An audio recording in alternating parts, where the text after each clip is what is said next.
Presidential no Mampeni Abedeche Dr. Mahmoud Bawumia enya 11,039 11,039 and Mampena da Mahama enso enya 22,426 na bebia betu ka so otoso miensa aye rejected vote no nia amanfo to say no aye 1,454 a rejected voter.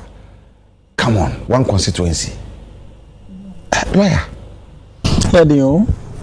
Eno ana kai say much na what do you blame? Because you mean say a responsibility and as NCC, I mean a shared responsibility. A shared responsibility. Indeed, make us say na eka ho. Because as for voting there, say be media houses no crese ubia mamusika se momfanya there. Then so ye nyina ye kambom nema ye chichiro man ye. Sure. Inti ye nyina as ye wasudie se ebebo am bibia bekoye. Na ne ye se kai ni se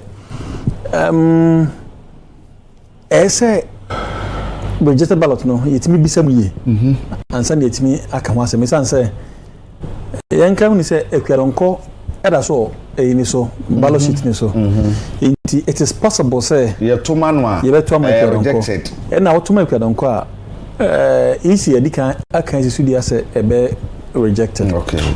Inti ebia na no so bia ne vote ebia na no ka ho isan say 1,000 so adu number so a enya hankwa ne enya rejected 1,000. There were other constituencies MC nya no na eno so ekwani musa inti me gidi pass ebia ekwa no de na edintima mechanics no ene ebi so a there were constituencies police stations bia me ya aware say ebu a ode se ebobo krata na chomo nsema no me de akotum saa omuntim minim adwene etechiri but misusu se MC jama the electoral commissioner for no omode mawa no mo na di kan bubo ansa yeah enti megidi pass nipa omoye sa no madwene mu se jama ya bubo ahye mu nsem ne de na se mato awi no mo so di akotum sa na se wi sa we ni frima di aka ne de enwa aka kakra san se mate se bi mu enda so etim ewo party no symbol ne so as a party ni fanka no magotim so ebi so etim no party no candidate na nkasa nanim eno no enya rejected emu miem bia no nya rejected na nso me na nka me hu ni se nka bia to abam na bedu ndi ka eno de na nka kwa se basa sa nyema na de na nka ya tra kra nso ja nipa ho adwuma sa na to de bia beba no asi eja ayi efa no wo mom agia o monto no me susu se apart from say ebu ebi nim no eja won nam na titi kasa na ebi sheda o ebi ebo pa ebi sheda so okay obi unzo bitumi kono watim obi anim obi okwa say okay meto am obi a nti okwa obetim obi anim nese wato awie enti saa we no ebi mu bu ho wadwen kire wadwen so okay yaboba ama me de o se me de kotum weche no betumi aye because bu ho ha abrabo no bonde ekoso na ye no anye ho no hwe nti edu ho na yesi ekoto kwa ofo se oboba mame a emfa nkotum na me nkom baabi nti no betumi asi back on A+ nkunimdi a wadi no Abraham say odi ade si wani so say obeya na why focus obey A+ ye na dwen say obey ne ho wo sa constituency na why ne ho so aye ba wo hwe A+ shase any incumbent MP a one walu suna na ya ohwe videos e ba monte so me ne ya aka ne kotunu gbedwama minchia na ne sa anka one ade no democracy and as a politics in ye no e wo nkrabata bebre wontumi nya na wajai na we wadwen se we have a way so the bibia na nkoma no so de enye you e na ye ti aye kan nyame ya adom na so che ade a mfie nan by this time na dynamics no so asen change you politics no dey bia me ka se ade bia untumi a na wapo ba bia to na obekomu dia na wakomu ne ani odin so because wo hwe margin ayetete ne ade a na che se ho no even presidential na kran say ankamwa na one thing a woman say so we sitting MP na o party etumi dia ba abem na wo sitting yes bia we fi ho wo da ho wo na numbers bi kona say won so wanya adwuma waja so we sitting MP our party no edu vote kan ho ne ba 4 years ago utumi vote ho no wudi nkunim 4 years ago na se ba back na 4 years back we be lose support us it tells young kind of crunch any pass na is a wo sitting MP na wo no wanya adwuma wo underrate o ma na o mo kwa agro no e bi affect o presidential candidate because ya obeye no emblem ba ko na munyina mu use so na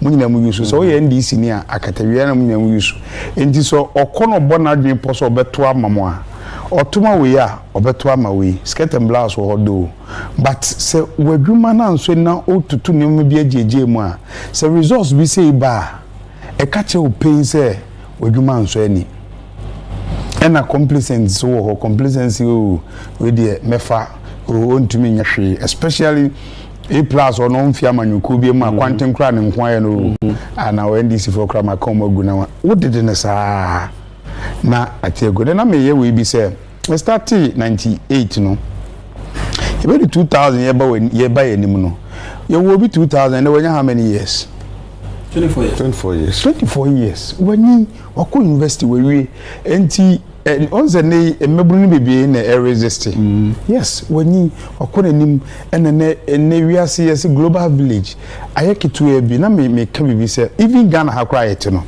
ade bi koso ye hwe ye eja wo de hwe o your media houses despite media your other media houses ebonu nsia no pa over 500 radio stations in Ghana no big media houses in Ghana ha na emu be 4-5 no omu nyina fa news efri ho ebo 12 awia omofa TV stations no kra de ne ote ha ne hin kra na osori TV a obenya okay ebo anwumre 6 a obefa enti de ekoso o my Ghana mu nyina mrahye bedwam ni sansensem ne ade ekoso no nyina no otinekura ase otio enye kane na ebia obi anko obi amfi kuroma anko a kane na obi sabi obi firi mo yeso mo obi ko ma nyumre didi wi anse na yase yie no etwam ya nti de obeye bia wo baabi wo Ghana ha sese no news ne nkeka na dokita radio kito so ekua ni kroko afuo kita no nti owe afuo mu no otie oba obetie news nti de ekoso no nyina ote inform no manadwen so okay sese Ghana no trend ekonie timikoto aba mento ne sei nti it's high time say your politicians ne be hwe no mo say uye obi bia no wahwe no waye ni yie ene ya ye kan bia o ye MP wadi nkunim presidential de ye wie ye nti yeguso na wani ji aburo so say de na Dr. Ankra kano see starting next election bra ye wie we na nti ufa ne say oh me na me kwa wote ho na next time obi de fa ko ade akwa kodi agro nti sitting MPs ne de we eye wake up call e de ma obi a wadi nkunim say wudi nkunim na president so di nkunim a eye adwuma kese de ma cause what to na sia wo president ti akonwa so a asudi da so kra che obi wo position cause omuhu a upie wo constituency ni mu say program na upie omuhu say president na apie especially we even baby A+ ewuni so am no deputy minister interior nti yehu president wo mu yehu party mpanifo wo mu say we apie ha de party mpanifo na eden aba nti sa wono mo wo ho a oduma ehye wonsa no o sa oyire ho ye obi be contest wonso a eni kwanso ya adwen se o ye metamfo eye game politics e game obi ni ne ba etumi eye politics o we wa ha no mo ye obi ni nua Regina Paul Brothers o mo ye former speaker of parliament Lajete honorable Peter Laje so no ye MPP ne ba NDC na akujeto so ne wofa NDC MPP nti ene akwakoye game politics no competition na ewo ho emfa se wo ba me sure se bedu ba bi kura no obiri ne ba no mo gina contest wo ba bi it can happen nti no competition ba accept say competition na aba no no wasum no waye ne mo ye na wona aye hwan na ba be contest me na me no won kasa ne sa suban ne ade ne ye mfa nkwa agro no be ha dwene kwaku ni lawyer ye hwe apim sabri abo no me say koba ni sa you seem to me and declare one certified results I mean Goma Central dey ya yenu ya diba ya apart from no ye nsheda enya e de mentwa no eno nya isi na dia ba nya isi na ba do kra no e ma nti ya reporter de ba nti na je say why you to be 5 o'clock zero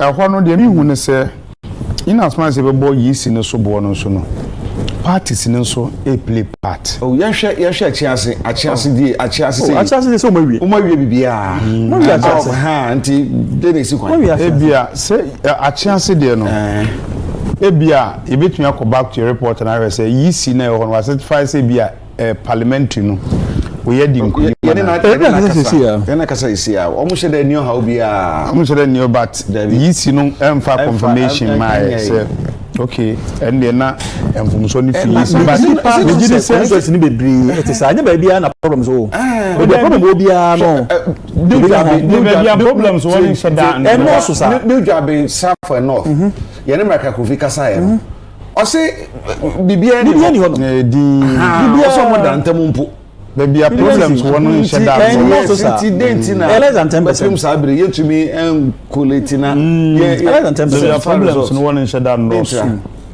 as of now say yenya bibia mfi Ashanti region there but me nya sure say twitwi bia so Ashanti region Ashanti region ya edin no so otiase but edin na ye so no wo ho but the Jakwabranka na make dey so say ne dey say yendumi nkire say we yen say nya ye ekoso a ye betia na say yisi no bekeka no say bebi ye din ni de ahadem enko na ba ku mienu bi na akeka no na me ka ho asem not say bia by force results from but me wo hwe connect no so monitor stories e ko ne ade na twitwi bi ani eno so na me ka de bi twitwi wo na Ashanti region kwa de menti baby ase twitwi wo baby ase menti me ho ase me na me ka ne se de na me ka ti awane se eyese yedum pempenso bi a enye se bi UTV any media houses ene so the results ba Debbie ese samre no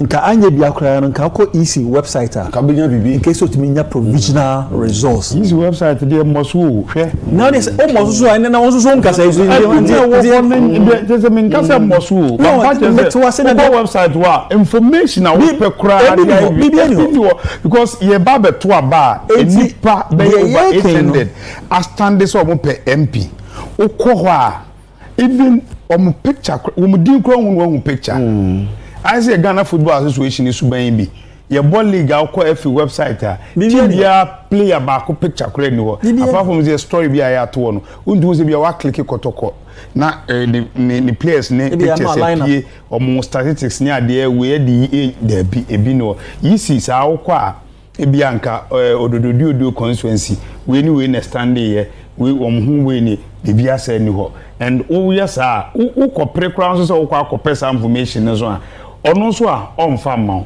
ono so onfa nkoto no website so o kraso aye de o kraso meanwhile eye adwuma aban bo no ho ka o de Ghana taxpayer sika ebo yisi ho ka se ye adwuma we ma ena ye adwuma pon a ene ne kro ma Ghana se ne be ya ye be ye kabima menka bi we kan na we ya che na adwen wo yisi no na wo hwe so se ye to aba ni ye ya kendifo omo no mukro man no enhyehyɛ ano enti sɛ okɔ constituency a ni obewi ni be kom na hye bedwam no wona ada o ma no enti na mra wo ho sɛ na hye bedwam ni kom na hye bedwam kra ye nche no ko police station ni kan ya de sanse otuadoma no enso be ko yisu website no na bibia sɛ ni ho wo kan so a wo nhye de nya bibia ti we ya to awie akoda yenti hwibim the next 2 to 3 years na ye prepare for next election no ye raise na oni iPad ntokwa saa de ne saa onfi media for no na oni politicians na ye ne saa ne asen akoto ne saba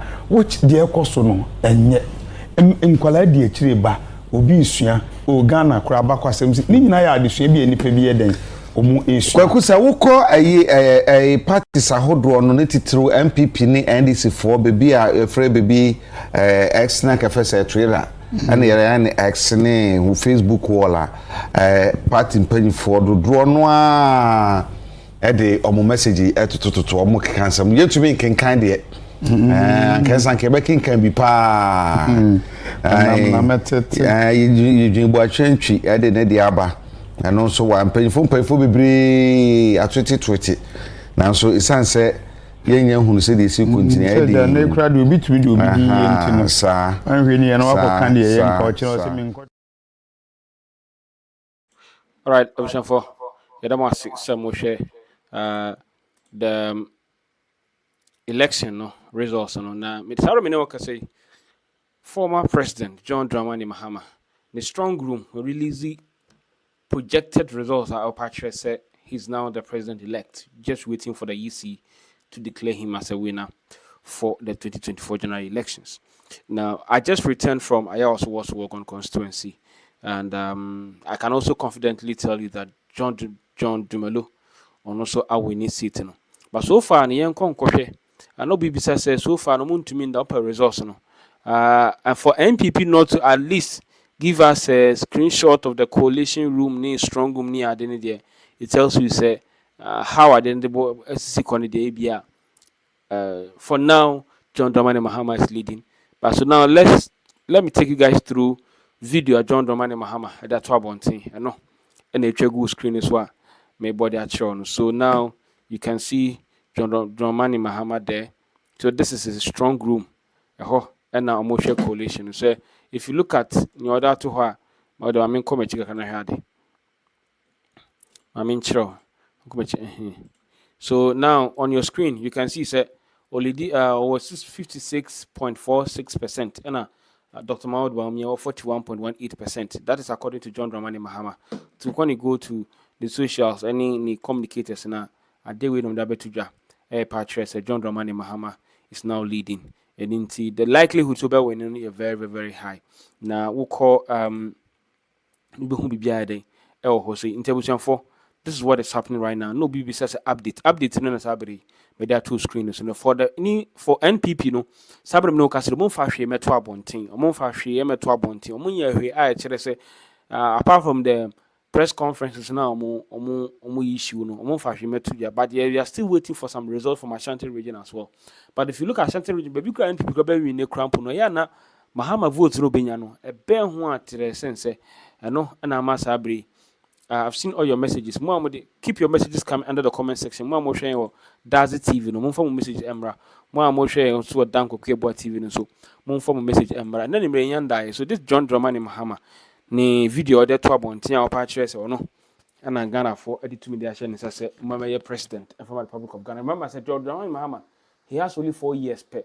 No to me at the really on my Ghana. And in tia home as you saw and then you go so ye dear at the Ewasi. I think that for the first time, no, almost said to me, I a coalition center, I'm going to make sure because that's what the MPP did. MP, Charlie, machines any software we use to the quality 2020, 2016, 2020, the best shock. So, of course, for 2 years, next one to me, I'm coming up with an IT system. So, say, money boama and HCN and say, only personal aid, no, and a course at our say, the man will trap picture. Apache say, yes or no. See, this is what is happening right now.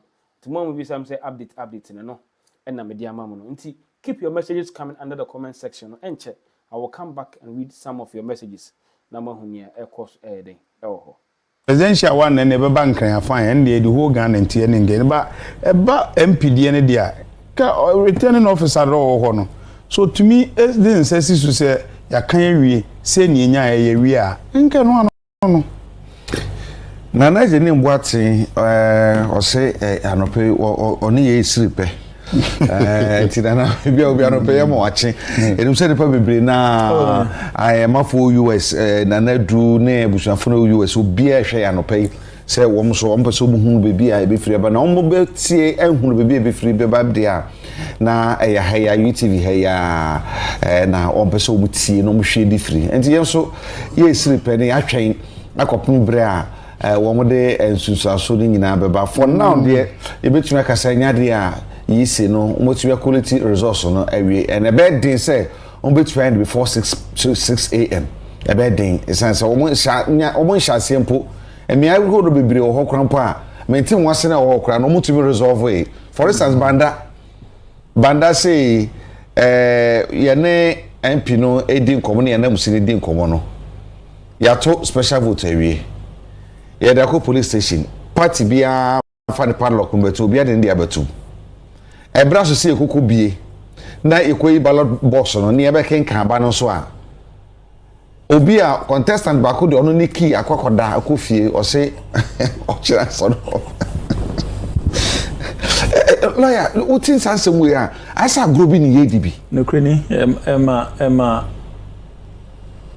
o utmi na the only conclusion obeba ne se yo dwumadi do me kwa benya do kwa benya se ko ho do me kwa benya se ho asesa mse omuse jama yet no mse ntwe yama ntwe maybe no na in fact yeka banadie na waka masem MP no wase opakro betim de ina che special one special but what the one interesting thing so Jordan the same thing as Madina so yes Madina the your friends saying between NDC and MPP no about 25,000 difference. Madina, about 25,000 difference between the winner and the loser. Until so they. Obet me the another constituency class actually. Obet back to constituency for fraud. Anyway, competition now because they are bragging right there. I was sure my man no nyɛ de. Over there. Wonu say banda dia ye kan no. Jordan kwano na oyaban krachi na one MP no o ma preso pa Jordan kwa one ne koy last election so ne koy sabre no ma na brand TV wu ya won sam ya nti akame say o mienu no akoko say enka ne suhum MP opare ansa ne Brian Champo debi omu na nti we some ye nanka but this anka making kan kura we na obi running say MPP amanyo konde hihye bi bae we jam no mo ya adwen pa ye the democracy no o mu say ye wade hu nyina ho kwan beri ba bia no ma bi mfata ya eja hwade o constituencies na ebia ne party enyo no kita seat no ntie bia DC ho no opese obekọ akofa seat no bonza fi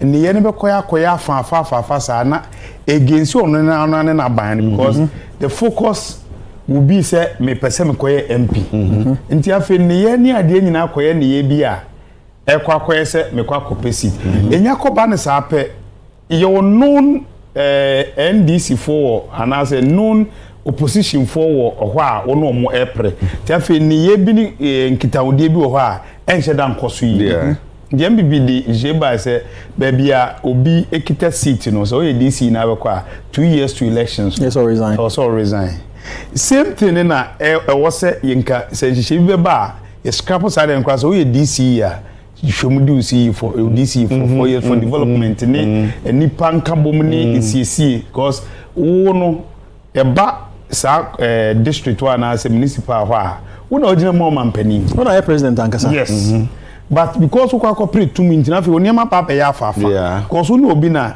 rest ebi ni Jordan kwa say any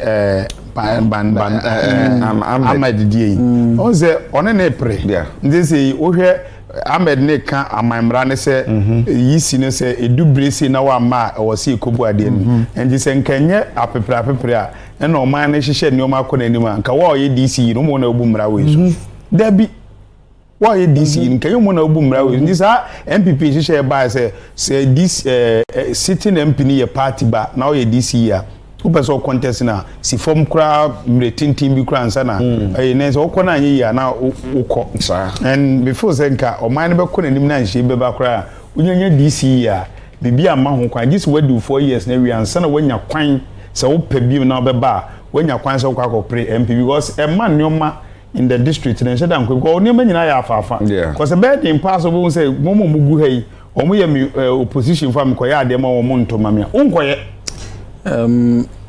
asama ka me no ya adwene bebre na mmom ne ese ya kan ni say ni nyina no se wan hwe na se koye se ye ya amanyosem na mprempren so de o kana impren na nkeye 2012 yebeko akoto aba no ene ye frɛ ye mpanimfo amodi parties ni nyina anim mamomba ye friend the presidential debate mpanimfo ni nyina ekasi su dia sɛ yehia constitutional amendment constitutional amendment no ne edimu hini pa voting for local assembly, I mean voting in the local assembly elections. DC, MMDCs. Igna ejitum se ese to onso aba. Isan se yem to onso aba nintino na ema enyema bi ho ha enkoyi. Me kan ba besi won se mi so se yade se MMDC for se to aba ma won a. Nka nipa nka nani mre se okwa ko MP edi. Isan se ba bi otie no se ho no oni enyina so bia enche one here nanu se president bufu pe obetima pam no nemum se nka nipa no woko no onim se mfie nan a ke so tena so mfie nan lawyer no ya do but in this way say bia there were other governmental agencies amunya ko fi bi ma he no me party aba ban mu enim se ene ya ye ka say si enya wie you be fa amampani adwa no pay constitution appointment or where it trouble thousands. Yeah, I know you're gonna.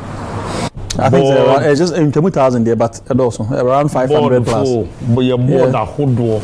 Our baby in the party. I say government, the president need 2 million now. Or baby is any penny now. The NSA BR, you a party for your campaign, we need a Yimia baby to say MP. Sometimes one say 1 year time man penny me am say bia. And the difference when they also DC. Wadwuma na nso ani. Wadwuma so ni wadwuma nso ani o. Awa mamrem so o man penny e wotumi se obetumi ayi. Ba yen hwe se position na nim so wadwuna ba so a saa mpanifo aka nyina mu nyina na saa de aka mu nyina so ye bi. Obi te friends Ministry of the friends bia Atomic Board National Petroleum Authority no pre-constituency because omunyina adwene mu no baby otie no hold the dear nenso but so nenso ninti no ena de sa prapre ne ba no but enti se solve e betima solve na fa bi won't solve ni nyina and about one na wo kan no which na do kana amaso no ho me no ya adwene but they also ehu nso ne say baby abeko bia ne se de esitie surely say DC you know so odwen was okay me unse unya ba kwa na opemiunu of course so we complete DC ni amfa ma we for say party ni we ni yi onyenye DC ni pe ope unya ya nka be MP na nka hwan na be vice president and ko be president very good but ye hwe no man mpuntuo nso ne nka kan ne ade a se nanado de ne be ye adwuma me ni problem wo ho se bia nka ye nto abama ye to abama wa wo 4 years wo se yes ye hwe mu pa dia ne nka ye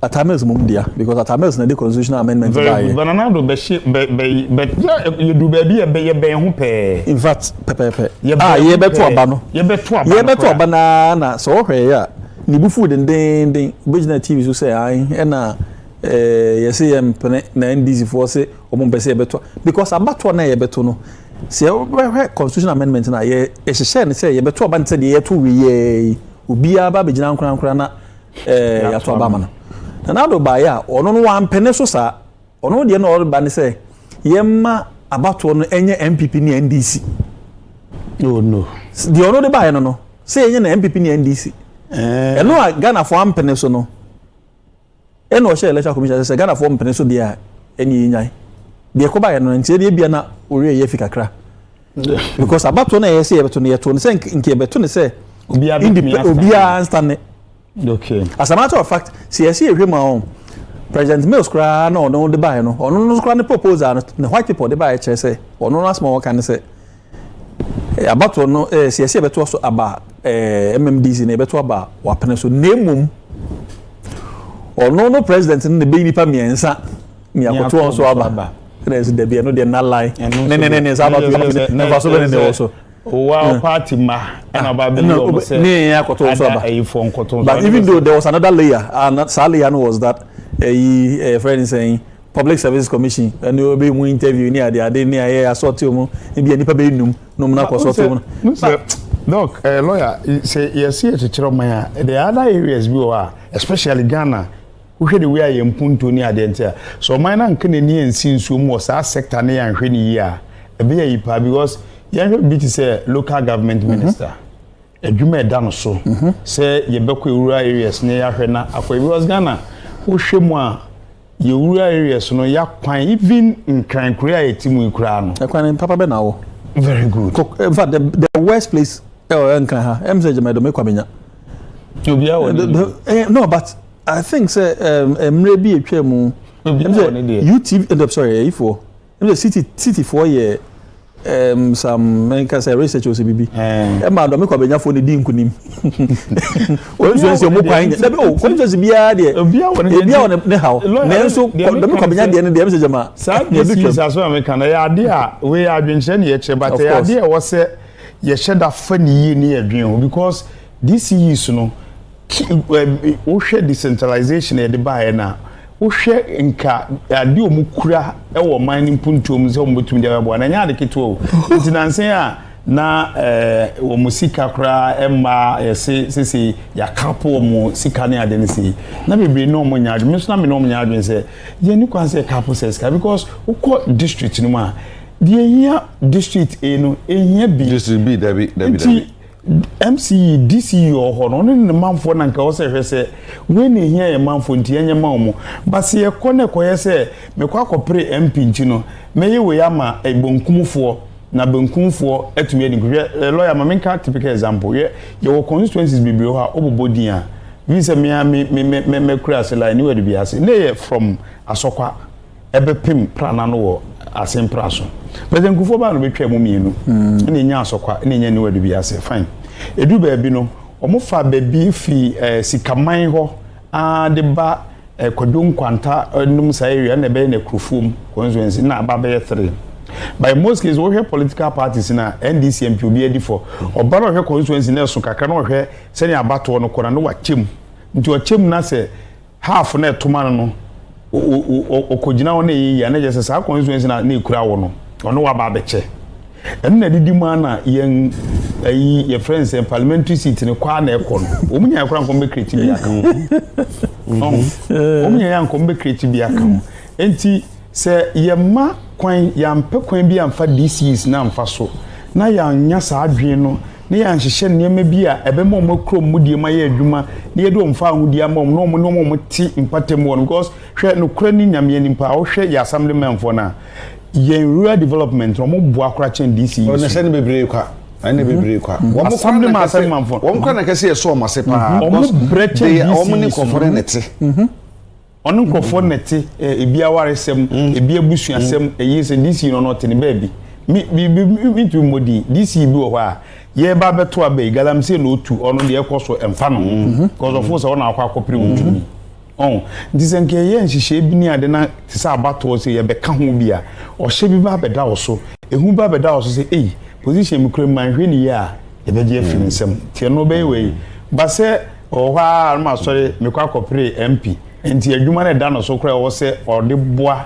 na ekoyi bo yi ni MP adwuma da no so eni ni mo so anka wo pa wo DC no wo na no mo ti empatem ho a wo tom no ma se wo na wo si o mampania nem fo mpunto ni ade edubre no kaso kopɛ di MP na dia adwuma nyina nka da wo sa ade ba kon so se DC no enti de bi so anka ento omo so abai na enti se ye hwɛ se DC no mampani na yi no ntidi no ono no ne na adwini nyina yesa de obe ade bema mampani na so na dani aso ene enkrofo na da bida enye omo osumo no omo yeso osumo mu so osumo mu mpa enti DC bia ye ne kwakoka asem wo mu say obi asase ye ne kwakoka asase me no enye mo na mo de bibesi ha o oka kire ene kra so enye mo na mo de bibesi ha nti mi wan so ade na ekoso nipa na de esei ene o ma ba se fa district police commander na boa o mo na ohaw na ato o mo no etuntwa ye se na asase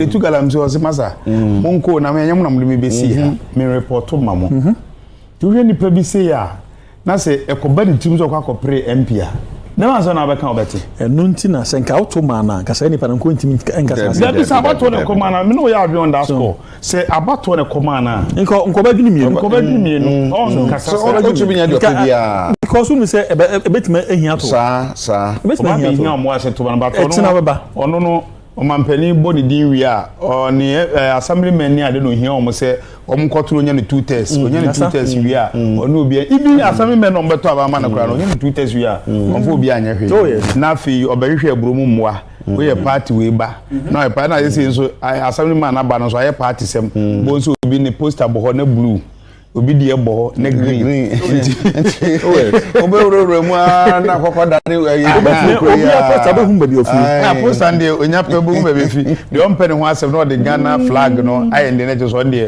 odidan fi dodo na so independent no but obe hum blue and green no all over na je say assemblyman ntina nke wose sa abato no ye jai egum obi amfa ne de yemra na beto mo am ye tu na mko mo am ye wa na ko cause nya tu nipa no so abape ya na ehu bi wonu mu kakra but ejana sa anso de ebe ye din onze DC ye Ghana you because dissect ti said the amede ye ken dissect ho ho no wona da no dissect no da wona da no obi oda dissect no wakwa akopre tumi ene faki bra ni mu ya de ye national election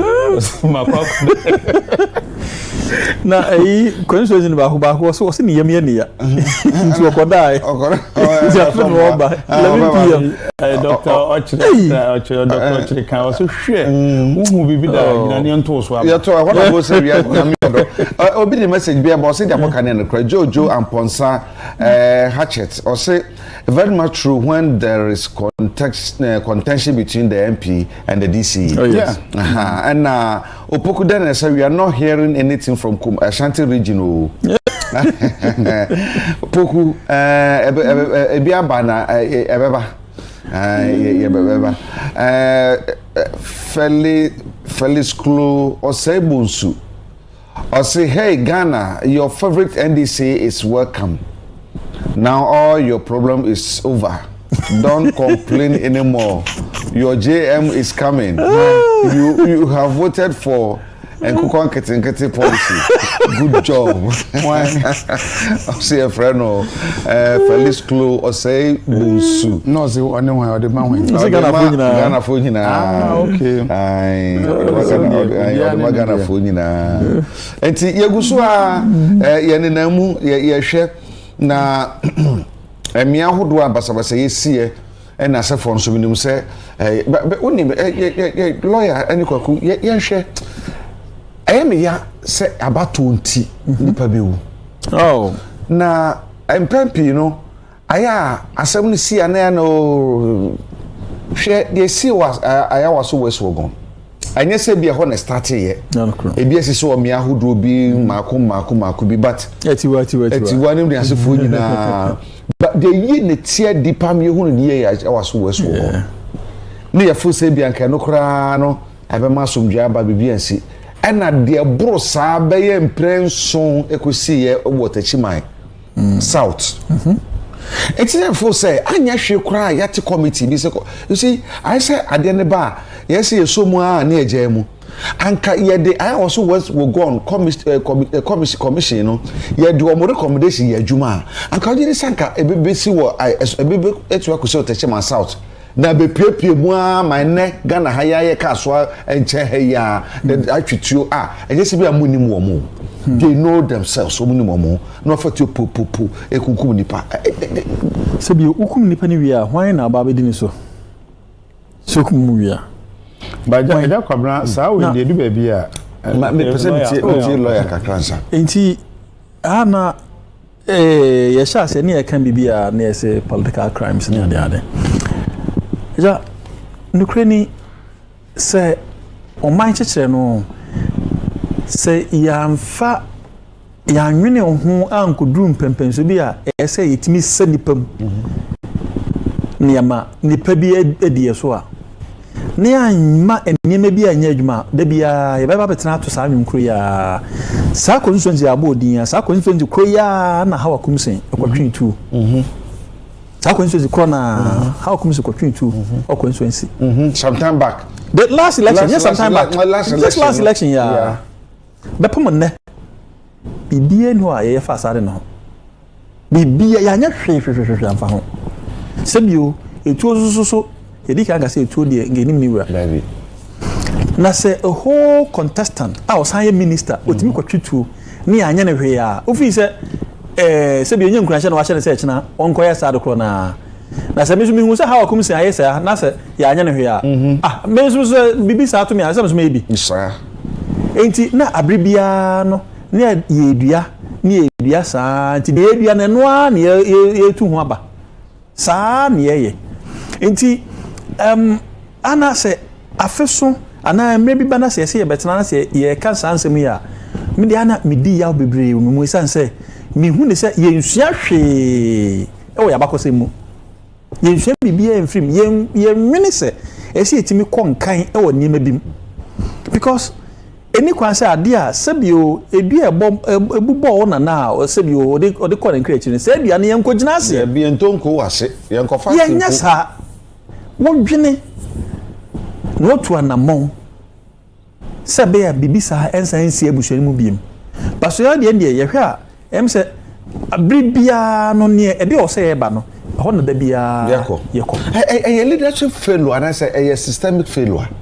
min krani leadership de ntima meka say leadership no se be kai a ana meka say manase buku ya otwe se nka manase antwe buku na nke be ya pa esan se abibia sema me bisa mo se iti se suswam pa se kopa se nka na akufu ado so nkwa me president a nka sembe pa na nke be ka fa ye ho dache yo ka so no na ya maga na nyi ya ga na nyi nyina ifiri ya esan se panino wo ba na nsem o kan ye e bo sha wo hye ene sebio enia wo ye no e ma obia gitum se sebio ye no in fact ye kan kro ne ye yo de ne fapema ne na kufu ado ampa so election na ode every neighbor power not difference between no opposition leader any incumbent na eso sen in fact election bi aye na organ ha nyina e bi si da because gidie any akomapa ne nya eto abama no say all because yema say Ghana nyina agitum say papa no de ode ba no obehwe amakata sehye ene proye kankan dream ni na etu bitwa ye nyina ye gitum se papa no on de wabobra em se wabobra ko nanim anti na nyame ncha de nyame ache ne mfie dodo awasase so enti pani saa na nyame aboa wasan bobra papa kra san no san president nti saa nipa no o hia o sika mfa nko ba bia so nem se ye bie enyem mu a na poto tantan papa nampa wo sha se sebio ye se ka OSP emra odi ba yi ye ka vigilante emra odi ba yi ene esi wo hwe anamontuo bia na nko sha se nko otu a na in fact gidie ene areshemu bi wo mse ampa finally ye nya panimu bi a odi be koyenim eso ne bia koduru no se wo ka kire me se systemic failure ni mo nya leadership failure na de nti ame no nya adwene no isa se system no agitum se sa pani we de oba obetima mania ma sesa completely ye nya agitum ama sa amre no se bio na nke da nya bia na nka president mama ade ba chi bia na nka be sore na scandal no sa scandal ni nyina no na president mama o so ano a o ku Sebi in fact em say see heard the history of Ghana ono nko aso ne president a se oso hwe mu pa ono ade ne ono ane nkrofo e court Abuga Pele ne bebre see e kan a president Kofo sha se o ye bi sa ma gidie ba mu so be ne ba ko pe Malamisa nko a obi eni ho a ebitu ni bi Malamisa kraso nya ono susu no nso nya MPP PNC iti PNC biem o si wo he abakosi ma se president Mahama Fiwa obi eni ho a watimi de ono ane nkrofo whether ministers or other appointees akogina asendibie so modi bone modi dream ana bone bi keka ho anti yemfomo enrane omuni PNC da papa we sha ase afede no mum nka president de ka se bi nka de obe defend corruption ne aden e ma ne ye se ma ne ye so afede ono mum na jeto ni se bi se media for emu accuse minister nka minister na nko meina no national president age eka e ma ko wi eti afi mu ko to ni din se mo se friends as a clearing agent to say sa ni ma we nyina no de make ko si nyina ne se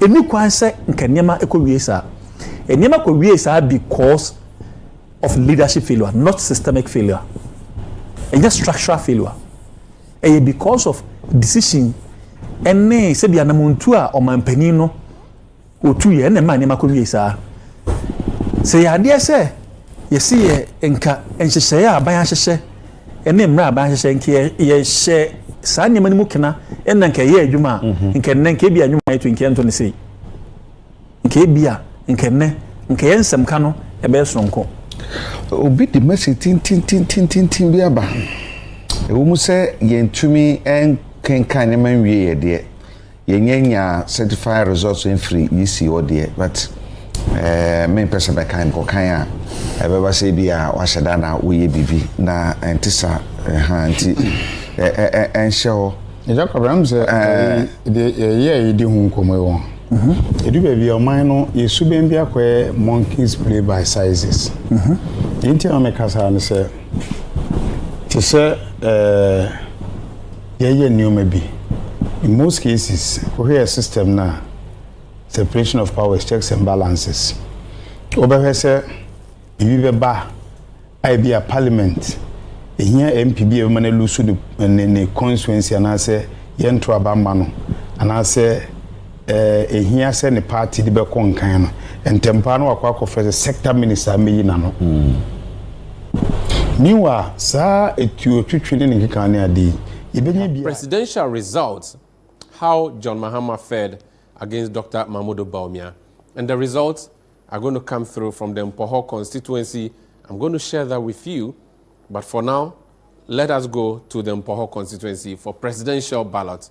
And the official results coming through from the Electoral Commission, Dr. Mahmoud Bawumia, the presidential candidate of the New Patriotic Party in the Mpoho constituency, polled 8,293 votes, representing 41.93% of the votes cast. And John Dramani Mahama of the NDC, the presidential candidate, polled 11,062 votes, representing 55.93%. So, John Dramani Mahama turns Mpoho green for the NDC, defeating Dr. Mahmoud Bawumia in the presidential elections of Mpoho in the Western region. This is the Election Bureau on 97.3 City FM and Channel 1 Television. The news that is coming through fresh from the Electoral Commission offices in the regions. Let us talk more about these particular constituencies. And I'm going to move you now to the dashboard where we are going to talk about the history of Sekondi so you understand how significant this victory is for the NDC.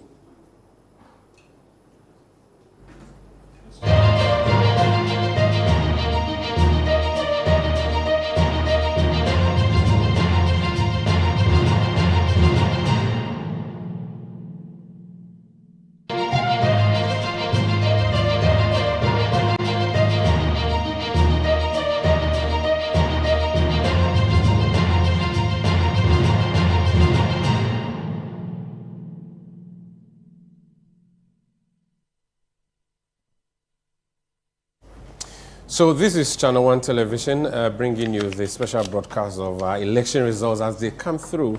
And our focus is on the Western region. And Bernard has been talking a lot more about the behavior of the Sekondi Takoradi metropolitan area. And we are seeing the results coming through where Andrew Egyapa-Mercer, the Minister for Tourism, who was once Deputy Minister for Energy, has lost that Sekondi seat to the NDC.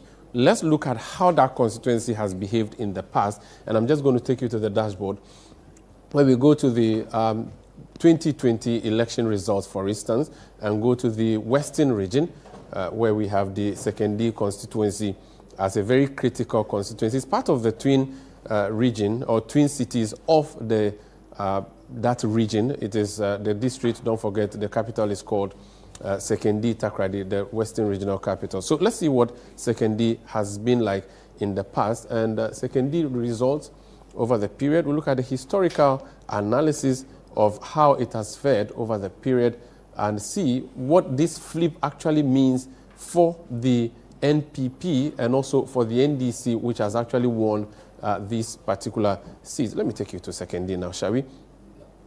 Okay, yes, great. We'll do that in a bit.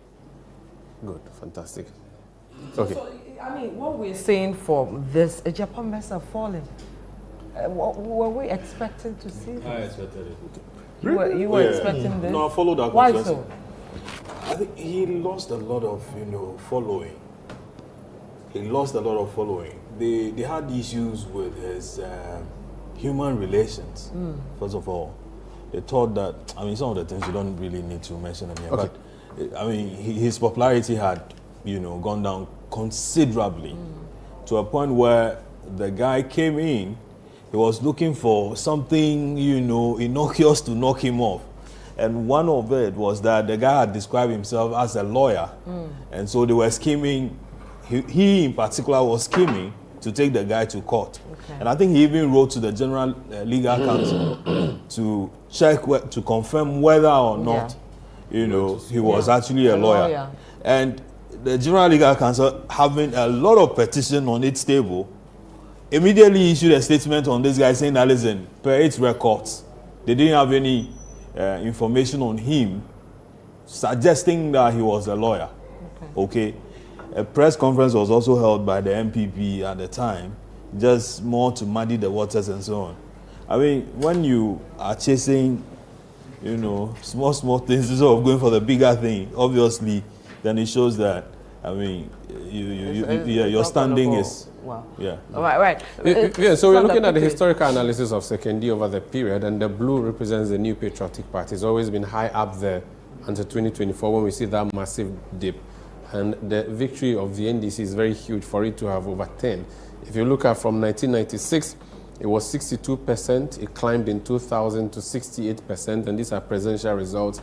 In 2000, the runoff, it climbed to 76%, which is the highest. And then in 2004, 70%. Okay, we are told there are more results coming in. So go and give us those results. We'll look at these as well. Quickly move there and then give us more results. I had something to say.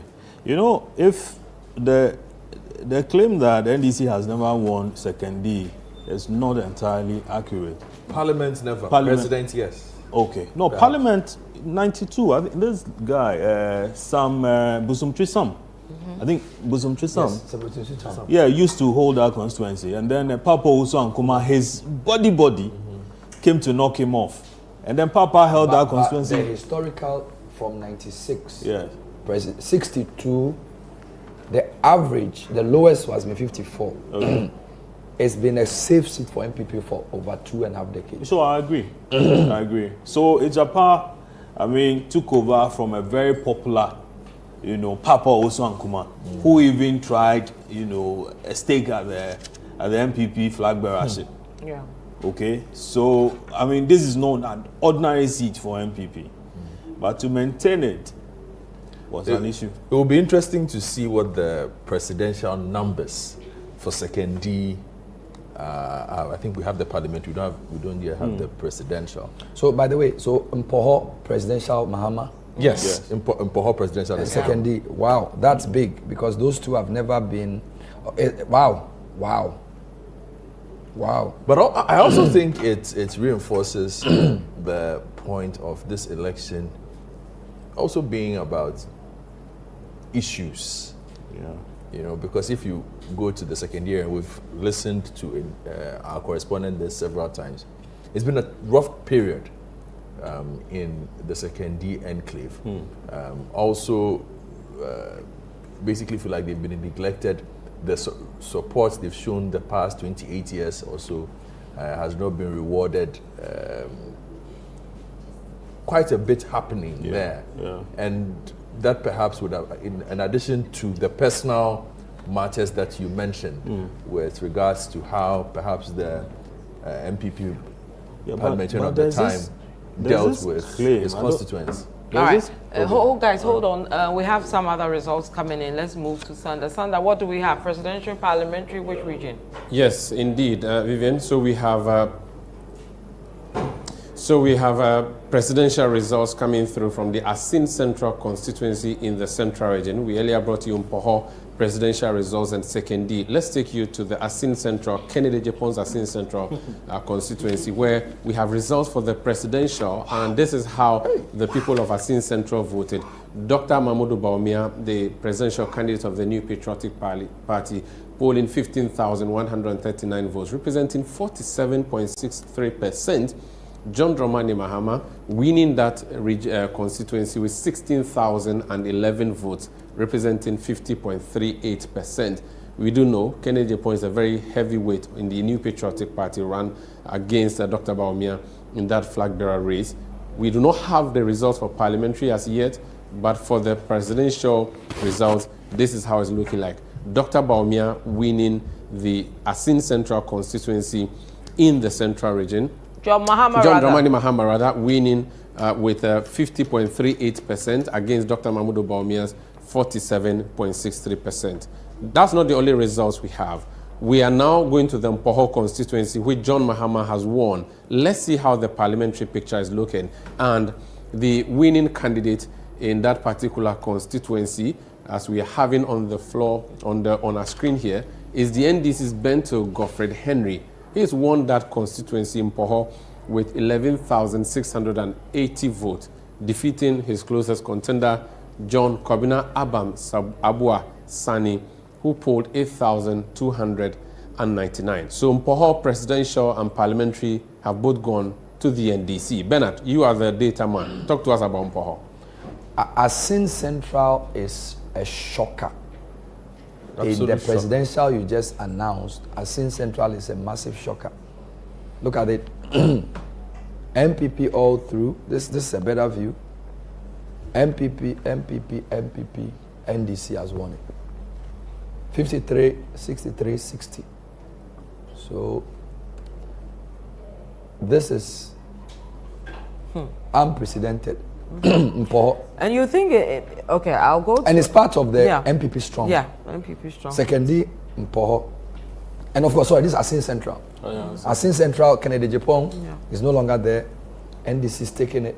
They want Asin North in the by-election. So now they have two of their Asins.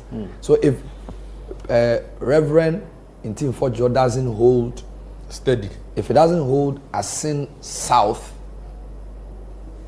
because Asin North is Jachikwesi. Now Asin Central presidential has gone to NDC. If they take the parliamentary, only in Team Fojo will be holding, and we don't know where the result is there. It's pretty close. I have 92% of Asin South parliamentary, and in Team Fojo is leading. 92% of Asin Central. So I don't see a greenwash of Asin. I don't see a greenwash of all the Asins, but there will definitely be at least two. So maybe Reverend will hold Asin South, but only just. So yeah, first time in history for Asin. Let's do Mpoho. Mpoho is in the western region. So you have, and then you have just to check the performance.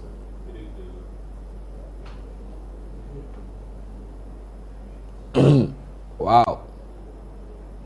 The only time NDC presidential won in Poho, apart from 96, was 2008 runoff. The rest have been MPP. So Sanda in Poho, 04, 08, 12, 16, 20, all MPP. 12% gap. So for Mahama to win in Poho presidential, I think the Accra issue is also a Western issue. So Bernard, this will be the first time John Mahama is winning in Poho. He did not win it. He never won it. So Atta Mills won it. In the 2008 runoff, 50% to 47%. Which is similar to what we have seen here. Now he has 51. No, so Mahama has done better. 51 to 44. Even Mills in the second round had 50%. So for Mahama to win in Poho with 51, it's serious. And for NPP to have 44, clearly, you see, and it fits to the model. Mahama is adding, and Bawumia is declining. Interesting one there, Bernard. Okay, I'm still trying to understand the Asin Central one. I cannot understand how Kennedy's backyard. I'm shocked, and I can't understand. I mean, he wanted to be the president, lost that slot. I mean, he's been one of the actually the most vocal of the party, during this period, and even some of the videos that he did prior to the campaign period popped up in the NDC's campaign ads and all that. But to think that his own backyard, he couldn't keep it blue, is problematic, isn't it? And it will be held against him, considering what his ambitions are for the future. If his ambitions remain the same, this result will be held against him. No, but me, if I were him, all I would say is this: do you know something? I predicted this. I told you that you can't run away from it. Yeah. Considering that, look, in the last election, it was 19,000 to he's held as somebody, a maverick. People describe him. He's so and so. He's that. And so this is a constituency that's been around since in its current form since 2012. It's never gone green. Yeah, but last 4 years, I think he himself had some difficulty in terms of his numbers. Yeah. Yes. You recall that? Yes. He had some difficulty. If you look at it, because 2016 it was roughly an 8K margin. Yeah. 2020 it was what? It was about a 7K margin for the presidential. No, for parliament. Okay. So he had 7,000 more. Yes. Okay. So Ken was pretty strong there, but if we are to do this for we are talking about the presidential. The presidential, yes. Yeah. That's what I want to show you right now. If we are to do this for the presidential, Daniel Akufo-Addo won it very comfortably. Okay. It was 21,000 to 12,000. Whoa. 2020. Yes, in 2020. So to have the numbers, go through your numbers again. Okay, so for the presidential, yes, sure. Go through it. That's 15,139 versus NDC's 16,011. So a significant decline. I would love to see what Bernard's model said about this, if indeed he had plugged this in. But this is an incredible turnaround of a constituency that normally nobody would think an NDC presidential candidate, and later on as we start speaking to people on the ground, we will start getting some insight into what led to this. But I think, Vivian, we are in for a night of shockers. Sanda has decided to start with a bang. Sanda didn't start soft at all. No. He came throwing left hooks and right hooks. He was a banger. From there, and it looks like when we get to Ablekuma West, it might get even more interesting. There was something I wanted to point out. The port areas. Sekondi is a port city, sort of. Tema West is also, you get it. Good. And businesses in these areas have gone down considerably. They tell you that the ships are not coming. No, they say nothing is happening. Thank you. That's what they say. And that they've become ghost towns. Nothing is happening. Meaning, their economy, the tax policy, exactly, the exchange rate, this is looking like a landslide. Yeah. You think so? That's a strong statement. If somebody can win Asin Central that they haven't won in 20 years, win in Poho, win Second D, it is a landslide. Win Tema West. It's basically entering your living room and eating all your food from your fridge whilst you are sitting there. It's a blue wash. It's a green wash. It's serious. I mean, look. Green revolution. We've already said, if we do Greater Accra, Western and Central, there's no way back for MPP. Yeah. Actually, you speak to friends in there, and they tell you that things are not looking good, and that some of them shut down their PCs and then they've gotten home.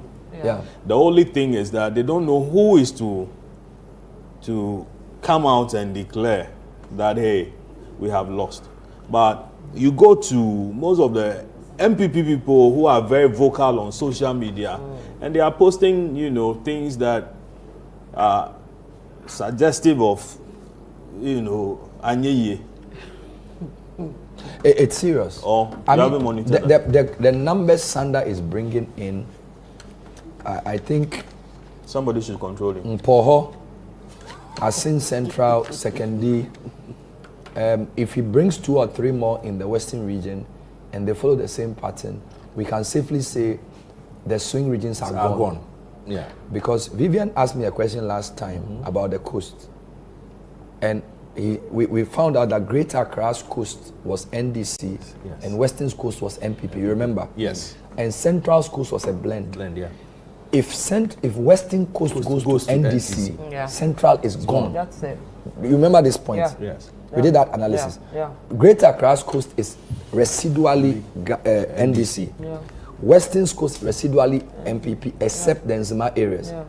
Once Western goes, Central is gone. Yeah. It's over. Yeah. I'm telling you. You can't be having a Japan Mesa lose by 4,000 votes in Second D and tell me MPP is going to survive. It's over. And ordinarily, I have a good number of friends in MPP, and times like this, you could call them, and then they are, candid with you. Some of them are not picking my calls, and then those who pick tell you that, hey, Sally, it's not going well. Nkoye. Right. The Kimfalu, what was that guy's name? Kimpaluta, yeah. Who says what? Nkoye mama. So we'll be bringing in more results as the trickle in. This is the Election Bureau. We're bringing in the official results declared by the EC in the various constituencies across the country. We brought you one to do with Second D Takrade Day. We've brought you one to do with Asin Central, and then we're bringing in more as we go. We can quickly do a recap of the results we have so far. Sanda, if you're up there, a quick one of what you have so far. But interesting results we're seeing. Bernard believes that from what we're seeing, there's no way it's not going to be a landslide for the NDC for this one, at least to do with the presidential. We'll be looking at the parliamentary as we go along. The few we've seen so far doesn't really look for the good for the MPP, especially in places you think that the MPP typically or ordinarily should hold those places, but it doesn't look good for me. The one I'm looking forward to is your constituency. Yes. I am looking at some interesting numbers from Ablekuma West, but I will leave it to the official declaration. It's your home, you declare it. Yeah. I cannot. Well, the collation is still ongoing. We're told that 154 out of 224 has been collected so far, so very soon. So let's do a recap quickly of what we have so far. Umar Sanda Ahmad, take us through a recap of what you've announced to us so far. Yes, indeed, Vivian. Thank you. And to our viewers who may just be joining us, the news we have is results from our various constituencies as have been certified by the Electoral Commission. And this is just a recap of what we've already shown you. Asin Central, the constituency of Kennedy Japon, we do not have the results for parliamentary, but for presidential, this is how the people of Asin Central voted. Dr. Mahmoud Bawumia polling 15,139, representing 47.63% of the votes. John Dramani Mahama of the NPP gaining 16,011 votes, representing 50.38%. So, Asin Central Presidential has gone to John Dramani Mahama. He has flipped that particular seat and made it green in the central region. We take you to the western region, a constituency called Mpoho. And in Mpoho, this is how the people showed up to vote on election day, 7 December 2024. 8,293 voted for the presidential candidate of the New Patriotic Party, Dr. Mahmoud Bawumia, representing 41.93%. The people who showed up to vote for the NDC's John Dramani Mahama were 11,062. This represents 55.93%.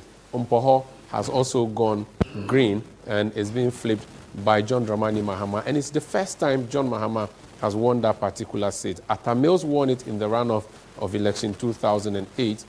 John Mahama winning it in 2024. Then we go to another result that we have from the western region, Mpoho Parliamentary. I will just bring it. We'll go to Mpoho Parliamentary in a bit, but just to remind you, based on the data we have, this will be the first time John Mahama is winning this particular seat. Atta Mills won it in the runoff, not in the main elections of 2008.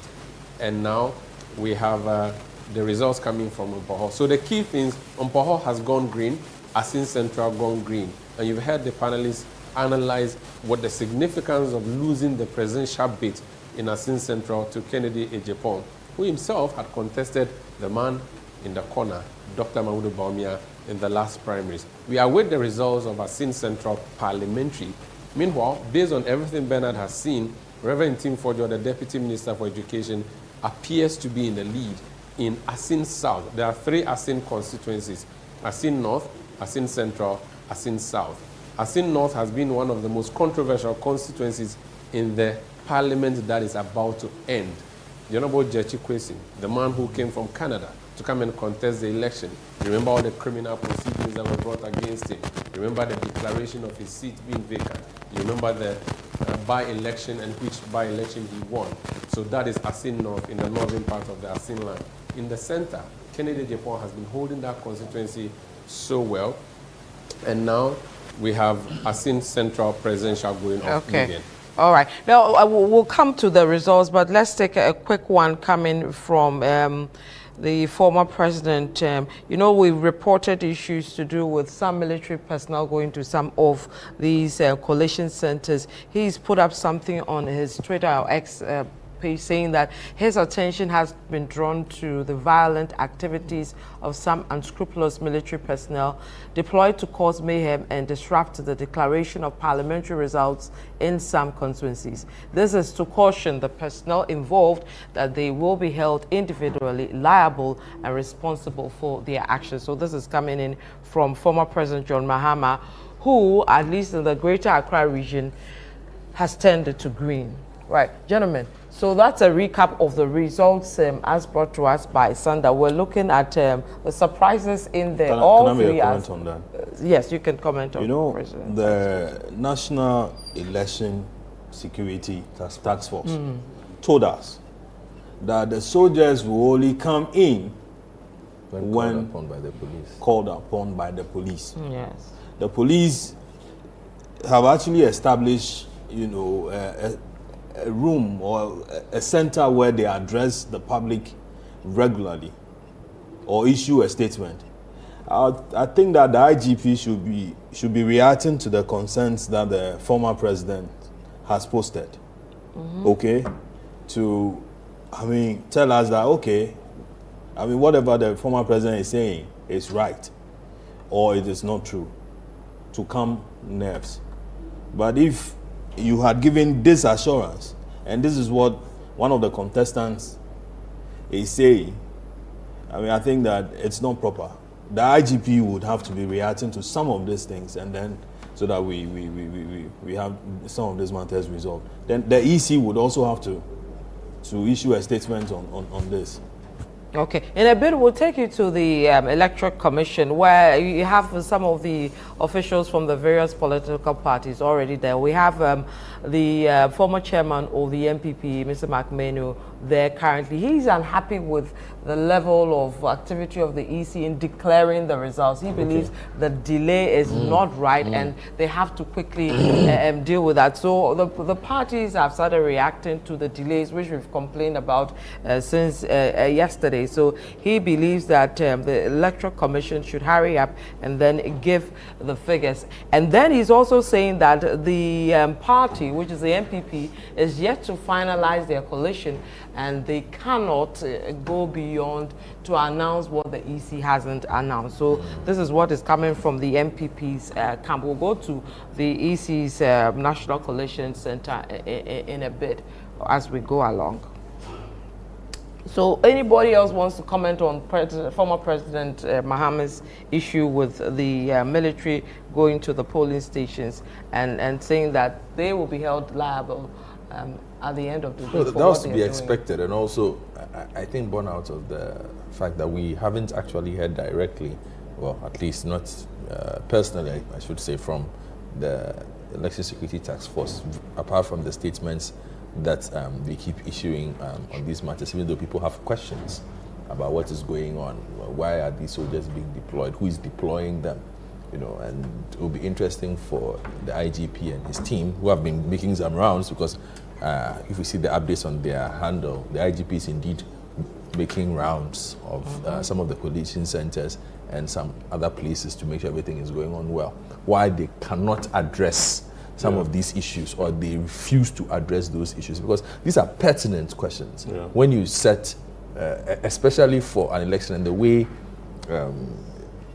people are tensed about this, you don't want to create a situation where things get out of hand, and hopefully it doesn't get out of hand, but it will be important that they do provide clarity and some information on some of these incidents that we have seen. Okay. The stakes are really high, you know, in this particular election. Okay, and so I think that the former president and his team would also have to give us specifics. Okay, as opposed to just throwing it out there that they have heard that this is what everybody is doing. Sorry, this is what some military people are doing. Now, when you give us specifics, what that does is that your people could even be there and be waiting for the soldiers to come, okay, or even take pictures of them and then send it across, so that in the event that you are declared the winner and you intend punishing them, you will know who you are to punish for doing whatever that is, you know, totally untoward. Okay, let me take you guys to the Ashanti region, Ejura, Secretary Dumasi to be specific, where the MPP is rejecting the results. Declared by the EC. Declared by the EC in that constituency. Let's go over and see what the MPP have been saying. And then there's a reaction from the NDC as well on the allegations from the MPP over why they are rejecting those results. The elections in Ejura, which was supposed to be free and fair, has been fraught with many errors, many mistakes, some of which the EC has admitted. They have admitted that they have made very tremendous, humongous mistakes. And these mistakes go to the core of the integrity of the elections. Because of these mistakes, MPP is unable to accept the results in Ejura. And therefore, we have petitioned the Electoral Commission through our legal team from Kumasi, who were sent here by the National Party. We have petitioned the EC that we are completely rejecting the results of Ejura Secretary Dumasi unless a recount is done for all the polling stations. Aside the clerical errors that we have identified, there were incidents of violence, incidents of ballot snatching in the areas of Secretary Dumasi, Seko, all of which are MPP strongholds. It had to take the intervention of the military to rescue some of the ballot papers, some of the ballot boxes.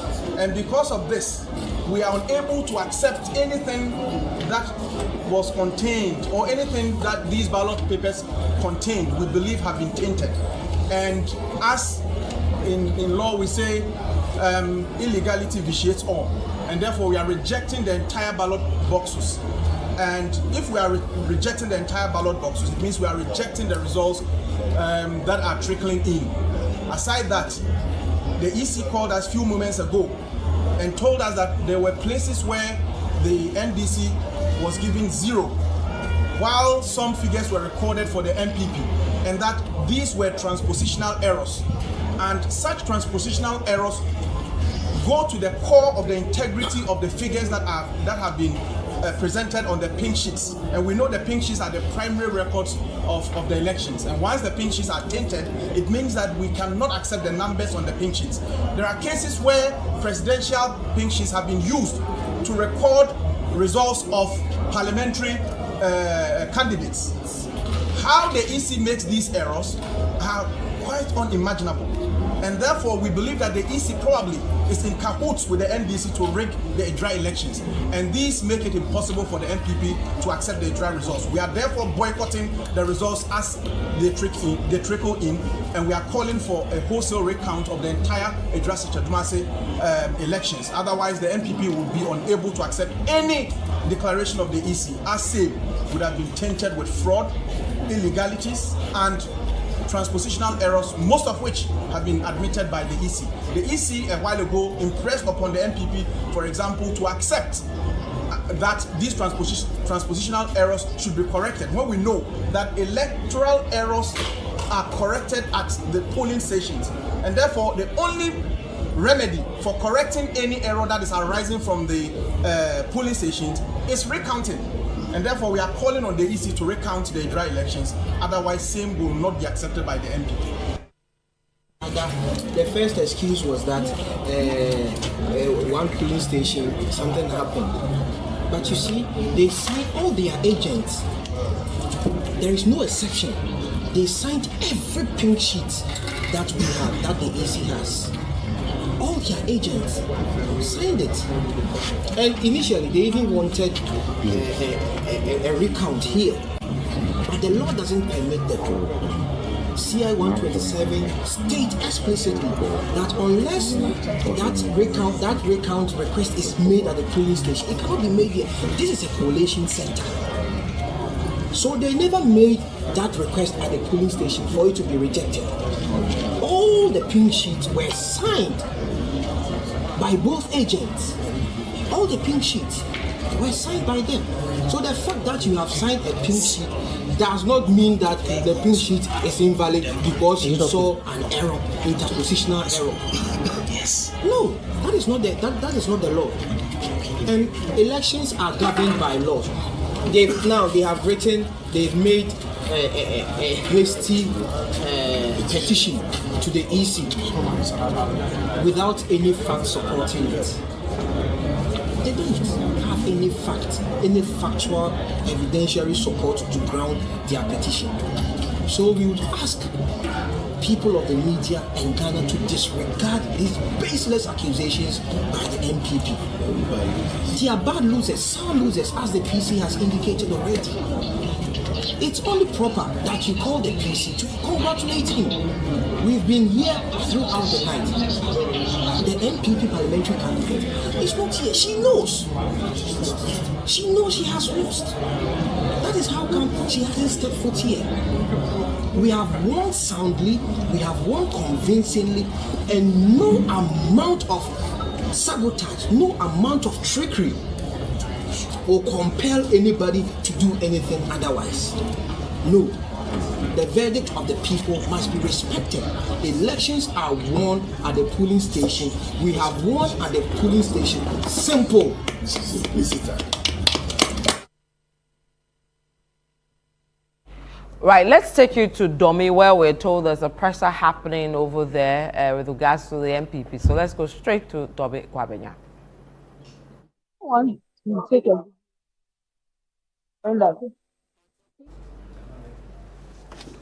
Okay, whilst we're getting her ready, interesting times. EDRA Sechadumase, MPP rejecting the results declared by the EC, complaining about pink sheets. They should go to court. but I mean, this is traditionally one of the safe seats for NDC. Yeah. Okay. But I mean, So. Okay, let me quickly go to Domi. Do we have our reporter ready for Domi? Ejubi, can you hear me? Okay, I can hear you clearly. What's going on at Domi Kwabenya? Are the results in now? The results are not in.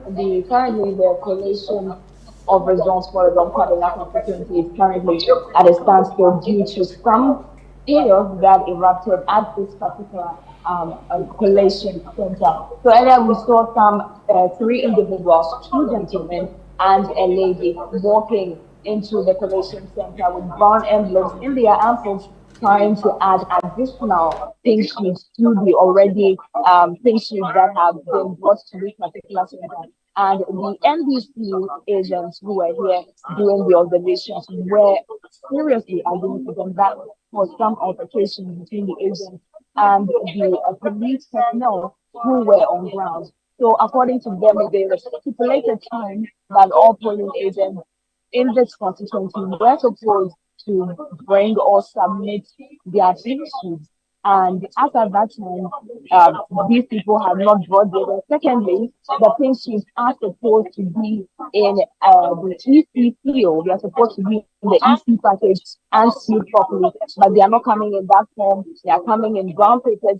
And they are kind of suspecting that for the NPP, or they are alleging that the NPP wants to kind of add some of their votes to it or try and win the entire process. I have here one of the NDC agents who was there when the situation happened and was very angry about it. So kindly run us through what happened when these people tried to enter this particular solution with their patient. So initially, this is what I want every Ghanaian to understand very exactly what I want to see.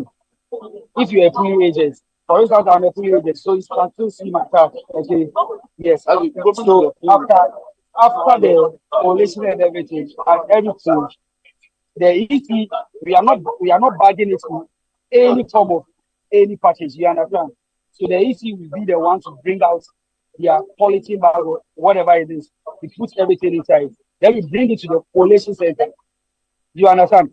So if we are all here around, let's say 7, there about 8 o'clock, and you guys were not here, at least if you were late, it should be at least 1 hour or 2 hours in between. You understand?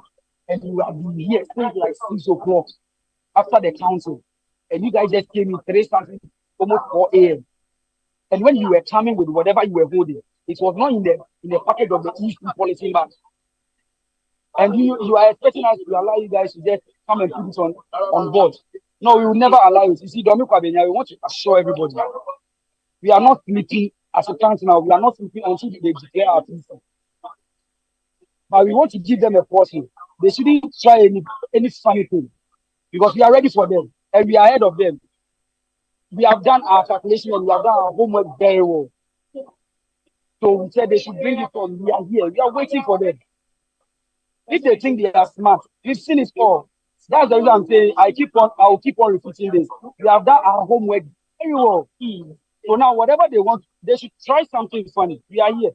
So when you heard from him, they are saying that they are ready and they'll try and intercept any form of illegalities that will go on at this particular collation center. Now, as you can see behind me, this is where the EC officials were initially doing the entire collation. But as it stands, they have left and they have moved upstairs because of the disruption. They don't want, because observers have also come so close to where the collation is going on. It's sort of causing more chaos, and as a result, they have changed where the entire collation process is going on, and they have moved upstairs to continue the process. Currently, the NPP is also here debunking the allegations that have been leveled against them by the NPP with regards to trying to sneak in some pink sheets here at the collation center. And we do also bring you the update as well as the press conference of brief media engagement is ongoing here at the moment. All right, thank you very much, Madam Wiafe Akintin, giving us some detailed report over the chaos erupting from Domi Kwabenya constituency. Let's give you an idea of that chaos. This video will tell us.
one that had Sarah Joasafo, she losing the primaries.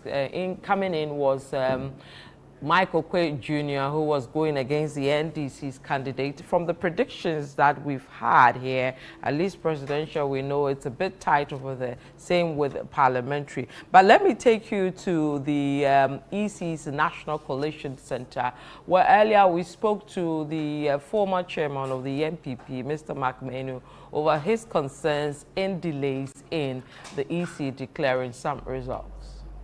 Like for the NPP currently, are you on course to breaking the 8? Well, the results are trickling in.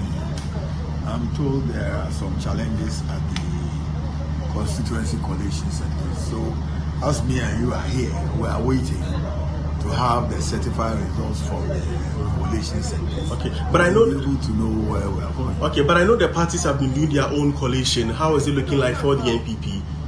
Well, that is something that also has to come from the coalition that has been done in the constituency. It cannot come from the air. So constituencies or polling stations have to give them the results before it is quickly transmitted. I mean, we can't go beyond the Electoral Commission. But are you concerned about the delay? Very much. I'm tired as I sit here because obviously you are tired, I'm tired, everybody's tired. So we are concerned. As party representatives, has the EC communicated anything to you as yet? Not yet. We inquired and they told us they are also waiting for the results from the constituency coalition centers. And obviously tired, Mr. McMahon, hoping that the EC will soon declare results across the country. We're seeing some delays from the EC proper in the declaration of results. So some genuine concerns over there, isn't it? Yeah, sure. It's funny? But I think the EC oughtn't not have called off their press conferences because they did the last at 9:30. We've been here the whole night, and we are not even paid to do this work. So they should be updating us every 3 hours throughout the night because, look, the nation is on tenterhooks. And with the last press conference they did around 9, they said about 60-something% of the collated results were in the polling stations.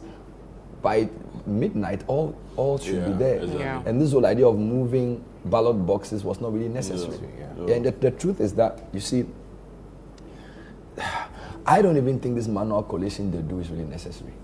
All right, because as I said, I had people in polling station clusters who give me results in less than an hour. EC should be able to get 40,680 results. They should know who's won. So I'm sure they have an idea as to. My point is, look, the presidential election is one election. You have 40,000 polling stations, 40,000 presiding officers. They all have results. Are you telling me that in an age of all that we have, you cannot put all that into one system to tell you who's won the election? That you need to break it down into the collation they break down for me, fine, for detail. But the truth is that even the US, they're able to know who's won by dawn. And they are much bigger. Okay, so, and if, look, this is not necessary for the country. This whole, look at Peter McMahon, this whole wait, let's go to coalition center. And you see, this is another problem. Once you start saying coalition center, people say we'll do recount, all kinds of things happen. Everybody, 40,000 polling station results being added together is not something that's rocket science. All right, so if a media house can put 200 people on our budget, they should be able to put, and by the way, EC has 5 people per polling station. And there's internet connection everywhere. So why are you waiting to go and amass? Do you understand? The guy has voted. He let him send it to a central system. The server should be shared. All of us can see it. You should know the result of the presidential election latest by midnight. Bernard, I'm telling you that they know. No, I'm talking about. They have you see, an idea. This is the issue. They meet and say, EC should announce results, media shouldn't do it, and they do all these things that they do so that we want to follow the process. Okay, and now you have people not bringing the results in, and everybody's just sitting on tenterhooks. Yeah. All right, we don't need to go through this. Yeah, but I found what Mr. Peter Magmenu said very interesting, because MPP used to tease the NDC of not being able to collate its results, and said that, oh, they are going to the election again. We're going to beat NDC hands down, you know, and they will be lying to their followers once again that they had won the election, when in actual fact they didn't have the technology, the personnel and all that to collate the results. So MPP is much advanced as far as collation of results are concerned. I mean, from what I heard from him, he is now saying that they couldn't announce that ahead of what the EC is supposed to do. But in times past, yes, in times past, MPP did that, and everybody bought into it. And various media houses even started projecting some of those things before even the EC came out. So whatever the MPP has could all even be put out there, and they can call it that, provisional results from their angle, while we wait for the EC to officially come out. Okay, because important. I think that what President Mahama or former President Mahama has done is to walk to his, strong room, collation center, and he's projected a certain trend. I'm sure he's sending a message across. Look, I mean, the MPP can also do that. Guys, you're seeing swing constituencies go green. You're seeing deep blue as in central go green. Yeah. All right, the trend is very clear. There's no need to keep delaying. And the process, for me, it's not even the delay. The process itself needs reform. The process needs reform in the sense that you need to have a central presidential. But this is a reform that they carried out. That's why he said we need reform, because you reform after another reform. Because this is the first time we are using the regional coalition center. You can't run what is perhaps the most expensive election in the history of this country. In Africa. And not in Africa, I'm just saying in this country. And not be able to have a sense of the results for the public 10 hours after the polls have closed. Then what did you spend the money on? Yeah. It means that what you spend the money on is not efficient. Yeah. And that is what everybody is complaining about. Yeah. That this is where you prove to us, because look, 4 years ago by this time, we were at a certain level with results. Yeah. The process is supposed to be smoother, supposed to be an improvement. And if you listen to most people, they had anticipated that at least 5 or 6 hours after the close of poll, we will be getting something solid. We would be far gone with some of the results. Here we are, polls closed at 5. Well, it's almost 5 a.m. 10 hours later. And the EC is struggling to put out results for the general public. I dare say they've not put out 10 constituencies. No, they haven't. And you see, even 8 years ago, this delay you see in constituencies that are big and with issues. Yes. And then even by this time, getting to 5 a.m., 6 a.m., they're about declaring it. Everybody else would have. But not to see that 8 years later, most of the country, we don't have anything coming from the EC. Yeah. It's shocking. And yet they've done press conference every 3 hours. No, but leadership, has changed hands. 8 years ago, it was. No, but 4 years ago. But you would expect an improvement as you move forward, not to go backwards. Well, to be fair, we are just one night. Yes. This is the first night. No, but Bernard, the fact that is one night. I know what's interesting. The two political parties both told us that they would know the results by today. That's the assurance we got. But Bernard, as we sit here, we know that the two parties know. They know the results. So how come the EC hasn't told Which is exactly the point. If we are being, and if we want to be honest with our audience, the two parties know. Yeah. They because they all run very sophisticated collation systems. So how come are we not saying that the parties have figured out how to collate results faster than the Electoral Commission of this country? Meanwhile, the EC has more people at the polling stations than them. EC has a presiding officer, a name reference verification officer, a name reference book officer, a verification officer, 2 ballot paper officers. 5 times 40,000. But for me, what is significant is that President Mahama has been able to,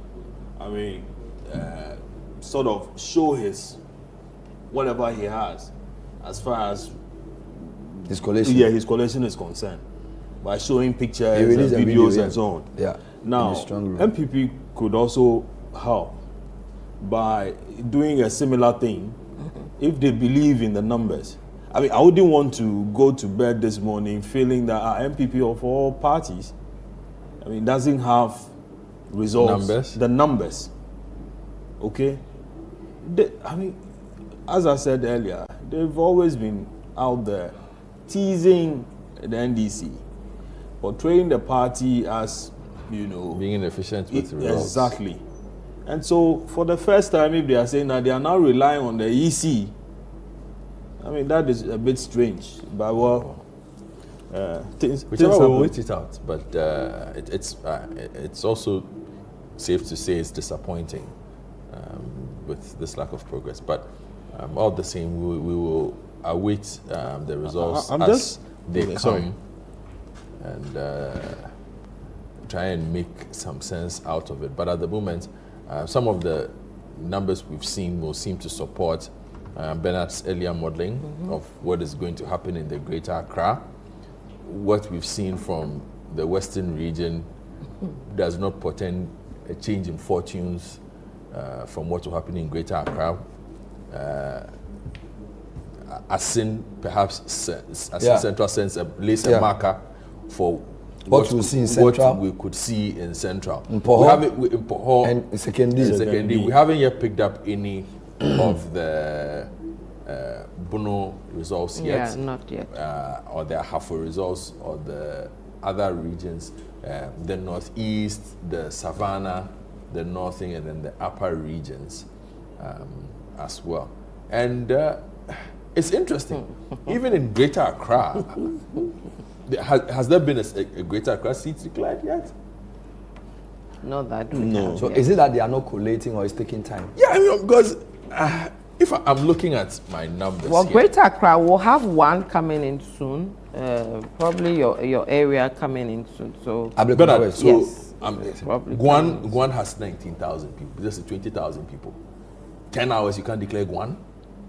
Akachi North has 20,000. Busa South has 21,000. Adaklu 22,000. Achimsredu 22,000. These are small constituencies. Banda 22,000. Yoyo, Lambusi, Akrofom, Sene East, North Dai, Bolgatanga East. But if you can't declare 30,000 votes after 10 hours in these constituencies, we have every right to question your efficiency. The EC must come and answer to us. Because the number of constituencies declared is too small. Yeah. Yes. And who is declared? I mean, if you were complaining about the big ones, up until Swami, which is 100K, and there are a lot of really big constituencies. We can understand those. Bimbila, Kwadaso, Tamale Central, Chimanwa Bieja.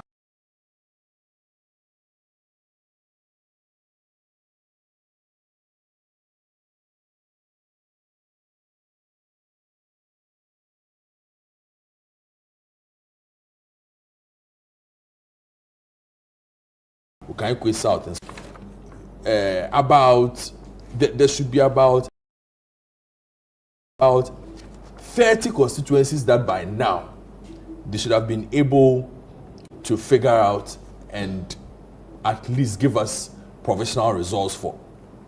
Up to at least Damongo or Nanton, which is 40,000. Yeah, it's a very strange... With the system that they run, this is I would say but I don't call it strange job. I'll just think usually they'll say you should just take MPP out of his misery. Yeah. Do what you have to do. Just do what you have to do. But we see, years ago would have had Swami, coming, Ovorikrom coming, Sobing coming. Mensia. But your constituent, your reporters on the ground, what are they saying? Well, they are still collating. They have a quarter or a half at best. They don't have it must the be a very full, slow process. Yeah, very, very slow, tedious process. I mean, you saw Nashika, she just had a constituency of about 30,000, just about how much, 10,000 or so had been done. I mean, pretty slow. Very slow. You know, and we're in touch with all of them, and they are sending us what they have, which is a quarter. If you're lucky, you get a half. Wow. So, I mean, it's so how helpful has this regional coalition centers been to this process? Yeah. You recall people had issues with it. But listen, send everything to national so that the big guys here could now take the numbers and enter the process. Sorry, and enter the figures that they have. Yes, what they have. Is that no? I mean, the thing should rather be done at the regional. And regional is becoming an issue. So maybe what should be done is, let's do the two processes.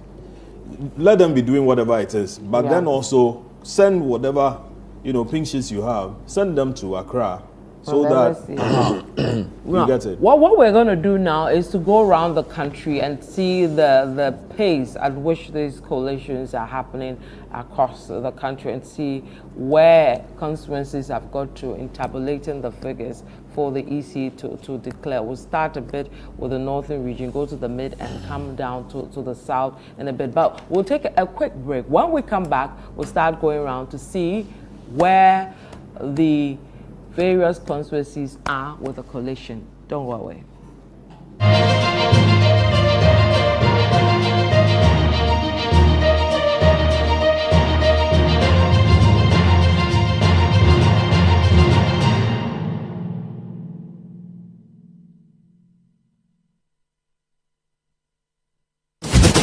Situation all-white Christmas party is back! It's Christmas Eve, for the usual.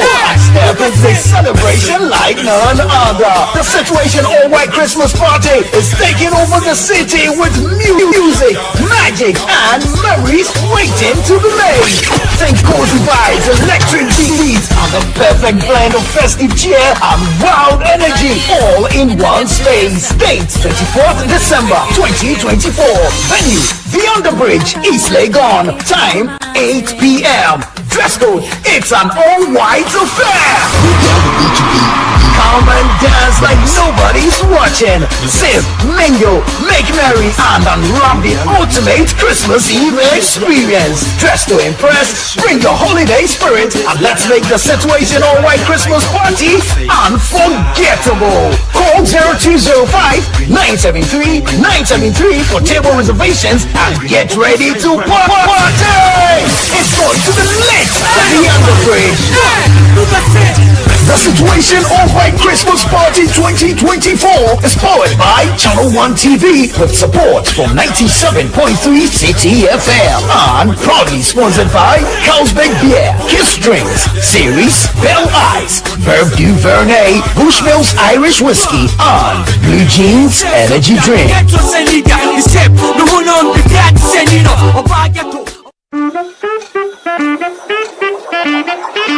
Wake up to your ultimate weekend morning experience with Breakfast Daily Weekend.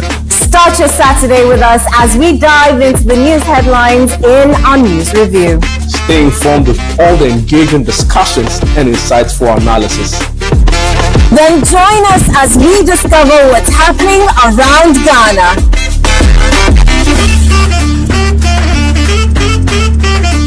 Get all the scoop on all exciting events and happenings in the city and beyond. Ready to spruce up your home? We've got you covered with home improvement tips. From gardening to DIY projects, we will show you how to keep your space shining. And don't miss our arts and culture segment, featuring dance, poetry, and soulful acoustic performances. Your perfect weekend morning starts here. Tune in to Breakfast Daily Weekend on Saturdays from 7 a.m. to 9 a.m. only on Channel 1 TV.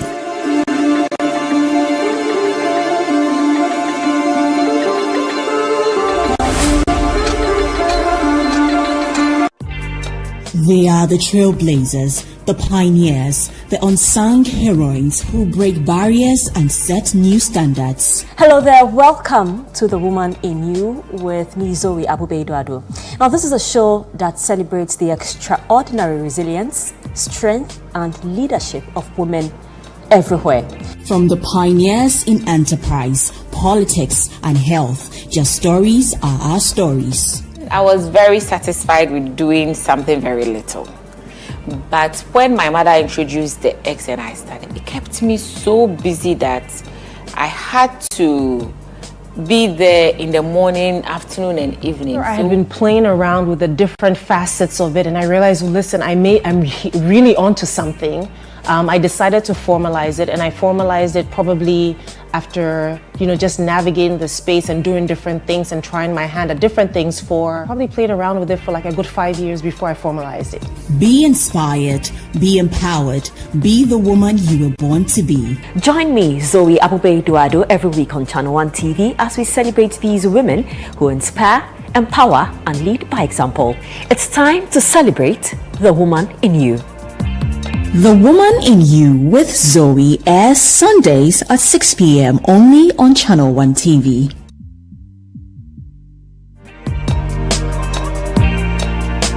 Them sympathizers, basically be followers because of the strong presence of her father's church. And once she's not on the ballot, Taifa. Those votes are not party votes. Those votes are church votes. Yeah. So Adwoa Safo not being on the ballot means, and let's not kid around, that church has a massive following in that part of town. Even Akoboto.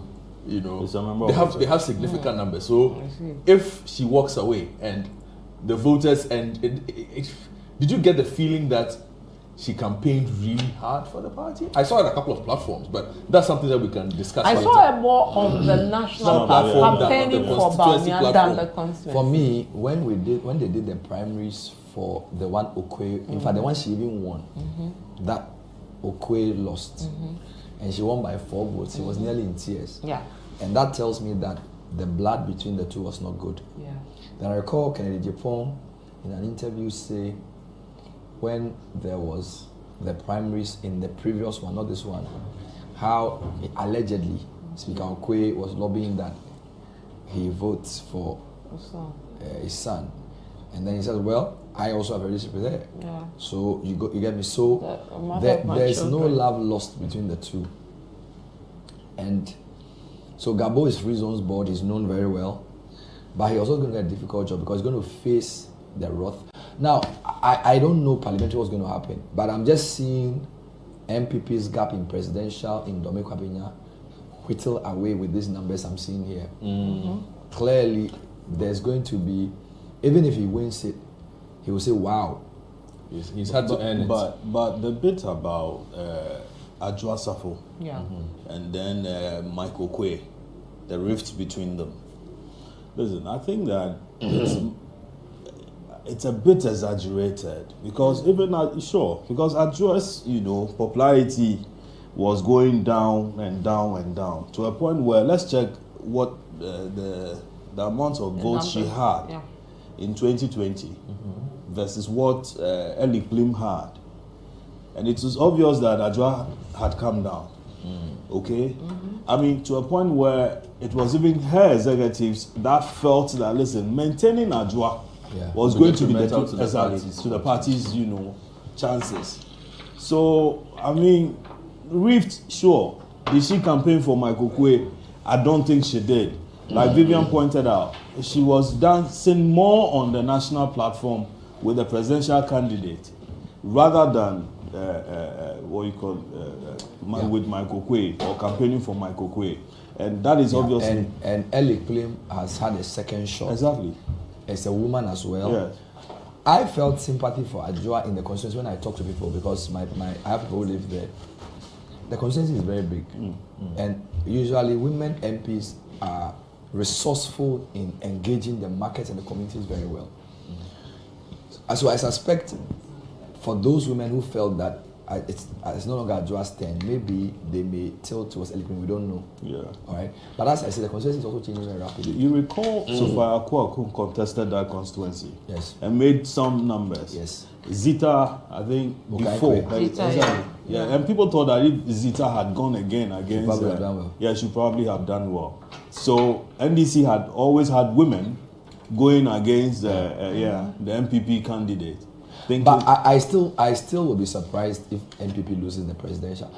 From the thing I've seen, it's probably going to be just a smaller gap for NPP because residually it is the NPP parts are more.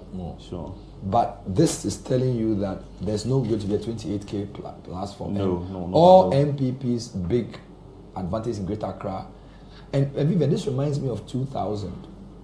I remember I was in the university. And I was listening to the radio and they said, Okanja Adamafio has fallen. They were just mentioning the names of them. I said, Accra? Yeah. And you know, in those days, NDC guys in Accra were heavyweights. Yeah. They all fell to NPP. Boise Kai. I mean, Ajay Boise Kai. Yeah. So, some of for this. Lejo Kuku, he was the only person who's gone twice. So let's wait for the parliamentary to come. Waiting for But the presidential inroads Mahama has made in the region, I think it is, look, this is probably 2016 2.0. 2016 2.0 is what we're seeing. Of course, 2016 was a sitting president. Yes. Licked his wounds, came back in 2020, halved the gap, and a roaring comeback in Greater Accra. Oh, Sanda, okay. I think we need to go back to the Zongo point because Sanda has Zongo street credibility. Even though I was born in Medina. No, I was born at Firestone, which at the time there was a big. In fact, I'll tell you something. If I was born 10 years after I was born, because now it's merged. Yeah. So we used to go to Zongo Junction to take. I used to play match with Zongo guys. And I had friends who lived in Zongo, but I didn't live in the Zongo. And if you live in the Zongo, you speak the language. So Maori speaks the language, but I can understand when you say, but I can't speak it. All right, I live more among Ga, so I can speak Ga very well. So I think people like Sanda have an advantage when you live in communities where you have different languages to speak. Yeah, but Sanda has some more advantages. Okay, that I'm sure when he comes here, he will tell. And by the way, the presidential candidates' power of language. Yeah. I follow Bawumia and Mahama speak Twi. Very impressive. Mahama's Hausa, pretty good. Impeccable. I don't know if he speaks Ga. He does. But it's not good Ga. Yeah, the final rally he spoke Ga. But he understands Ga. That's Bawumia do Ga. And he struggles with the idea as well. Not that I'm aware of. But the final rally he spoke in Akan, he spoke in English, he spoke in Hausa, he spoke in Ga. Wow. Bawumia's Twi has improved tremendously. Yeah. I mean, when you listen to his Twi in the communities, like this is, and you see when you engage as a campaigner, you learn. You learn. So that was one of the positive sides of the campaign I saw, where candidates are flowing in languages effortlessly. It's very powerful. But there's a certain trend that is developing, and I mean, we all make references to social media, let's say post by prominent people. Gabi has posted a few things. Eugene Boachi entry is also posted a few things. Essentially, what Eugene said was to the effect that, listen, this defeat was expected, and that about 6 million people didn't turn out to vote, and that had affected, that has affected the MPP, he says, and talked that the party lost the election as far back as 2022. Okay. He's just posted that. Yeah, he posted that, let's say an hour or so ago, and made mention of the fact that keeping Ken Ofori-Atta in office, when the agitation was that, listen, let the guy go, let the guy go, let the guy go. Brought that up. Okay. Yes, that the president refused. I mean, had an effect on the chances of the MPP, and that he felt that he feels that the party should go into opposition and comes back stronger next time. What did the other person tweet? Who? Gabi. Yeah. Yeah, Gabby, I hear tweeted something on a Wailers song. Bob Marley and the Wailers. I mean, what song is that? I'm coming. Let me fetch it for you. But I mean, those who are. I mean, whilst you are fetching it earlier, we saw former President Mahama in the strong room of the NDC. If we can pull that video, monitoring results as they trickle in. Of course, for now, we know that in the Greater Accra region, for example, for the figures that we have, we can confirm that for presidential results, he has taken that region. In a bit, we'll confirm for you the central region, and then we'll go to the western region as well. And then we're getting some results coming in that for parliamentary as well that we'll be confirming to you as and when. And then, of course, we'll be going around the country speaking to our reporters as they feed us with how things are panning in as the results and confirmations trickle in across the country. This is Election Bureau. You're watching us on DSTV or on Facebook or YouTube, wherever. You can always send us a message. We'll gladly read them. Are you in any of the constituencies where it has gone green or blue? We'll be happy to hear from you as well. Remember, our hashtag is Ghana Polls 2024. You can key in that as well on social media to get the latest around the elections. My name is Vivian Kailogo, currently in the studio with Godfred Akotokwafor, Larry Idogbi, as well as Leonard Avle. We're looking at and analyzing the figures as they're trickling in from across the country. So the summary for the region is that the size of the region has told in the commanding lead that Mahama has in the region. And the constituencies we've analyzed in the region tell us that the turnout for the election will not be higher than 70%, and that if that trend is to follow, and if the size of Greater Accra is to matter, if we confirm Western and Central, there's no way back for the MPP. But the numbers are coming in. I'm using what I call the polling station cluster analysis, where basically we've taken representative polling stations, because as I always say, and I need to say this because people keep saying, why aren't media houses collating all the results? Look, let's be very honest. I've covered elections since 2004. I don't even think CNN has all polling station collate people at polling stations. The organization for an election, when I went to vote today, there were 6 electoral officials, 1 security man. NDC and NPP had at least 2 people. When I got to my station to vote, the NDC guy had an album, NPP had a certain album. And then when they finished comparing, when I vote and they verify, an NDC guy writes something, an NPP guy, so they have at least 4 per polling station. Multiply 4 by 40,000. We are getting close to 200,000 people. Apart from Church of Pentecost and Catholic Church. So when people just need to understand that what we do, so we said we will do a number of things. There have been exit polls that have been done with the same polling station. Now the reason I'm able to tell you that these constituencies will go green is because my polling station clusters match the exit poll. It hasn't been shared. So the specific places we did the polling station clusters were the same place that the organization that did the exit poll also interviewed people, and the result is the same. Right? So it's not look, we have different ways of ascertaining reality. Okay? And the EC will give us the final figures. All right? But from what we've seen in the region and the trends, the Greater Accra region's shift is seismic.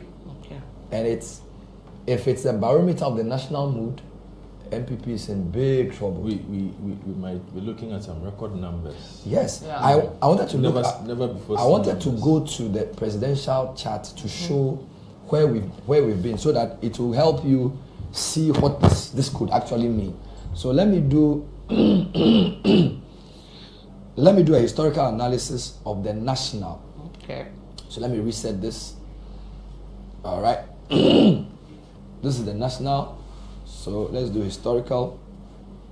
All right. Let's do a heat map. There you go.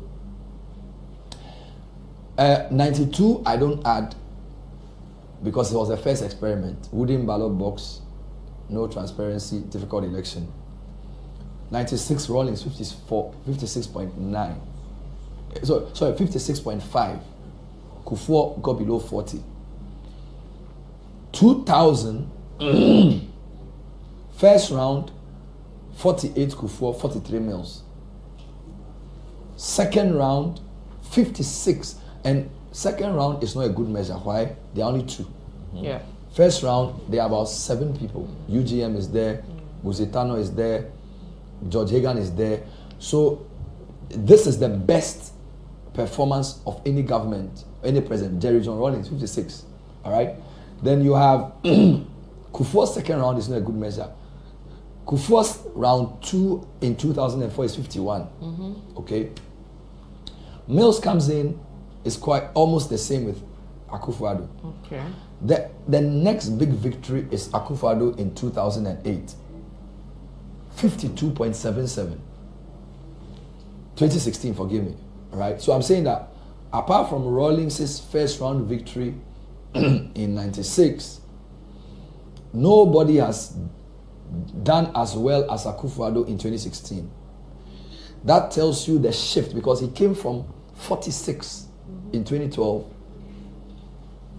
to 52. All right. Now, sorry, let me do the nation. I don't know if this is regional. I want to, yes, this is national, yes. 52. From the Greater Accra numbers we are seeing, if Greater Accra pulls the whole nation, you definitely will do better than 52. He will. He will. He will. He will. So, and the seismic nature of this is in the swing from his below 50, it's 47, to what he's doing now. All right. It is remarkable. It's absolutely remarkable. It's remarkable. It's remarkable. And when some of the provisional figures we have seen, start coming in, and we're able to put those figures out, some of the analysis that Bernard has made for the region will start making a lot more sense, because then we can plug in the figures, and for those of you watching at home, you will be able to understand where he's coming from, or where we are coming from, when we make these projections based on the cluster polls that we put into our system, and then came up with this analysis. And it's something that will be repeated with the other regions as well. We will go to when the West starts coming. Western and Central. Western and Central. Yeah. We will run this. And as don't well. forget BA. Yeah. I actually have done. We don't have BA anymore. I actually have done some classroom, but I don't have Bono enough. Eastern, I have. But I have reason to believe that the BA will go the same way. Yes. Probably. Half especially. I mean, I'm told Kweku Adjumah Menu, the former health minister, who used to be very strong. He's in danger. In the Doman Central is down. He's in danger there. Yeah. Okay. So I mean, a lot of that's the Bono areas. Yeah. I mean, it's been a total. Let me sit down. Yeah. Total Wipeout is one of my favorite TV programs, by the way. Yeah. Total Wipeout. Larry Dugbe, Total Wipeout. Okay. This looks interesting. Yeah. This is the Election Bureau. In a few minutes, we'll start officially giving you the figures. The declared figures for the electoral. I wanted to give you my second D model. My model for just the Western. So the reason I suspect that Western will also shift to the NDC, like he said about constituencies, polling stations in this area. When we did the second D polling station thing, we saw something very strange. Second D and Takoradi have never really gone to NDC before, presidential, and we did. Where's my second D? We did the analysis and saw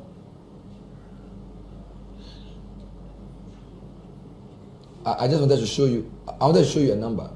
So maybe the cluster we saw in second D suggested that the NDC's performance there was unprecedented Okay. in that secondary cluster. I was trying to pull it for you, but I don't seem to be finding it. I think it's I'll find it for you. But isn't second D an outlier, so to say, concept maybe a unique set of circumstances coming together, like a unique candidate? The place that more than other the police things stations coming were into play. picked from and the NDC had more was very shocking for me.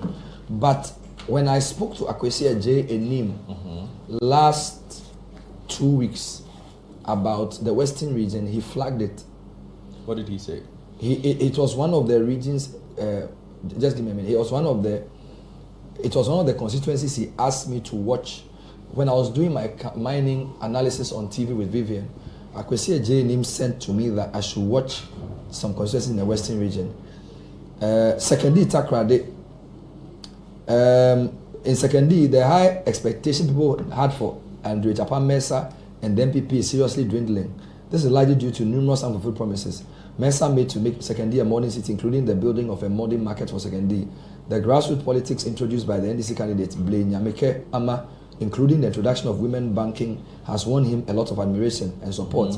Key supporters and assemblymen who for many years were known to be supporters of Mensah are now publicly campaigning for the NDC's Blaine Nyameke Aka. With all things being equal, it will not be surprising to see Mensah fall in Takrady.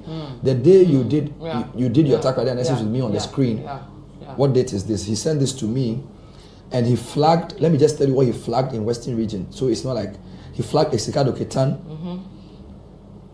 he flagged Ahanta West, he flagged Kwesimintim, he mentioned Shama, and then he did Amenfi Central. So, and he also mentioned Efia.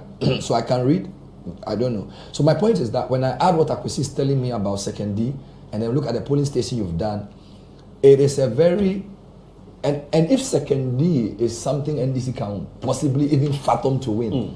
You get it? If NDC can think of winning Second D, then why can't they win?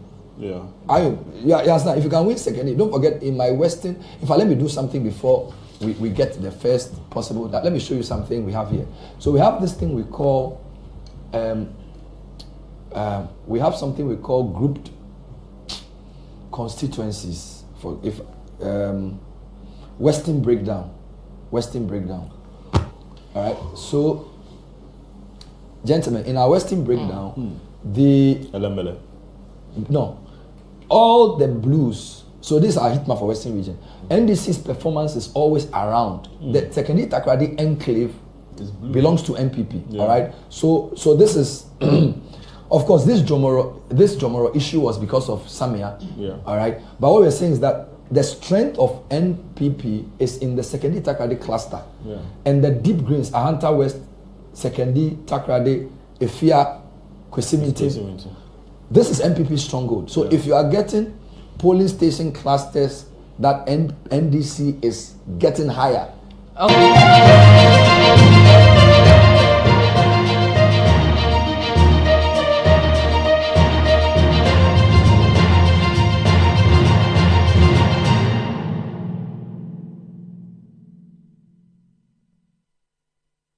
And my party members and those that are not part of my party and then joined us and campaigned for us to win.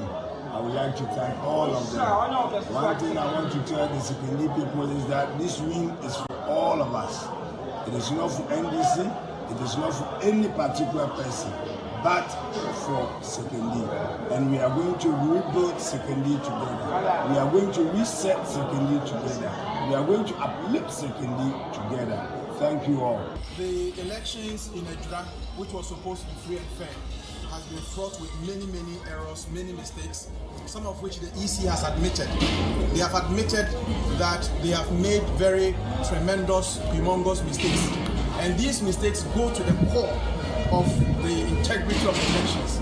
Because of these mistakes, MPP is unable to accept the results in Edra. And therefore, we have petitioned the Electoral Commission through our legal team from Kumasi, who were sent here by the National Party. We have petitioned the EC that we are completely rejecting the results of Edra Kumasi. unless a recount is done for all the polling stations, aside the clerical errors that we have identified, there were incidents of violence, incidents of ballot snatching in the areas of Sechedumase, Seko, all of which are MPP strongholds. It had to take the intervention of the military to rescue some of the ballot papers, some of the ballot boxes. And because of this, we are unable to accept anything that was contained or anything that these ballot papers contain, we believe have been tainted. And as in law we say, illegality vitiates all. And therefore we are rejecting the entire ballot boxes. And if we are rejecting the entire ballot boxes, it means we are rejecting the results that are trickling in. Aside that, the EC called us a few moments ago and told us that there were places where the NDC was giving 0, while some figures were recorded for the MPP, and that these were transpositional errors. And such transpositional errors go to the core of the integrity of the figures that have been presented on the pink sheets. And we know the pink sheets are the primary records of the elections. And once the pink sheets are tainted, it means that we cannot accept the numbers on the pink sheets.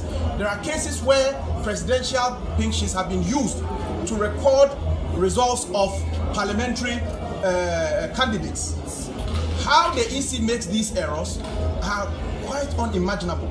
And therefore, we believe that the EC probably is in cahoots with the NDC to rig the EDRA elections. And these make it impossible for the MPP to accept the EDRA results. We are therefore boycotting the results as they trickle in, and we are calling for a wholesale recount of the entire EDRA Sechedumase elections. Otherwise, the MPP would be unable to accept any declaration of the EC, as same would have been tainted with fraud, illegalities, and transpositional errors, most of which have been admitted by the EC. The EC a while ago impressed upon the MPP, for example, to accept that these transpositional errors should be corrected, when we know that electoral errors are corrected at the polling stations. And therefore, the only remedy for correcting any error that is arising from the polling stations is recounting. And therefore, we are calling on the EC to recount the EDRA elections. Otherwise, same will not be accepted by the MPP. The first excuse was that one polling station, something happened. But you see, they signed all their agents. There is no exception. They signed every pink sheet that we have, that the EC has. All their agents signed it. And initially, they even wanted a recount here. But the law doesn't permit that.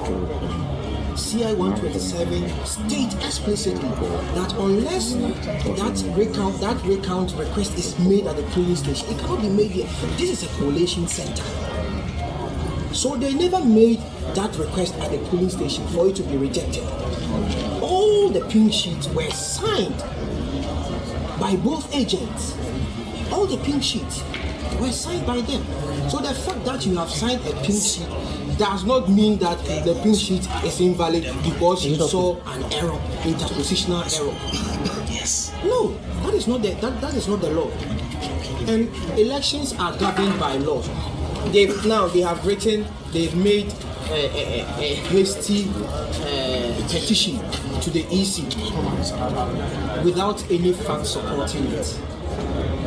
They don't have any fact, any factual evidentiary support to ground their petition. So we would ask people of the media in Ghana to disregard these baseless accusations by the MPP. They are bad losers, sour losers, as the PC has indicated already. It's only proper that you call the PC to congratulate him. We've been here throughout the night. The MPP parliamentary candidate is not here. She knows. She knows she has lost. That is how come she hasn't stepped foot here. We have won soundly, we have won convincingly, and no amount of sabotage, no amount of trickery will compel anybody to do anything otherwise. No. The verdict of the people must be respected. Elections are won at the polling station. We have won at the polling station. Simple. How is it looking like for the NPP currently? Are you on course to breaking the 8? Well, the results are trickling in. I'm told there are some challenges at the constituency coalition centers. So, as me and you are here, we are waiting to have the certified results from the coalition centers. Okay, but I know we're able to know where we are going. Okay, but I know the parties have been doing their own coalition. How is it looking like for the NPP?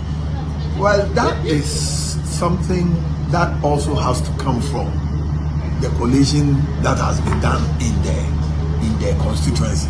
It cannot come from the air. So constituencies or polling stations have to give them the results before it is quickly transmitted. I mean, we can't go beyond the electoral commission. But are you concerned about the delay? Very much. I'm tired as I sit here because obviously you are tired, I'm tired. So we are concerned. As party representatives, has the EC communicated anything to you as yet? Not yet. We inquired and they told us they are also waiting for the results from the constituency coalition centers.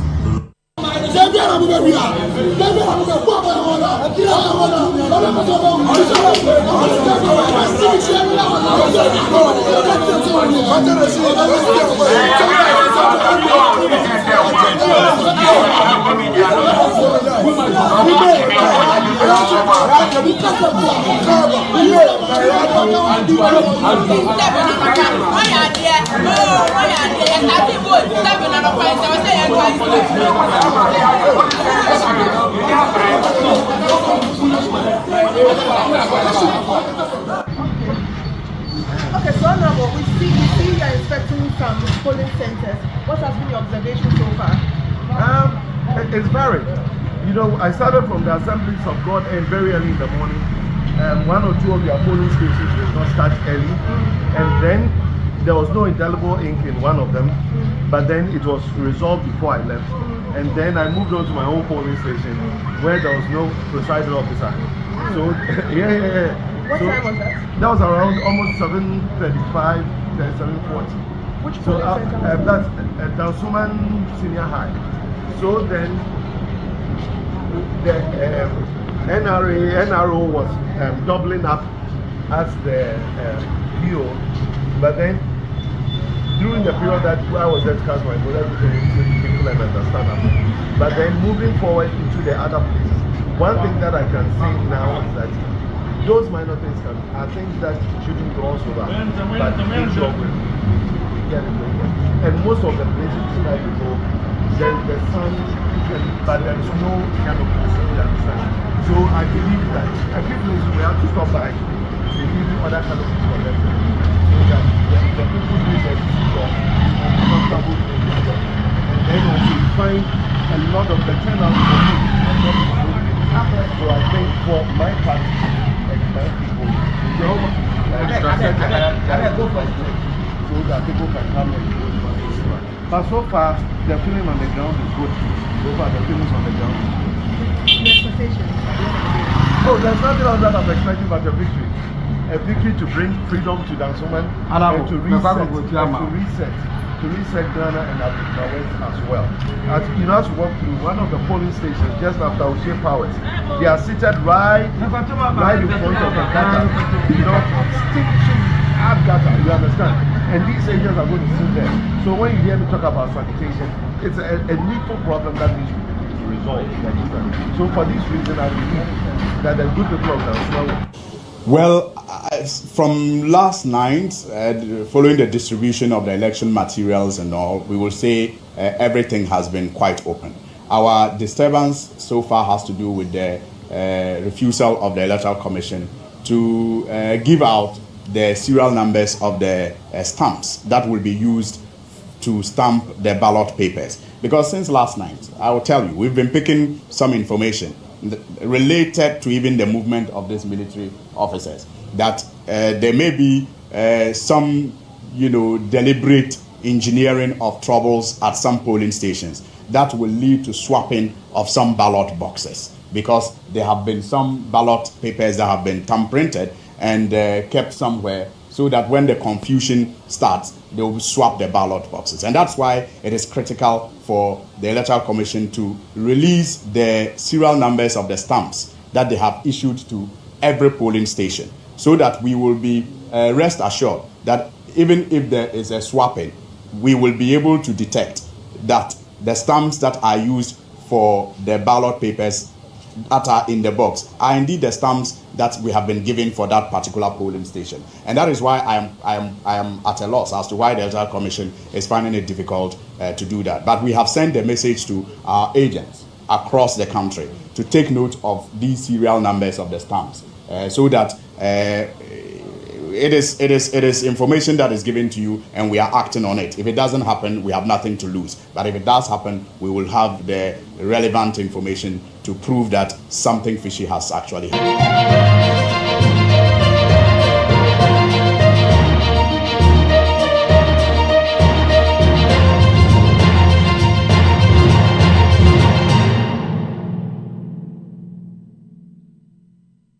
The Point of View. This is your favorite current affairs show on television. Here on The Point of View, we pick the right topics, get the right guests. We ask them relevant questions on issues that matter to you. With the complexities of the issues happening around us on a daily basis, If you come and run and announce to us that you vote for me, vote for me because there are difficulties today. But by the way, when you vote for me, give me some time to think through the answers. You should be worried, Bernard. We need some time to think through my next questions. The advantage of having a John Mahama at this point in crisis is that he has been there before. He knows how to cut through the bureaucracy to make things move. If he didn't know before, now he knows. it's the hard-hitting conversations on The Point of View. That cannot be true. What cannot be true? The statement you made that 1D1F has been one of the most successful policies of the MPP government. You cannot talk about the fact that it means that the program has not been successful. The probing questions of The Point of View. For almost all the surveys, whether it's NCC, Afrobarometer, or even Global Info Analytics, health has featured in the top 5. The fact that you had 8 good years and you had 9 hospitals to complete. You spent 8 good years and you couldn't even complete a single one of them. So he's telling me that the Upper West Regional Hospital, which I cited, Bekwai, and the other hospitals that they came when we had virtually finished and just commissioned, they were able to build them from scratch. As well as religious and social discourse. The kind of education I have at Ashesi is one that makes the statement very true. Usually people say a jack of all trades is a master of none, but then the part they forget is that, but oftentimes it's better than a master of one. Wow. The Point of View airs every Monday and Wednesday at 9 p.m. only on Channel 1 TV.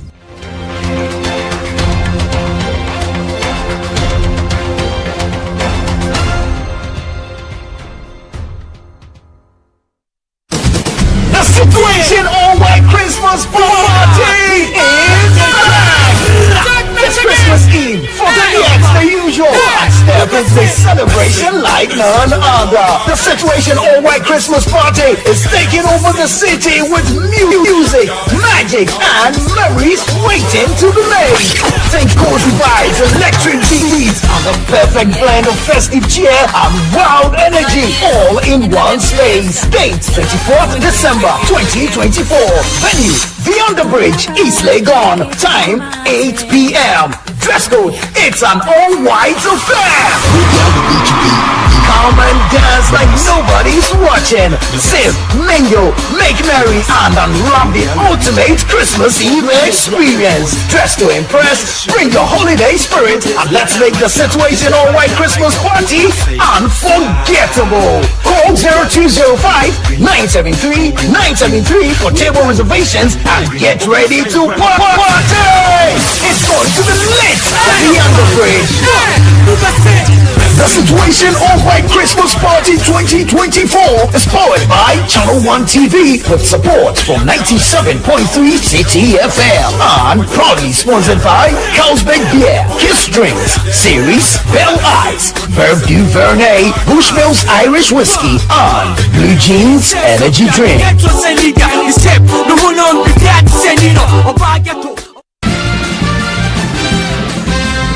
this fast-paced world, we understand the value of your time, which is why we bring you the key stories that you need to know without any unnecessary filler. Our team of dedicated journalists have carefully curated the news, ensuring that you stay informed about the latest developments in your community, nation, and the world.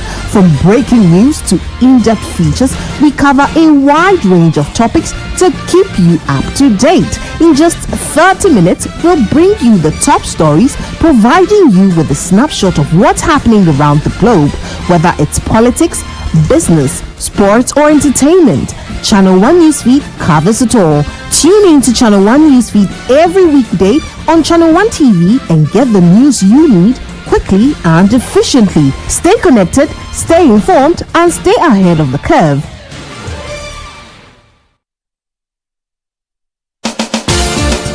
In the realm of national discourse, where every question demands an answer, one show stands out: Face to Face. Face to Face cuts through the noise and goes straight to the heart of the matter as your host confronts personalities in politics, governance, society, and business on the topical issues facing the country. If you said to me that you made £1 million out of scraps in the United Kingdom at age 19, that will raise eyebrows, and I ought to ask you how you made it. Maru, first of all, if anybody wants to find out how I acquired my wealth before even 21, it's on the internet. You know, I have built hotels. I've done all of that. It's all there. It's bringing me income. It's yielding. I'm creating employment. You introduced free SHS in 2017, and for 7 years, you are still having the same problem. No, it means you have that's not false. That's very accurate. No, that's false. Schools still have challenges with boarding house, dining hall, Maru, classrooms. I like context. Yes. I like debate, but I like factual debate. Yes. It's false. And I'll tell you what. Dr. Bawumia has humbly acknowledged what our challenges, our shortfalls have been as a government. He has outlined what the successes have also been. And he is giving cogent, clear vision points for each of the sectors. It's the worst, government we've ever had to combat corruption. Join Umaru Sanda Amadou every Tuesday at 9 p.m. on Face to Face as he explores the issues that shape our nation. Only on Channel 1 TV.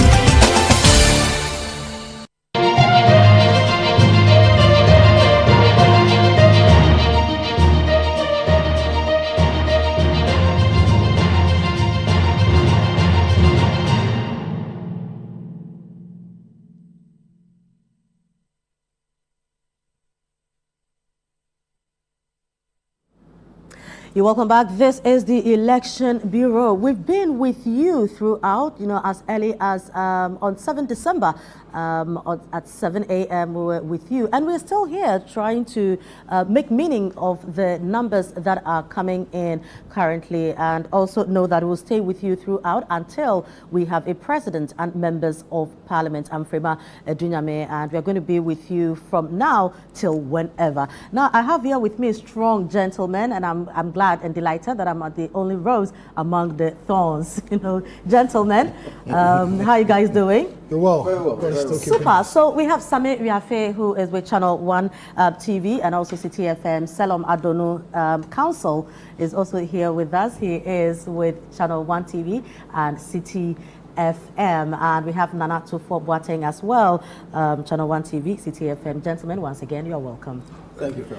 So I'll start with you, Sami.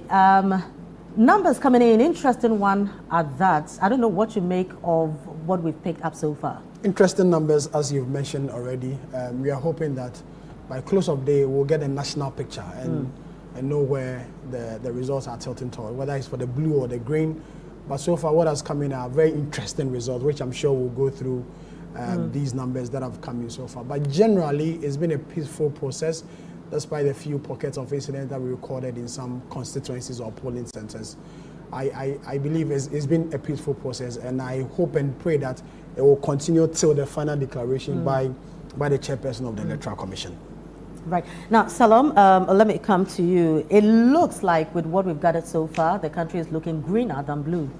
Of course. I mean, it's appearing like a clean sweep, especially across the coast, and some very shocking results we've had over the night. And it's interesting. It's a long day ahead, but we hope that the results will be coming in faster than we saw in the night.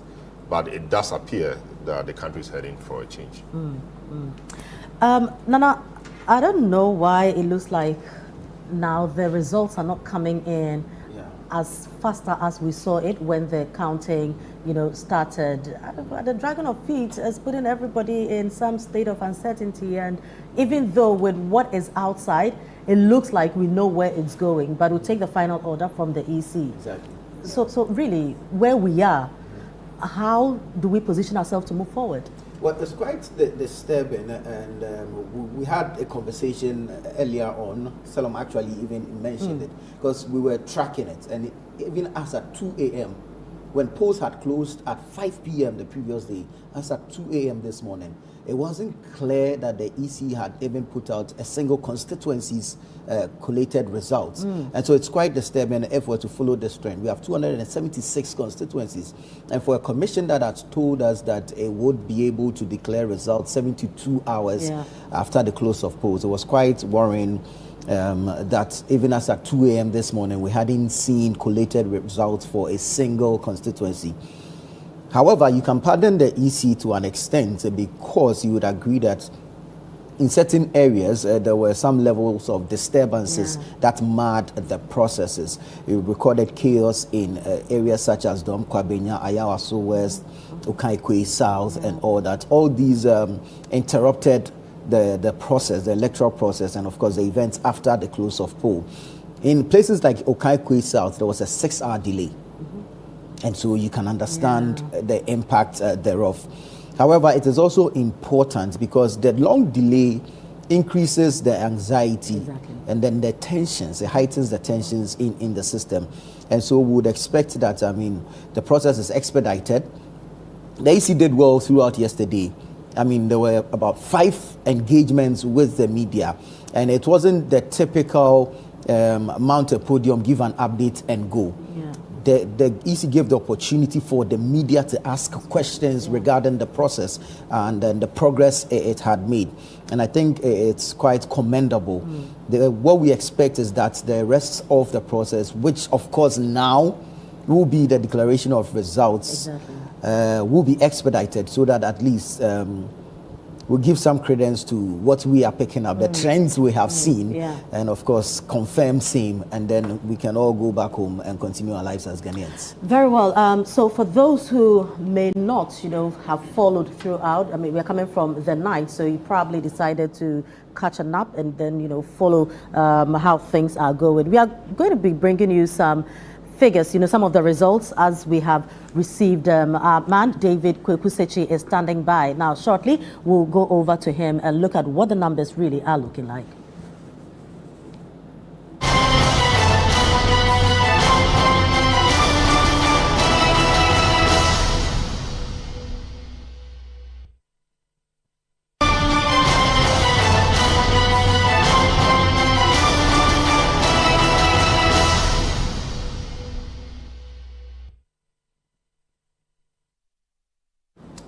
So this time for looking at the results, and Frema said earlier that she's the rose among the thorns. Well, I guess I'm one of the thorns here as well. But yes, we do have some results in. We want to go and look at what we have from Mpoho. Okay, so from Mpoho we have some results, and then we'll be looking at Assin Central as well. All right, so there you have it from Mpoho. You have for the MPP candidate, Dr. Mahamadou Bawumia, we have 8,293. And then we also have for John Dramani Mahama, the candidate for the NDC, 11,062 votes. So that's what we have for Mpoho. Let's take a look at what we have for Assin Central. Okay.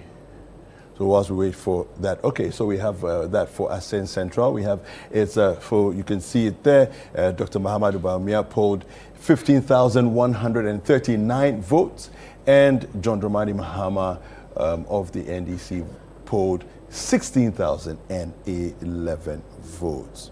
All right, so Frema, those are some of the figures you've seen there in Mpoho, Assin Central. I don't know what you make of it. I'll throw it to the gentleman here because I'm not too sure, what we make of all this. Assin Central, some of these areas you would think should be going blue, but we don't really know what has happened this time around.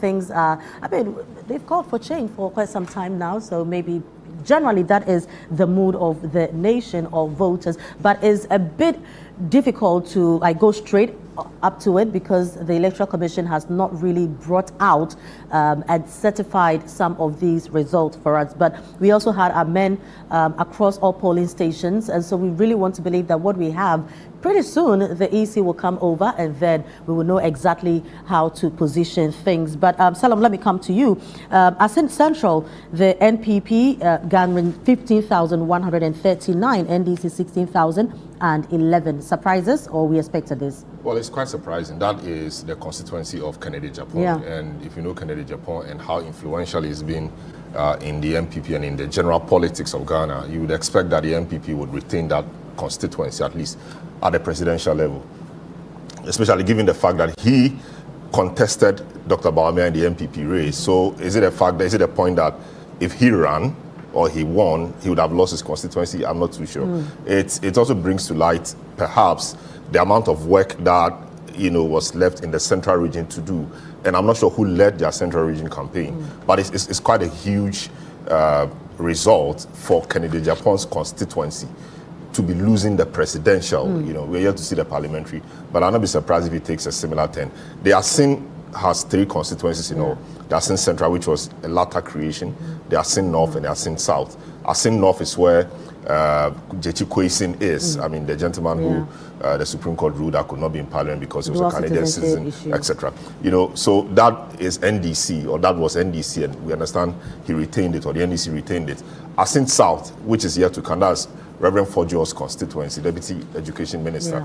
And then Assin Central, which is Kennedy Japan. So all the Assin constituencies used to be MPP, usually because of how they are placed. Because they are close to the Ashanti region, sometimes you have some of the Ashanti people pouring into or overflowing into that constituency. And they are closer to the Ashantis in history, etc. So if our tribal politics is anything to go by, that explains why those constituencies will usually vote MPP. So it's been so. So it's quite surprising that has fallen to the NDC. Kennedy Japan will have a lot to think about, really. So we'll come back to this Assin Central, but let's go over to David for more results.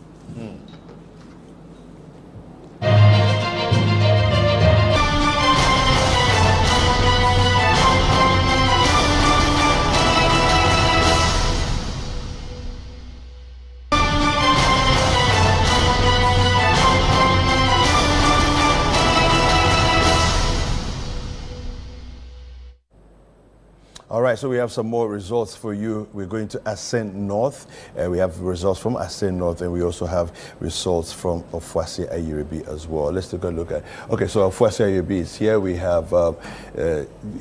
Mahamudu Bawumia polling 18,124 votes, and we have John Dramani Mahama polling 12,977 votes there. I don't think there's any surprises here, but let's take a look at Assin North and see what Assin North also has for us.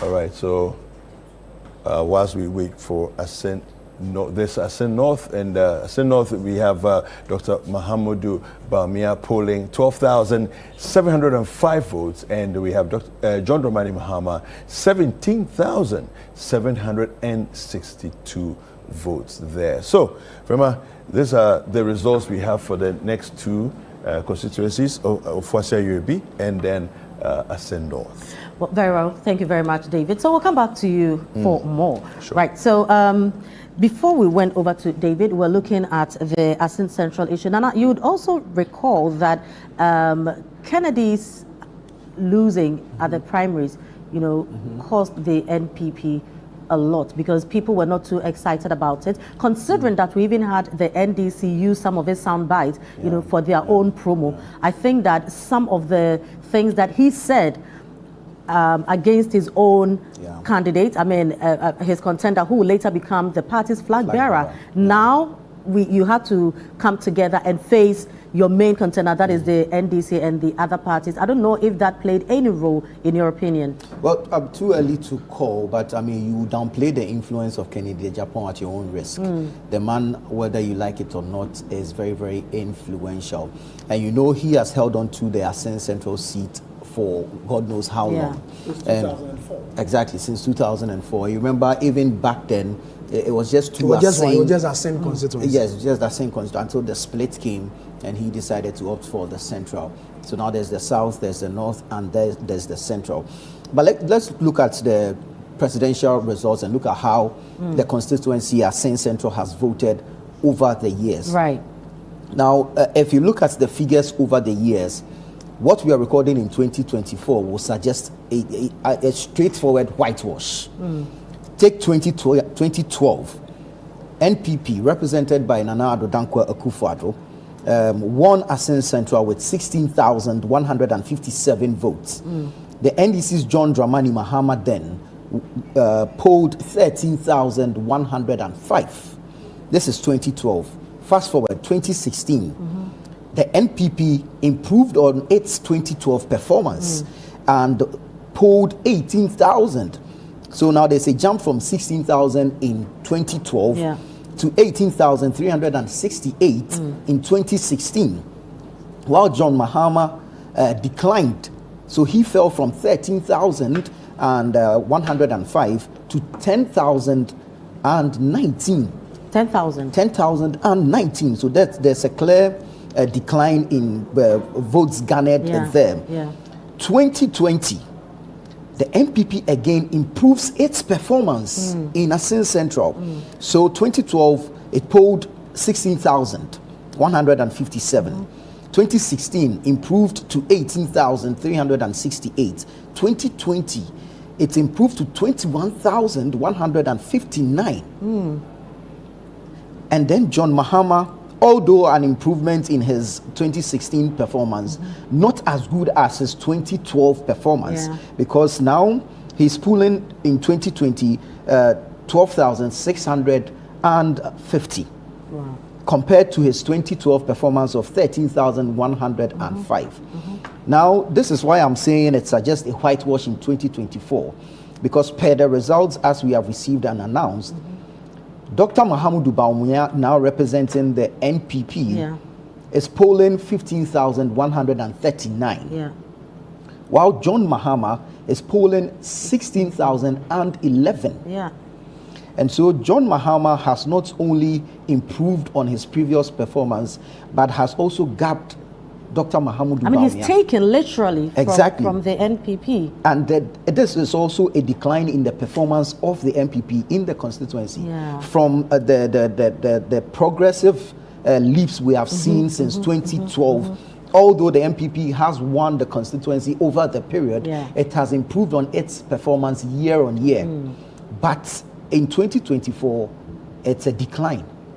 So from 21,159 to 15,139. That's about 6,000. Exactly. Wow. Sammy, I don't know what you make of this. It's surprising because that constituency, as Nana said, has Would always it be been blue. the absence, of Kennedy Agyapong? It I mean, may the be, fact that it he may is be, not there now. it may be a contributing factor. Doesn't mean all these were since 2004. He's been the one holding the constituency down, and with his photo not on the ballot this time around, and a new person, then the support is no more there. That's a question. Because we've also heard the Honorable Kennedy Agyapong talk about what he does for his people, even before going into politics, and I mean his relationship with his people and all. So could it not be that he has a personal relationship with his constituents? That he does. I mean, as a person, I mean, you can't mention the Asen area and not mention Kennedy Agyapong and its influence there. But while I'll depart a bit from him contesting the primaries of the party and the impact it has had on the fortunes of Dr. Bawumia, is that in the latter part of the campaigning period, we saw him strongly campaigning for Dr. Mahamudu Bawumia. He mounted almost every big platform that Dr. Bawumia was on.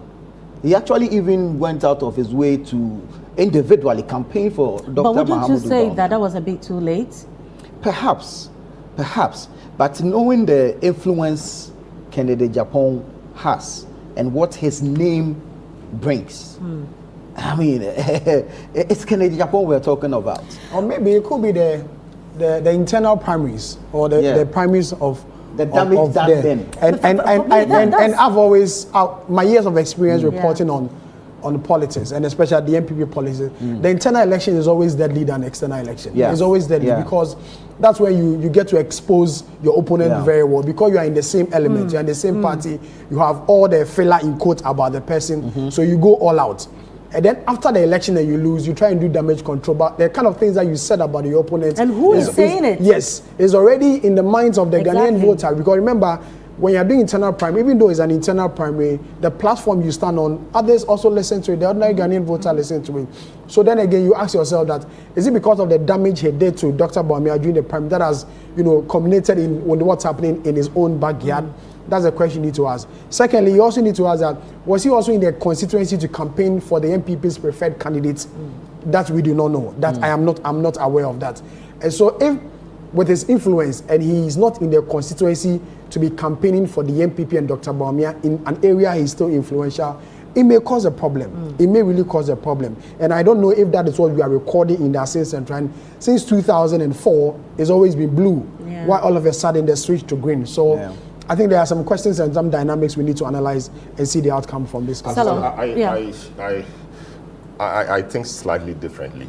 I mean, I think it's a general mood of the country. Right. It could be the general mood of the country because, I mean, success without a successor is no success. So if we say that Kennedy Japan is so successful as an MP, so popular in his constituency, and he fails to have somebody succeed him on the ticket of his party, then that is a problem, So I think it mirrors the general mood of the country. I don't think what is said about Kennedy Japan knew of this outcome.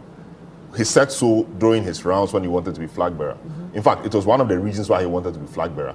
And if you go back and play a lot of the things he said, this is what is happening. He said the people cannot trust Bawumia. The people are suffering. The economy is bad. If the economy, or how did he say it? The exchange rate will expose you. If the fundamentals are weak, the exchange rate. He said all of that, and NDC played it back. NDC was not playing it back in Assist Central necessarily. NDC was playing it back on a national platform to have a national effect, which we are beginning to see.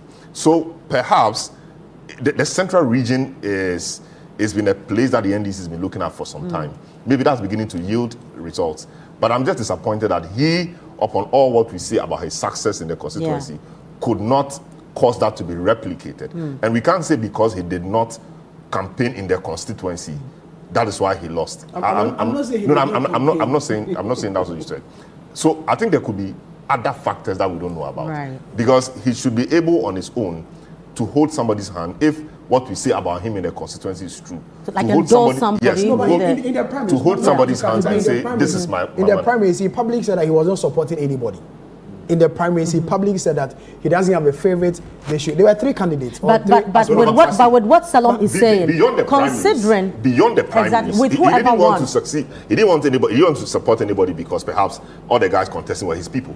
So now, if one person wins, that person becomes not just his person again. It becomes the party's candidate. And no matter who you are, you hold that person's hand. If he's been able to campaign with Bawumia, who he went toe to toe with, said a lot of things about, campaigned with him. In fact, he is the last ordinary person in quotes who speaks before the creme de la creme, the President Kufuor, the Akufo. So he's key. He was key in the campaign and he went everywhere. He was particularly with Napo campaigning for the ticket. So if he was able to do that for Bawumia, why wouldn't he do so for his constituency? So I think there could be more factors that they say all election is local, especially parliamentary elections. We need to now, as the results are coming, now drill down to the constituency level and see what local factors there might have caused this. Maybe the NDC guy there has had longevity. He's been there for a long time with the people. If you recall, there was an incident with that guy That led to some suspension in the Asin Central constituency. On the NDC side, he said he went to take somebody's, you know, and all of that. And the NDC, and the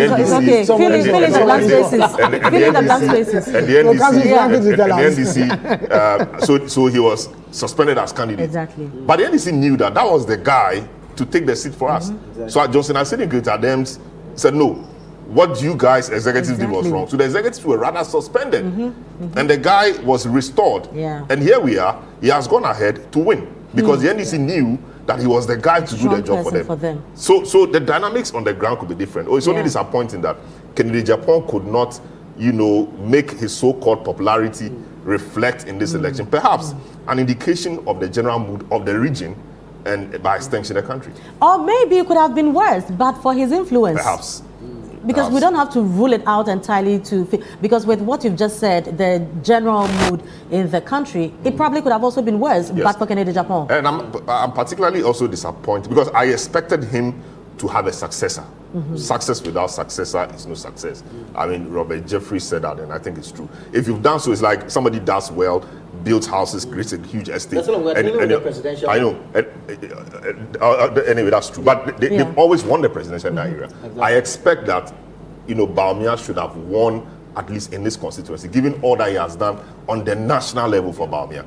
Bawumia is my guy, and he's told everybody that Bawumia or the MPP, even if you not mention Bawumia, just say MPP, which was what he did mostly. That the and look at the last campaign, the last rally. He had a lot of time, close to 30 minutes, you know, tracing the MPP route from Kufuor Free, I mean, maternal care, NHIS, all of that, and then got into free SHS and all of that now, free dialysis, and telling us how the future with Bawumia will look like. If you've been able to do so on the national level, I expected him to have replicated something like that at the local level, especially given the fact that a lot of the help he gave the people in the constituency, we are told, was because he was an MP on the ticket of what party? The MPP. So the MPP was the party that assisted him to assist the people. So I expected the MPP to win. But again, maybe it's an indication of the general mood of the region. The central region is funny. Or once perhaps they move. Could it be his absence on the ballot? And I'm not referring to presidential this time. You know, he's not contesting for the parliamentary seats again. And so perhaps the endearment towards the MPP has been because of him as an individual. That was the point I was trying to raise earlier. His personal engagement with the people. No longer engaged in the politics itself. He's no longer contesting as an MP. He didn't make it to the flag bearership position. Then the people can now say, okay, well, truly or originally, we have been leaning towards here, but we only told your line because of what we were getting from you. Which is also very possible. I mean, it's very, very possible because you know, sometimes people are voting according to the party generally. Others go beyond the party to look at my relationship with you. So I think that looking at how Kennedy has been at that area for that long, since 2004, by all means, if he is not there, he's going to take something away, plus all the things that he said in their primaries. But let's look at, and I don't know if you have the numbers for Ofuase Ayrebi. NPP took it with 18,124 and NDC 12,977. I don't know how it has been, you know, over the years. Is it an improvement? Have they declined a little bit? I can look it up real quick. I was actually looking at the figures from Impoho. In the Western region, which also toes a similar line as that of the Asin Central one. Very well. So let's look at Impoho before yes, because you can track or you can trace an increased performance by the MPP over the years, and then the sudden decline this year. So let's take you to Impoho in the Western region. In 2012, NPP represented by Nana Addo Dankwa Akufo-Addo polled 8,437 votes, while John Dramani Mahama of the NDC polled 7,955. And just as happened in Asin Central, same happened in Impoho in 2016. NPP improving on its performance, NDC performing poorly. So in 2016, Nana Akufo-Addo of the NPP polled 9,474, and then you would have John Mahama of the NDC falling from 7,955 to 6,470. Now, if you go to 2020, an even better performance for the NPP, this time polling 11,739, and John Mahama doing well, but not enough to beat Nana Akufo-Addo in Mpoho. And I mean, the similarities are just there. Yeah. You notice that just as in Assin Central, same is in Mpoho, where in 2012, the performance, the gap not so big. Then in 2016, a wider gap. Then you go to 2020, a closer gap, and then a big fall in 2024. And so in 2020, you would find Nana Akufo-Addo polling 11,739.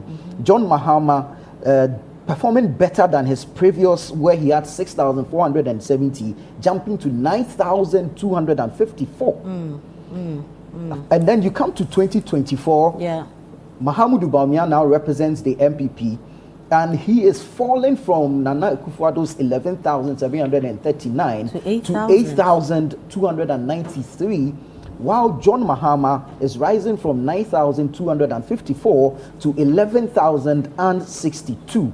And so same trend as in what happened in Assin Central from 2012 till now, the same thing happening here. You can see an improvement in the MPP's performance over the years, a decline in the NDC's performance in 2016, a better performance in 2020, and an even better performance in 2024. Quite interesting happenings there. Now, Sami, I don't know what you make of this. Could it be that Ghanaians in general, are not prepared to break any two terms? To break it, yes. Okay? To break the eight, because you can tell from what Nana has said how the numbers keep declining as and when you move on. It looks like once you've done your 2 terms, regardless of what you do, you must move for somebody to come in. And it's reflective in the figures that we are seeing and how they decline. I don't know what you think. I'm getting those indications from the results that we have seen here and where and other places that I've seen, the results. That's the general impression that I'm getting, that Ghanaians have come to understand the 8-year system. And after 8 years, let another person also come and continue where he left off, or bring their own policies and programs. So it has come to stay, and it will be difficult for any political party to try and move on. So if you remember in 2008, the MPP nearly broke the 8 then. If you remember, the NDC led by the late John Evans Atta-Mills only won the election by just 40,000. When they thought they were going to the Jubilee House for the first time. Imported elephants all over. They said that elephant ate like 80 tubers of yam a day. So that was where the breaking the 8 would have started. But Ghanaians realized that no, we don't want it.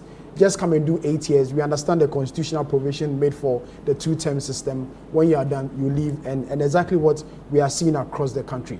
From the results that we have seen, and we are waiting for the Electoral Commission to officially come and announce it, that is a trend. The country is getting greener by the day, and I will not be surprised if the Electoral Commission comes in to make their final declaration. But then from the conversations my colleagues have had with the Assins, especially the Assin Central, I feel that because, that's my thinking, because Kennedy was not on the ballot, I'm sure the influence in that particular constituency, went down there. The more reason why the NDC, is winning, or John Mahama is winning the constituency. And then in the Assin North, is already an MPP, an NDC seat. We know of Jachi Kwesen and what's happening to him.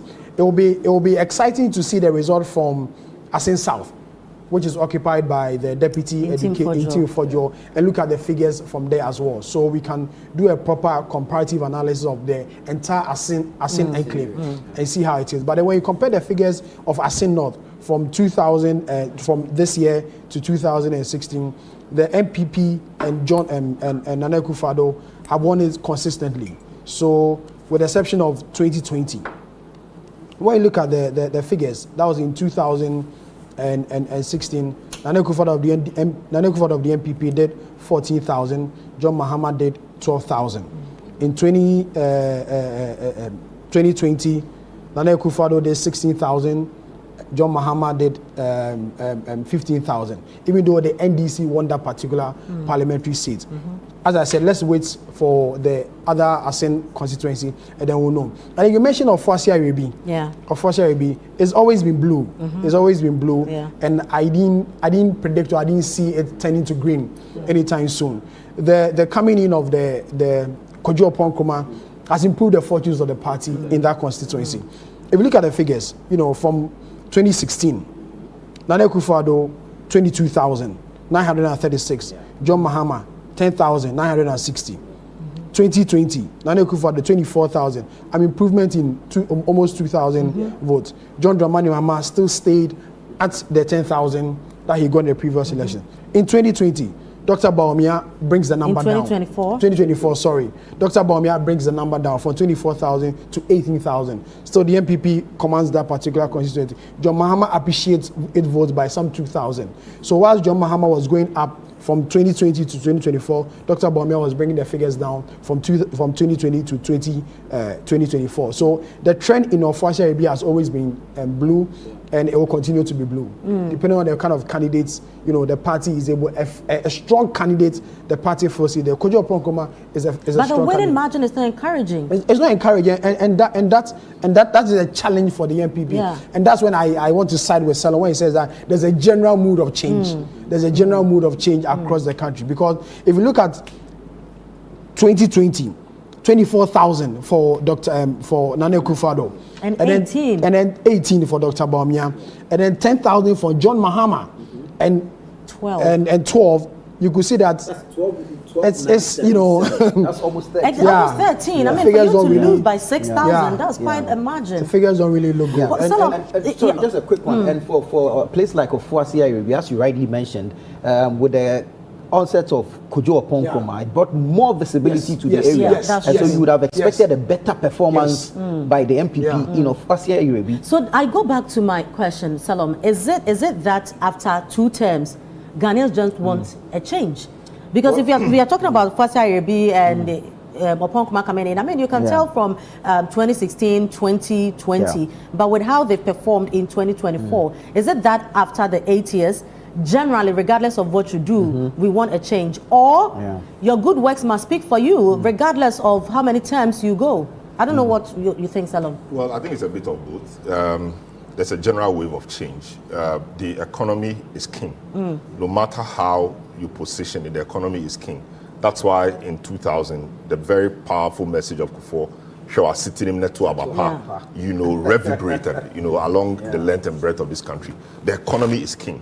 You can say a lot of things, really, but if the people cannot feel the economy or cannot feel comfort in their pockets, no matter what you say you are doing for them, interchanges, roads, building universities, etc., you will lose, because their economies are. If I live somewhere in the village and you tell me you've constructed Flower Pot interchange or you've constructed a railway line, it doesn't affect me immediately. I have to eat first before I get out. If I have no money to do anything, that's it. Free SHS, very powerful.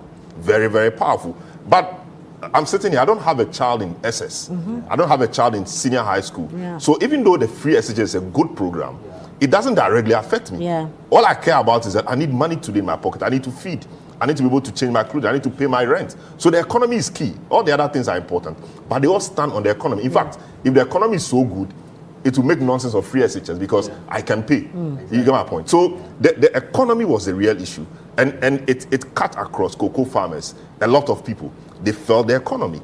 Maybe the COVID and the RU and all of that exacerbated the issues, worsened matters. But the economy, the situation tells us now that the economy was key. But Ofoasia Arebi, an interesting constituency. I think in 2008 and 2012, NDC won, though marginally. And then MPP took it up again. It's been an MPP area. MPP took it up again in 2016 when that wave, of change blew. And they actually took it up in 2012. 2020 was that 2012. The MPP won it. The NDC won it in 2012 as a presidential. At the presidential. It's presidential. My thinking is about the parliamentary. We are presidential. The MPP won it. The NDC won it in 2008. Right. And then repeated it in 2012. In 2016, the NPP came back for it big time. That's where they posted those huge figures. You know, they won it. I mean, they won it in 2016. I mean, they just won it. And 2016 with 22,936 votes. Okay, and in 2020 we saw that huge gap, but interestingly, it's the gap, you know, narrowed a bit this time. It's been a good constituency for the MPP, and they have a very good candidate, a good MP, very visible, very articulate. He has everything you need in an MP. When it comes to dealing with a constituency, he's there. When it comes to advocating your difficulties and rights on the floor of Parliament, he does so. When it comes to making you proud by reason of his rise to the top, he's there, and a lot of things, he's there. So he's a good candidate, he's a good MP, etc. But it's interesting that the votes narrowed, which again could tell you that across the country there is a wave of change, and that affected that result. I think it would be important for them to quickly put this behind them, sit, do their, you know, analyze why it got so, and get better. The NDC did so in 2016 when the Kwesi Botwe report matters came up. Kwesi Botwe and a few others were commissioned. They went around the country. So they've not seen that report. They said that report is just sitting Ketia and it's locked somewhere. And they've kept it so well. Whatever it is, they are working with that, and nobody knows that. Nobody's seen that report. You don't know it. They are the only guys who have it, and they've worked on it so hard. And here we are seeing a massive wave of change across the country. Of course. Now you don't tell your competitors your winning recipe. Of course, you don't go to all displaying all your No. You can't do that. You can't do that. But can we also look at the numbers properly for Asin North? You know how it has been.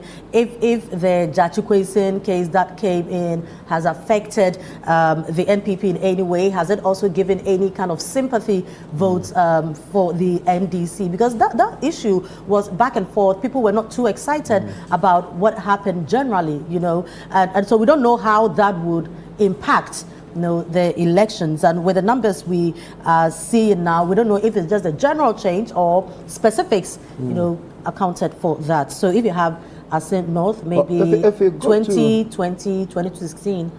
Okay, I have traced back to 2012. Right. If you go to Asin North in 2012, John Dramani Mahama of the NDC beats Nana Akufo-Addo of the MPP.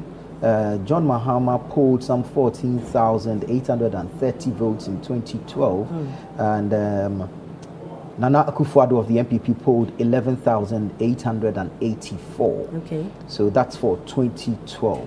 Let me quickly go to 2016, and then we'll see how the two candidates fared in the Asin North constituency. 2016, Asin North also represented Nana Akufo-Addo representing the NPP, while John Mahama represents the NDC. Now you notice that this is the year 2016 is the actual year when Nana Akufo-Addo beats John Mahama at the national level to become president of the Republic.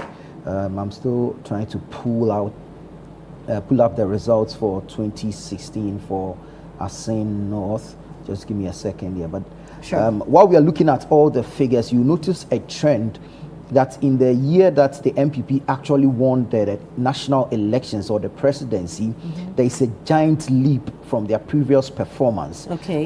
So this will be 2016? Exactly, this will be 2016. Just as we saw in Poho, just as we saw in Asin Central, same as we saw in Ofuase, IUAB. In 2016, you'd notice that the MPP actually does a better performance or puts up a better performance than their previous performance in 2012. So, let me help you out here too with the figures for 2016. For 2016, I'll deal with the percentage wise. Right, sure, but I actually have the figures. The figures now. in there. Okay. So for 2016, just like the trend I was trying to establish, with Nana Akufo-Addo winning the presidential elections nationally, he beat John Mahama in Asin North, although Mahama had beaten him in 2012. This time, Nana Akufo-Addo is polling 14,143 votes, while John Mahama is polling 12,266. Right. So you notice that in 2016, as I established, where Akufo-Addo actually won the presidential elections, he beats John Mahama by a very good margin. And so from losing in 2012, he's now winning in 2016 by some almost 2,000 votes in Asin North. We can now go to 2020 and see how he performed. Just a second. Trying to pull out the results for 2020 and see how the two leading candidates, John Mahama and Nana Akufo-Addo, fared in Asin North. So whilst you get the 2020 results, let's look at 2024. Because 2024, we are getting the NPP 12,705, NDC 17,762. Salam, I don't know how you would look at this while we get the 2020 results, but some 5,000 difference is quite huge. Yeah, the Asin North, because of that recent history, it's a bit interesting. The way people in the constituency feel that Gyakye Quayson was dealt with, I'm sure is shaping up a lot of things. MPP could have won it, but for the personality of Gyakye Quayson, people like him. People feel he's done a lot of philanthropic work and his demeanor, etc. People even think that he sacrificed a lot to come and serve his people, and he's faced difficulties. I mean, he faced a lot of difficulties, vilified, etc. The people don't understand a lot of the constitutional things. You know, he left his Canadian citizenship, etc., just to come and serve us in this village. And why are you treating him like that? And even the propaganda at the time was, they said he's not a Ghanaian. How are you telling me he's not a Ghanaian? We know him. He was born here. He speaks Twi. We knew him before he traveled. And today you are telling me he's not a Ghanaian. Yeah. You know, that was at the propaganda level with no recourse to constitutional matters or legal matters. So that worked so well. And the fact that he was a good man, or he's a good man to them, that showed in how he won back the seat in 2023. Yeah.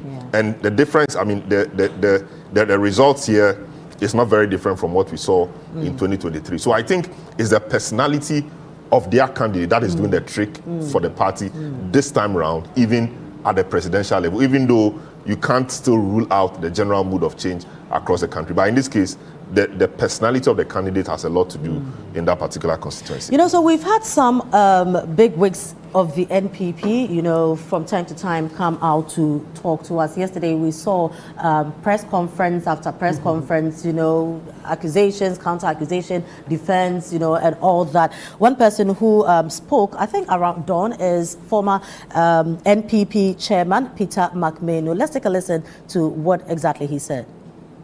What's it looking like for the NPP currently? Are you on course to breaking the 8? Well, the results are trickling in.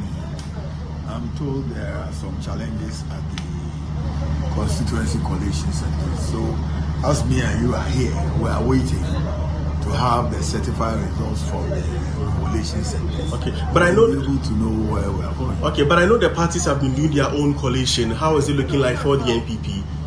Well, that is something that also has to come from the coalition that has been done in their constituency. It cannot come from the air.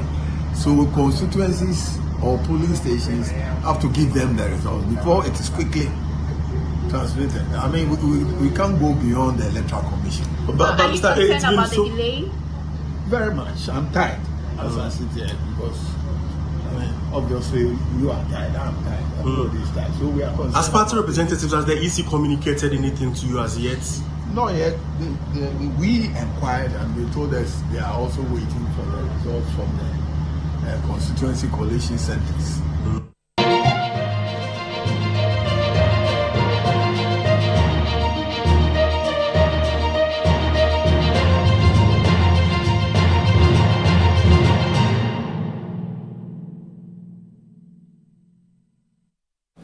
Right, so former NPP chairman Peter McMenu there, and just be prepared because we are going to be having many of such, engagement with the public. But we'll be bringing you some more results. But before we do so, Sami, I don't know what you also want to add to the Asin North issue as well. I'll look at the historical trend. Sure. In the constituency since '96 to 2024. It's been blue throughout, with the exception of 2012.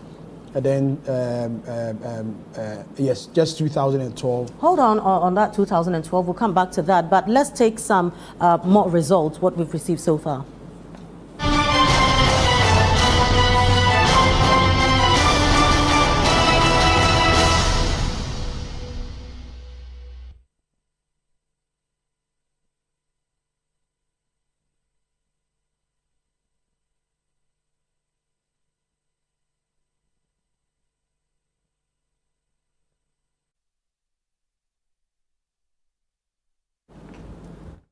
Right, so some results that we have received. We go over to North Dai, and the presidential NPP had 2,269. 2,269. That is NPP's Dr. Mahmoud Bawumia. Now, on the NDC side, John Dramani Mahama polled 15,115. 15,115. NPP 2,000, just a little over 2,000 over there. So we go to Bia East now. Bia East. NPP's Dr. Mahmoud Bawumia had 5,737. 5,737, and John Dramani Mahama of the NDC 14,680. 14,680. So this is for Bia East. Now we move on and get us some more. So we go over to, right, so whilst we wait for the rest of the results to come in, right, so we have Etiwa East, so let's just quickly add that as well. In Etiwa East, we have the NPP 17,208, 17,208, and NDC 8,236, 8,236. So this is for Etiwa East, clearly going to the NPP. Right, so we get it more. We have Pru West, NPP to 12,265, 12,265, and NDC 16,295, 16,295, and this is Pru West. Well, so interesting figures coming in there. Now, Tano North, we have NPP 19,738, 19,738, NDC 17,952, 17,952. This is Tano North. Now, let me come to you, gentlemen. When you look at the figures that we are receiving, you can tell that in areas where the NDC won, the margin was quite huge. But the areas that the NPP won, not too much of a margin, in that regard. Looking at Bia, looking at Dai, looking at all these areas. For Dai and Bia, it's understandable, yeah. But I would want us to even look at the numbers, I mean, you can win with 2,000, you can win with 10,000. It will make a lot of difference, So some of these areas, although we know that, for instance, Etiwa areas will go to the NPP, but what are the figures like? Because we've seen in areas where the NPP won, depreciating in numbers. Right, so I don't know if you guys are ready. Sami, you want to look at these numbers? Okay, all right, Salo. So let me just deal with Tano. Sure. North, for example, the MPP won Tano North, right? The MPP won Tano North with 19,738, and NDC came in with 17,952. Yeah. Yes, the MPP won, but if you look at the numbers from 2020, you realize that the MPP won with about 10,000 margin. But now we're just seeing about 2,000 margin, which means that the NDC worked hard to close the gap and reduce the vote margin of the MPP. So in 2020, MPP had 25,414. NPP? Yes, whilst the NDC made 15,000 403. Almost a 10,000 difference gap, a difference. But just this election, you just see a 2,000 difference gap. MPP 19,000, NDC 17,000. Which no, but even NDC almost 18,000. Almost 18,000. Because 17,952, yes. almost 18,000. That tells you that they've worked hard to close the gap. Whilst these guys are, the MPP guys, are reducing. When you look at their number, you realize that perhaps a lot of their people did not turn out to vote. Yeah. 25,000, they're making 19,000 now, reducing by almost 6,000. NDC appreciating by 2,000 from what we saw the last time. And even in this election, I'm sure the total number of voters for that particular constituency would have been higher, as we've seen across the board. So there's a real problem there. Either there are people who are apathetic, they didn't go out to vote, or something. It cannot be anything else, because there's no other person that took away a chunk of the vote. So apathy is key, and the NDC's hard work in that constituency has also come up for mention, because they were able to improve from 15,000 to 17,000, whilst the MPP dropped drastically from 25,000 to 19,000. Again, indicative of the general mood of the country, the economy being the key. Right, now let's look at Atiwa East. NPP 17,208, NDC 8,236. I don't know if what we're looking for Atiwa East. I mean, I don't know if you have. I have it. So let me just. So please. So Atiwa East. Okay, go on. BI East. Atiwa East, similar situation. So you can also put not die. Similar situation in Atiwa East in 2020. The MPP made 19,769, 19,000, whilst the NDC made 7,536. A difference of about 12,000. A difference of about 12,000, yes. But when you look at this one, 17,000, dropping from 19,000 to 17,000, whilst the NDC appreciated from 7,000 to 8,000, an appreciation of about 1,000, whilst the MPP dropped from 19,000 to 17,000, a drop of about 2,000. So in the presidential, it is cumulative. It's not like the parliamentary that when you win, then it closes like on semester basis in the university. It is like primary school or SS. Whatever you learn will in the end come to the exam, the final exam. So in the presidential, whatever you get adds up to the whole, and so it becomes important. So when you have your candidate dropping votes, 2,000 in one sense, maybe 5,000 or 6,000 in another sense, whilst your opponent is closing the gap, it's a problem in the end, because you will not be able to have that 500,000 gap you had in 2020. That is how it chips away gradually. So again, it appears that generally people are not happy, and so they went out there to vote to reflect that. Either they did not go, at all in protest, or they went to vote again. But the opposition, as always, is motivated to come out and vote, so their people can win, and that's what we've seen. And I wanted to take BIA East. BIA East has historically been green, having voted for the NDC over the years. If we go as far back as 2012, the MPP's Akufo-Addo polled some 5,267 votes, while the NDC's John Mahama polled 14,668. 2016, MPP dropped by just a few votes, polling 5,250.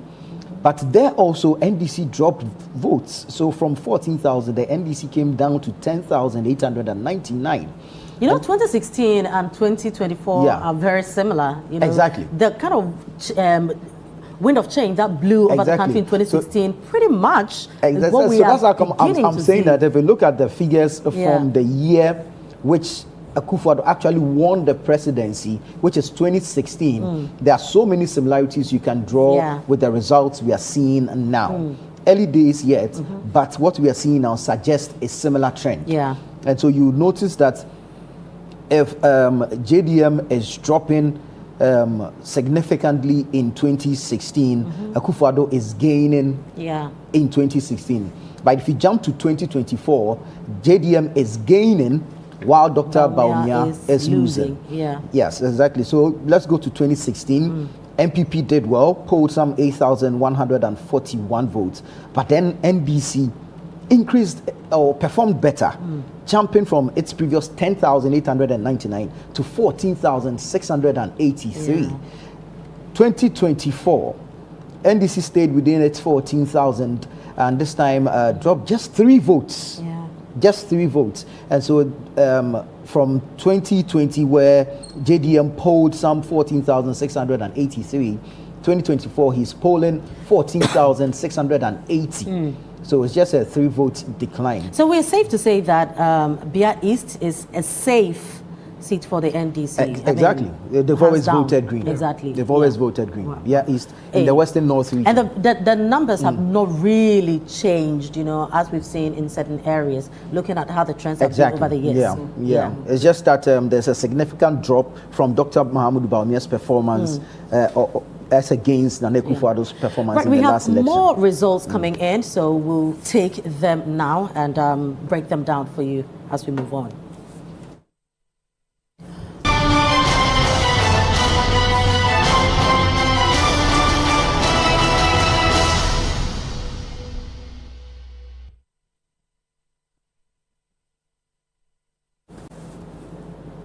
Right, this is the Election Bureau bringing you results from the presidential and parliamentary elections as we have received them, waiting for the EC to put out the figures so that we can wrap it up properly. We go over to Akachi South, NPP 2,195, Akachi South, NPP 2,195, and Akachi South is in the Volta region. Now, NDC 31,564, 31,564, NPP 2,195. This is Akachi South in the Volta region.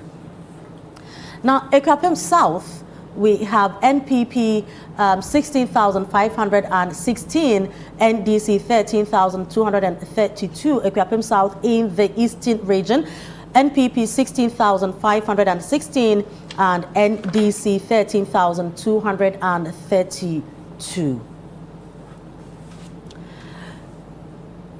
We go over to Adaklu, NPP 1,375, 1,375, NDC 13,716, 13,716. This is Adaklu.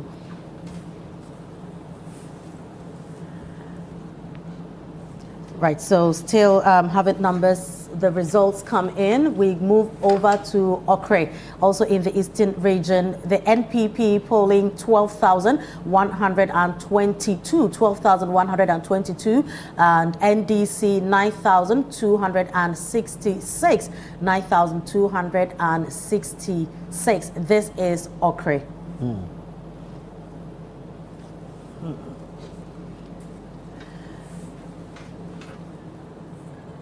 Now moving on to Ayawasu East. Ayawasu East, we have NPP 8,167, 8,167, and NDC 22,864, 22,864. This is Ayawasu East in the Greater Accra region. Right, so gentlemen, this is what we have for now. We'll still bring in more results as we move on. But interesting figures, it looks like in areas where the NPP won, there were a lot of votes. Yeah. People went out to vote. Areas where NPP won, you could tell that yes, they won, but the margins are very slim.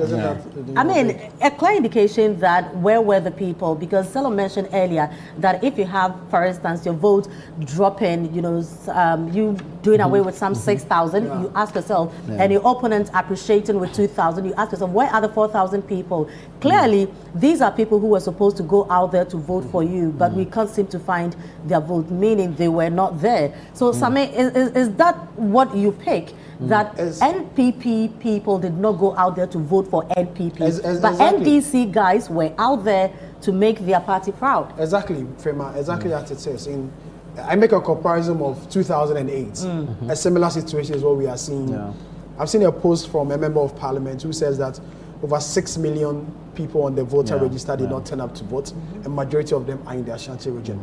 a similar situation we saw in 2008 when Apathy, caused the MPP in the 2008 election, and history is repeating itself as we are seeing in the figure. So, for instance, you mentioned the Tano North constituency, and the MPP parliamentary candidate there happens to be Dr. Gideon Boakon, who is Dr. Bawumia's spokesperson. You expect him to get more numbers for his boss, but he's doing just 19,000. And John Mahama, Dr. Bawumia is just doing 19,000, and John Mahama is doing 17,000.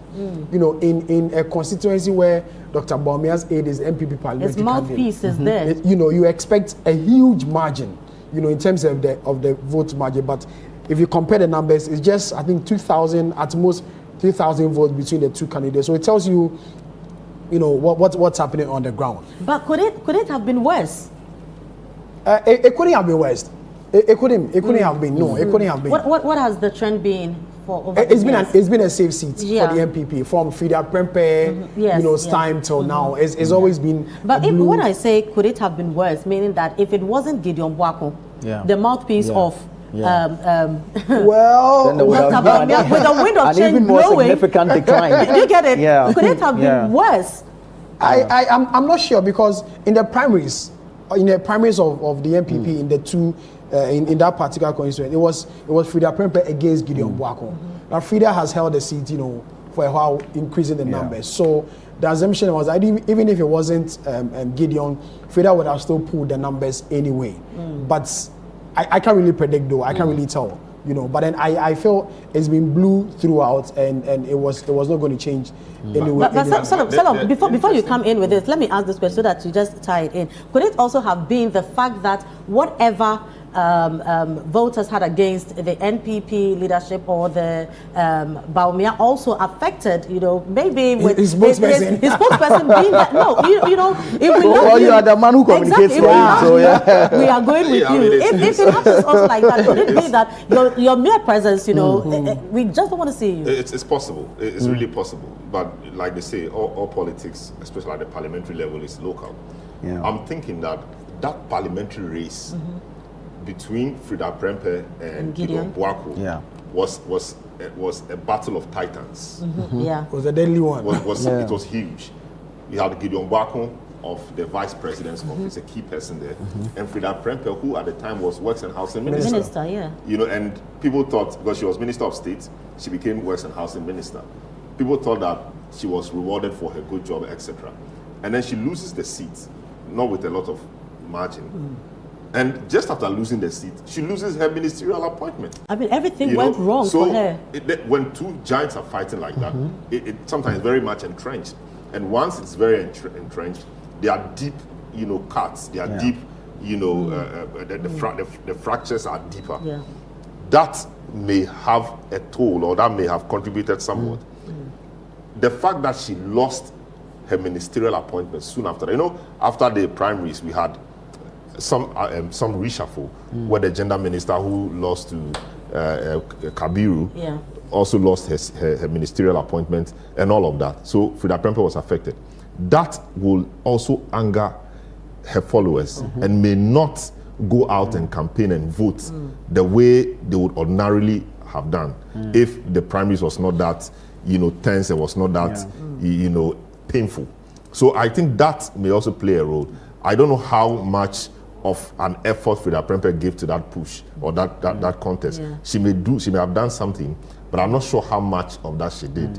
That could also account for something, adding to the general mood of change that the country is experiencing. One would expect that Gideon Boakon would have used his influence with the vice president to tell them that the guy is likely to become a president. If he becomes a president, his boy, Tano North, will become Little London in the middle of nowhere. But that didn't. Well, really maybe help. they also felt, no, we are not going to go for your man, so definitely we know your future. So that may have affected it. Sometimes when the wave is, there's a reason why it's called a wave. It sweeps everybody, and if it doesn't even sweep you away entirely, it creams off some of your gains and it reduces you a bit. So if the opponent works harder, the opponent is able to catch up. I'm sure that's what happened in Tanonof as well.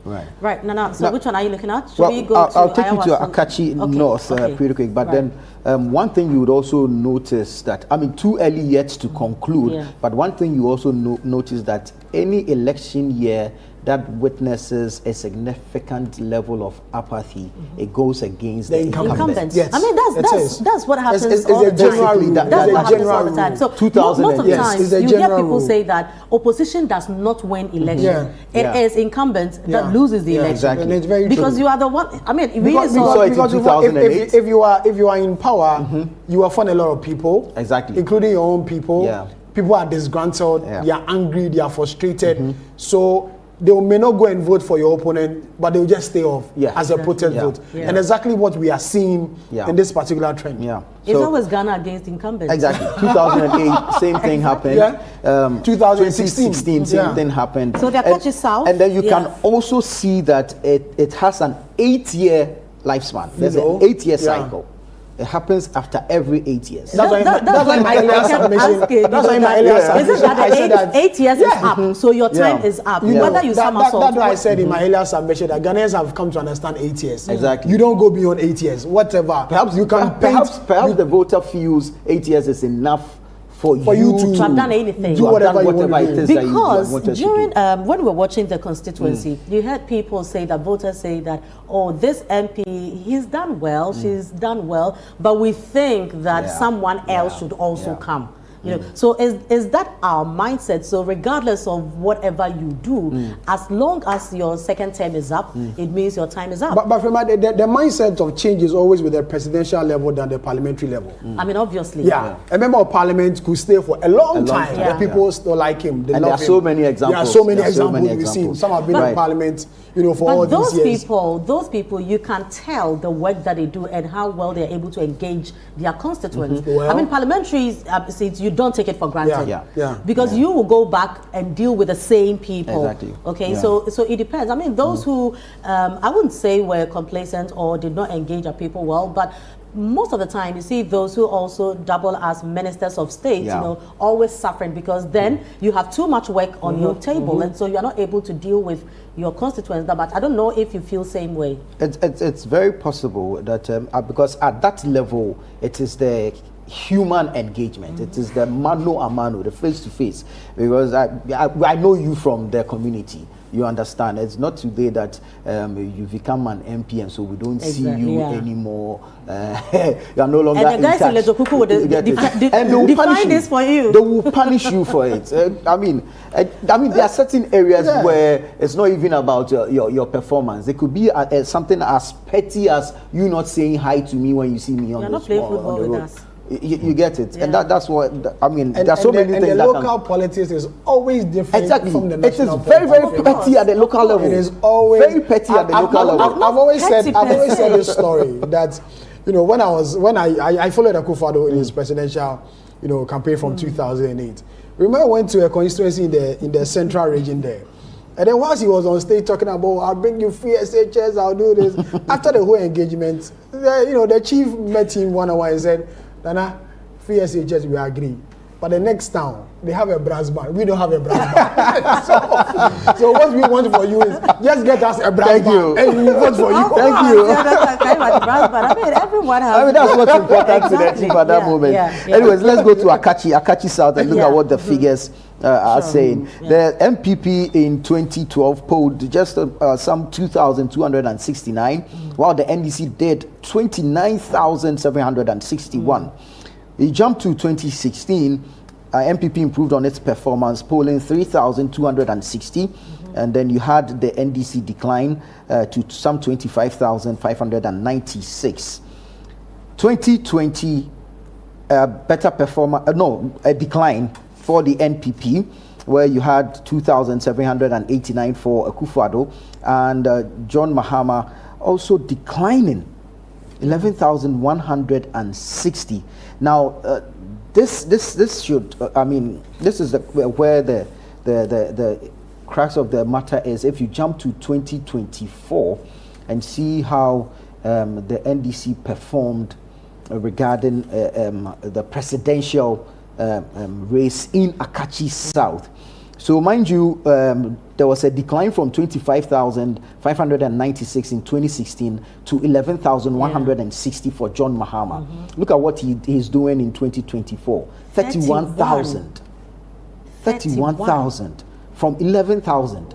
And so it just feeds like into 20,000 more. Exactly. This feeds into what we've been saying all along, that general wave, because from 11,000 to 160 should tell you that the previous election year people just did not vote. Yeah. They had the numbers, and it will be interesting to know what the figures are saying regarding the number of new registrants for the elections, so that at least you can strike a balance in there. Because jumping from 11,000 to 31,000 is quite huge. But what did NPP do in Akachi South in 2020? What was the number? 2020 MPP did 2,789, and 2024 they've dropped 2,000. So they've lost about some 700 votes. Yeah.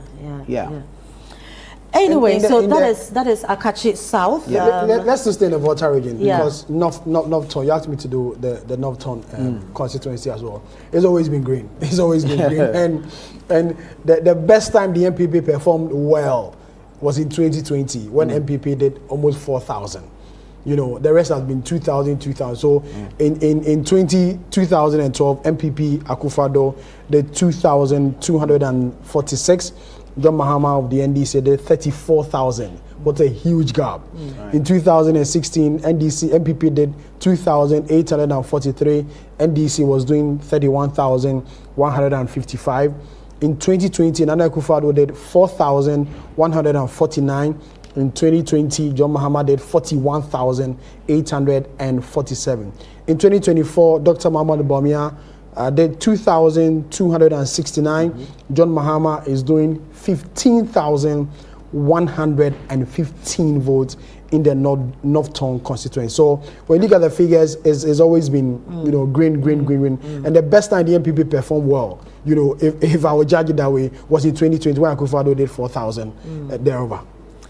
Well, so we'll be looking at more results as we move on, but we are still waiting for the EC, to give us what we need, that is figures, and eventually who won what. But from is it not interesting that, earlier we played the clip of former chairman of the MPP, Mark Manu.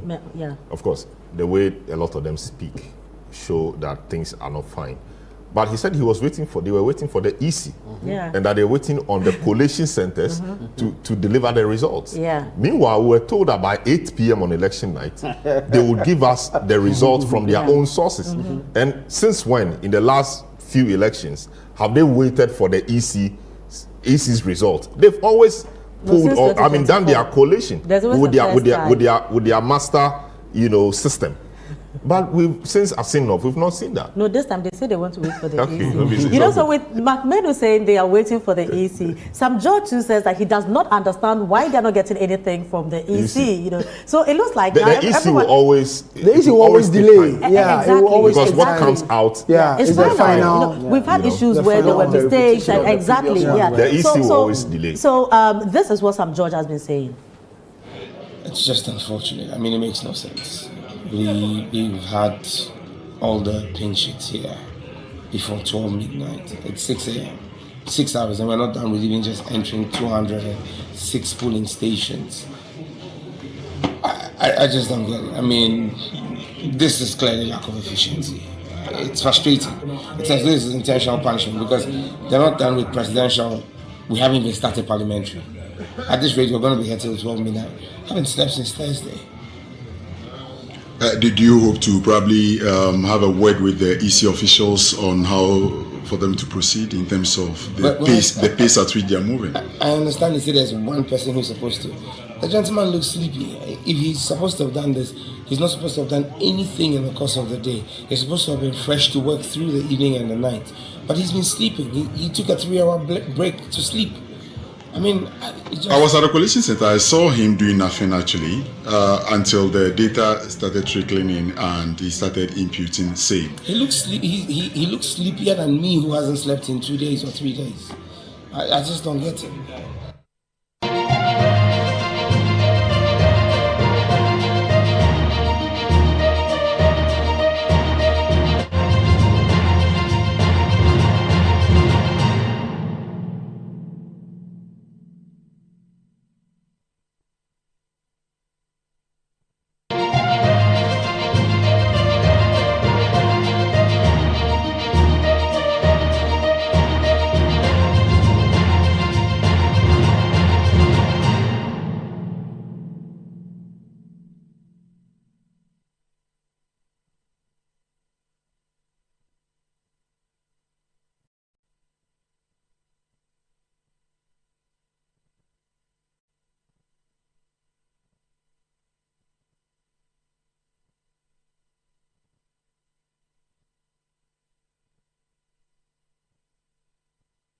This is the Election Bureau still taking results that have come in. So we go over to Akuapem South, and with a presidential election, we have the NPP 16,516, NDC 13,232, NPP 16,516, NDC 13,232. So this is Akuapem South in the Eastern Region. Now we move on to Akachi South, NPP 2,195 and NDC 31,564. So all these results coming in are for the presidential election. Right, so we move on and we go over to Adaklu, where the NPP polled 1,375 against the NDC's 13,716. 13,716 for NDC and 1,375 for Adaklu. Right, so still expecting more results to come in. Quickly, we take a look at Okre, where the NPP polled 12,122 and NDC 9,266. Right, so in a short while, we'll also be bringing in the parliamentary results. But quickly, we also look at Ayawasu East, NPP 8,167 and NDC 22,864. 22,864 for the NDC. And right, so that is Ayawasu East in the Greater Accra region. Now, we've been joined by Council Richard Delasky. Now is a serious issue at this point, or I missed it. No, just Richard Delasky. Esquire. No, even Esquire. No, we want to add it. We want to add it. Anyway, so you're welcome. And, yes, I'm honored to be here. Yes. And good morning to all of us. Good morning. Yeah. So results coming in a short while. We'll be looking at the parliamentary elections, but generally with what we've had so far with the presidential elections, I don't know what you make of that. Well, I think as I was saying much earlier throughout the night, it seems to me that the results that are coming in are moving towards a certain direction.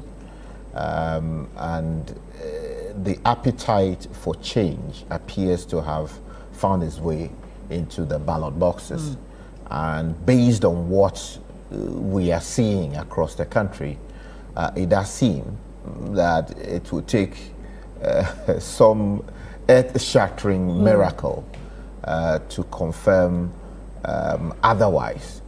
The NPP appears to have performed rather poorly in a number of places that they otherwise would have been expected to have won.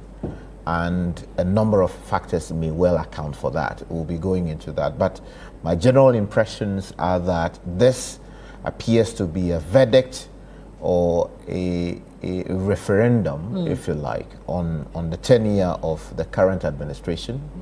And it would be difficult for the trend as we see it to be overturned in a way. Now, we've also received parliamentary results, okay? Pretty soon we are going to be displaying that as well. But let me pick your thoughts on some of the parliamentary results that have come in. For instance, Asante Central, okay? I mean, everybody would think that with the influence of Kennedy Japan, whether he's on the ballot paper or not, we'll still feel his influence in there somehow. But unfortunately, it went to NPP lost it, going to NDC. So you have the NPP parliamentary candidate, that's Anew Godfred, getting 15,926, and Shaibu Nurain getting 16,343. Not too huge a margin, but does that surprise you in any way?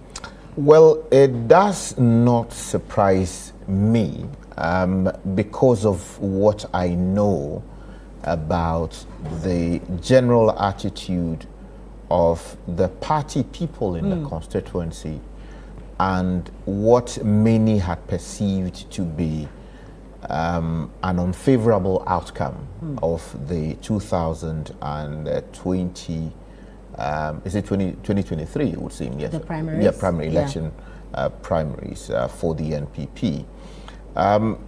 Look, I have heard some of the discussions around the weight of Kennedy Agyapong and the fact that his influence ought to have aided the NPP in retaining the particular seat we're talking about.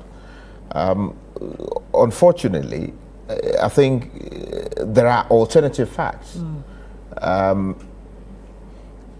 Kennedy Agyapong, with his weight, ideally could have actually moved the candidate of the party to win the elections.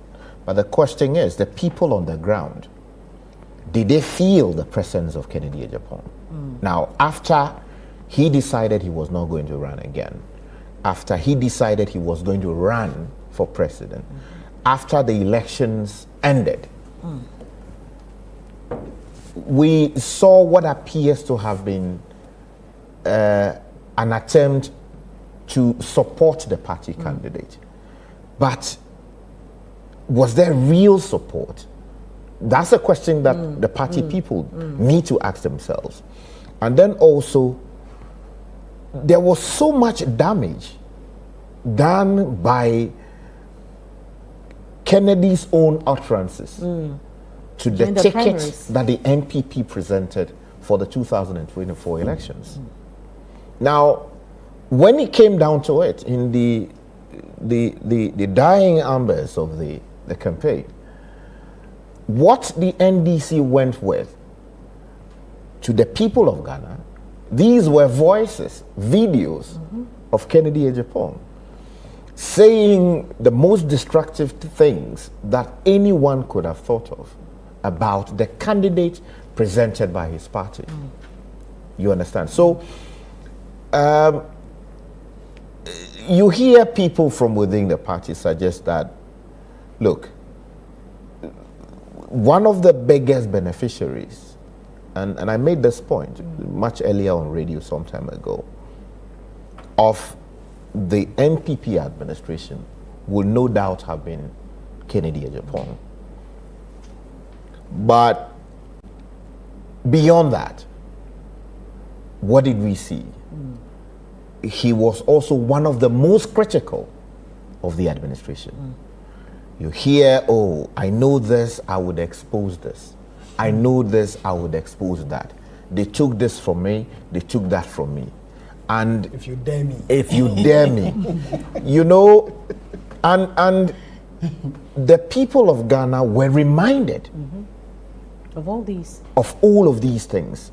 So when the results in its own constituency, a constituency that is deep blue, flips the way we are hearing, then it is not so much an indictment on the NPP per se, but it is the legacy of Kennedy Agyapong himself that appears to be in tatters. Because he easily, if he wanted to, if he really wanted to, he could have rescued that seat for the NPP, but it does seem that he well, interesting submission there. So we will come back, to the parliamentary elections properly with results that are coming in. But let's move back to the presidential and Sami. Let's look at Okre, right? We have the NPP getting 12,122 and the NDC getting 9,266. Before you come in with your submission, let's get more results as they come in.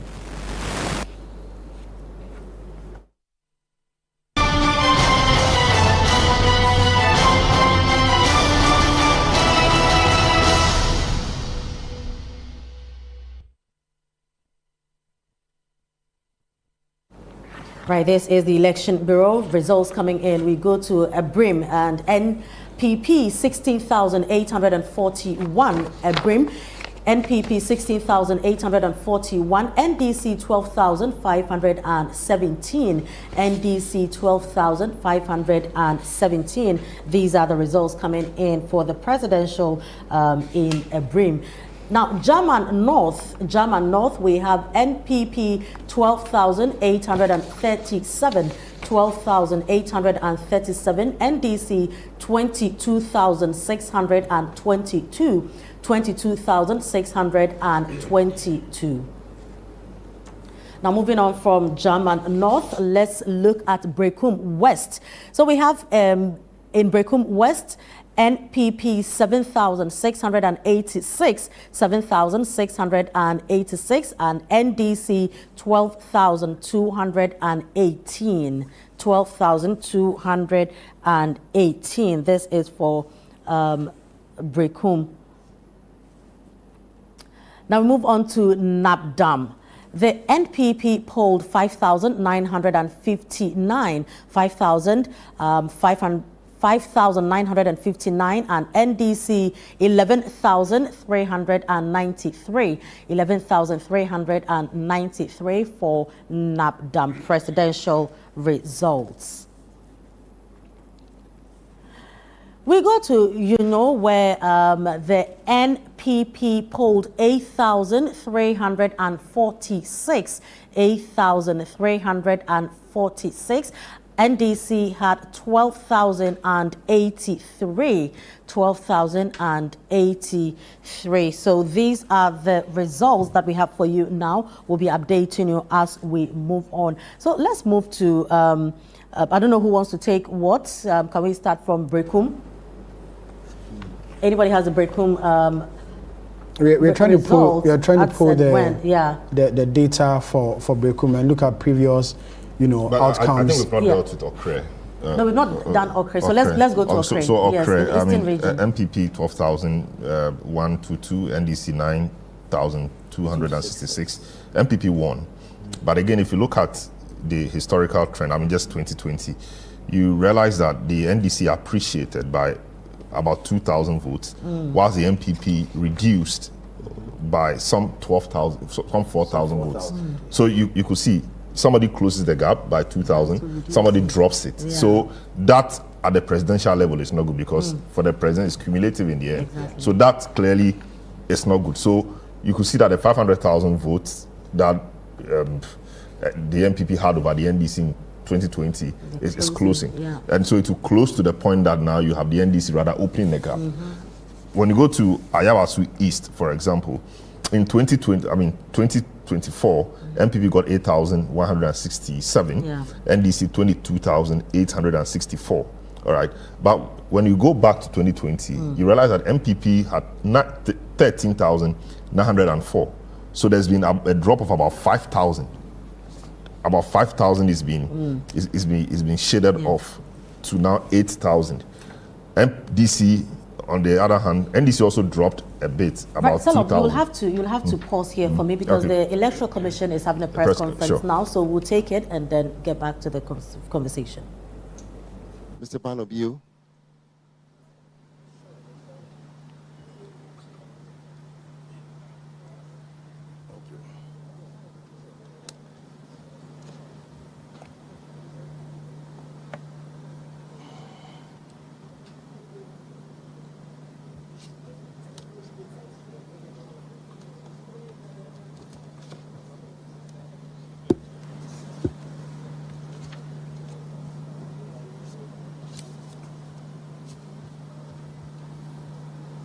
Good morning, directors. Good morning, our friends from the media. I bring you good morning from the National Coalition Center at the head office of the Electoral Commission. As you may be aware, polls across the country closed 15 hours ago. Per law, at the close of polls, the ballots are counted at the polling station in the full view of party agents, the media, observers, and the general public. And then the results are documented on the pink sheets, the polling station results forms. The pink sheets are then signed by the presiding officer and all the party agents present at the polling stations. Copies are given to each candidate present, and a copy is also posted at the polling station. A copy of the pin sheet is then sent to the Electoral Commission at the Collation Center. I want to emphasize that this pink sheet determines the final results of an election. It forms the basic document for declaring results at all levels. As such, for this election, the pink sheet generated from all the 40,648 polling stations and signed by the presiding officer and the agents would determine the final results for this election. Nothing would change. From the polling stations, as I indicated, the pin sheets are sent to the constituency collation center and collated at that level. The constituency results summary sheets are also signed by the returning officer and the party agents. The agents are also given copies of this form. A copy is then pasted at the constituency collation center. From there, the results are sent to the regional collation centers. And then at that level too, the results are collated in the full view of the party agents, who then sign and receive copies of the results. A copy is also posted at the regional collation center. It is from these forms that the results are sent to the National Collation Center via fax. The results, the regional results summary sheet that are completed at the regional collation centers and copies given to the agents are the very forms that are faxed to the National Collation Center. Once received, the results are also collated in the full view of the party agents who are here with us, and a copy given to each agent present. The results from the National Collation Center are also posted at the National Collation Center. Once this is done, the returning officer for the presidential election, in the person of the chairperson of the Electoral Commission, declares the winner of the presidential election.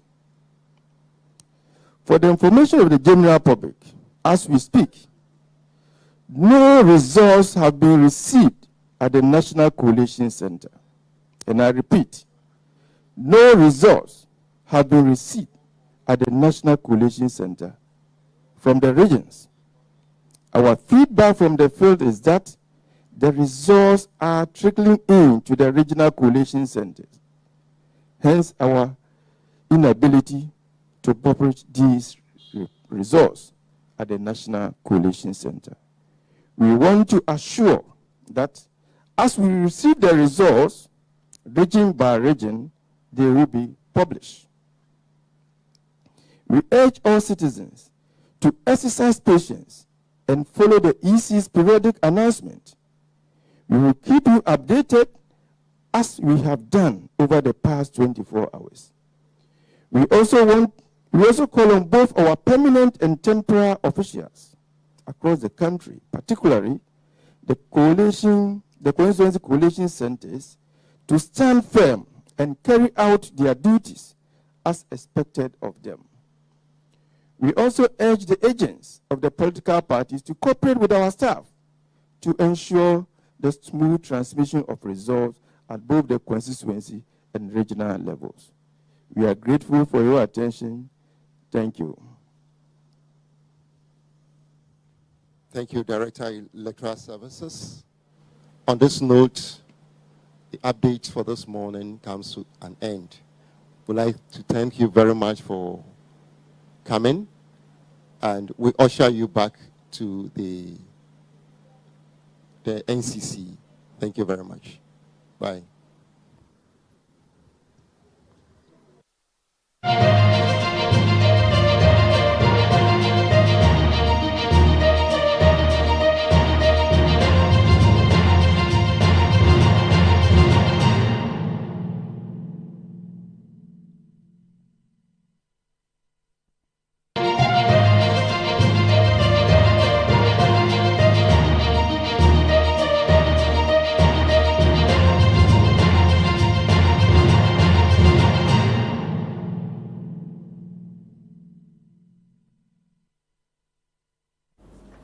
You're welcome back to the studio. So you just heard the EC giving an update. This will be the 7th briefing throughout the election from yesterday. Now, the EC has reiterated the process, that the whole election goes through when they receive results from polling stations through to constituency collation to regional and then to national.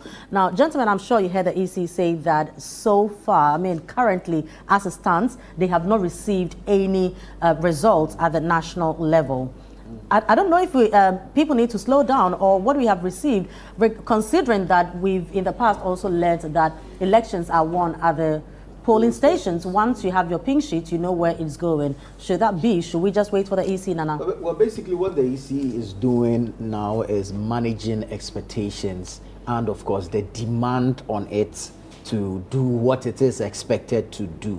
And so the EC would put out such information to help you know that, okay, we did say that within 72 hours we would be able to declare.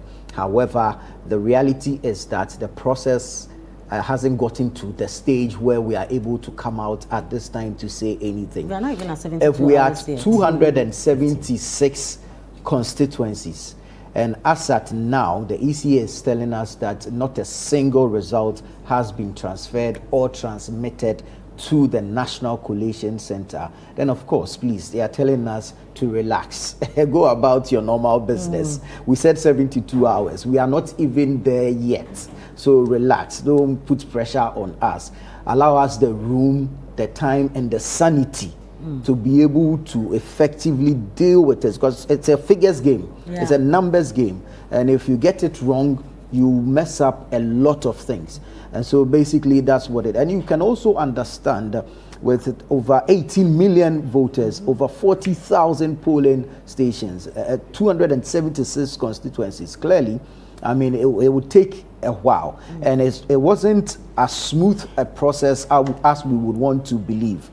Generally, we can say it was peaceful, but we are here, we have reported, we have discussed, we have spoken about the pockets of violence, the chaos that has characterized the process in certain areas. And so, although voting officially ended at 5 p.m., the processes after the close of polls did not all commence and end at the same time. And so basically that's what the EC is saying, that allow us the room and the time and space to operate. We have said we'll give you the results in 72 hours. We are working towards that. But as at yet, not a single result has been transferred or transmitted to the National Collation Center. Salam, does this help us in any way, the EC presser? Well, I think it's great. They're trying to be transparent. And so you see the pressers don't last. They don't take long. They don't last for long. They're very brief, because if they realize an issue is coming up, they quickly come and address that issue, and then they go back. And it's great. It's good. What I think they're seeking to do is to explain the process, and I think we need to explain the process for the people to understand. There are various levels or layers to this. In the 2020 electioneering period, or elections or election cycle, we saw CI 127, which is the Public Elections Regulations 2020. And one of the new additions that CI 127 brought was the regional collation. Before, it didn't exist. So before, it was just the constituency collation. Then they transmit the results to the national, where, those times, Fifi Kwete, Kobne Japan, and Rojo Metulu were seated. So once it gets there, they wait, so they'll be adding it to what they had and be declaring it every now and then. But now they've introduced the regional. NDC didn't like that because they said it created another layer for potential manipulation. I think Afarijan also said so some time back. But the point is, the region has to finish. When the region finishes, then on a sheet, the region can just transmit everything for that region, signed by the people there, to the national. So the national can then say, okay, this is the result we have for the whole of Ashanti region. Then we are done. So as we speak, we don't have result for all the regions yet, or for a particular region, completely yet. If we have that complete, set, then they transmit it to the EC. We don't have that yet. So the EC headquarters, the EC say we don't have that yet. So at this stage, the results are not trickling in to the regional centers. So you have to take your time. Okay, but I think they are also, the pressure is getting to them. Yeah. Sam George and Co are saying they don't know why the EC hasn't pronounced. But I don't think Sam George and Co are referring to the national EC. They may be referring to the constituency EC because when the people know that this is what has happened at their level, they know what it is. The MPs, I mean, they know what it is. Whilst we await the national, and by the time we await the national, the constituency, the regionals would have come.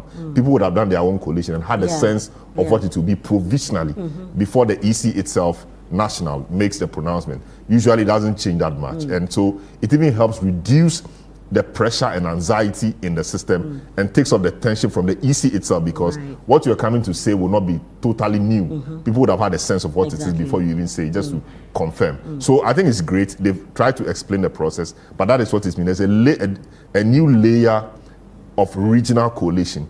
That is where we are getting to now. But some places are still collating at the constituency level. You know, some people have not even reached half of the polling stations. So it's going to take a while. By 12, maybe 2, we may start having the regionals getting to the EC. You know, maybe EC will start talking by 5, 6 p.m. And maybe by tomorrow afternoon we should have the results declared. It's just 15 hours. They give us 72 hours. It's just 15 hours. So we should take it. But expectations are very high. If the region, if the constituencies start declaring, the tension will come down, because once they declare an MP, they know that the presidential may follow. I mean, they follow not entirely the same, but they know the trend. It's when they know that their MPs have won or what has happened at the MP level, the anxiety comes down. So the EC can have its time to do all of that. The expectation is as Salome said, and because our colleagues in the media also churning out their own results, they expect that the EC will also come and confirm whatever is coming from the media houses. And so if I hear on radio that hey, challenge people renew, EC make us, and then we also be arrested. So I'm sure that's why it's building, the tension is building. But I'm happy how the EC is managing it from time to time, come and address Ghanaians and let's know really what's happening. And I feel that they are managing expectation. They are managing expectation by now. I'm sure by, as Salome said, by 2-3 p.m.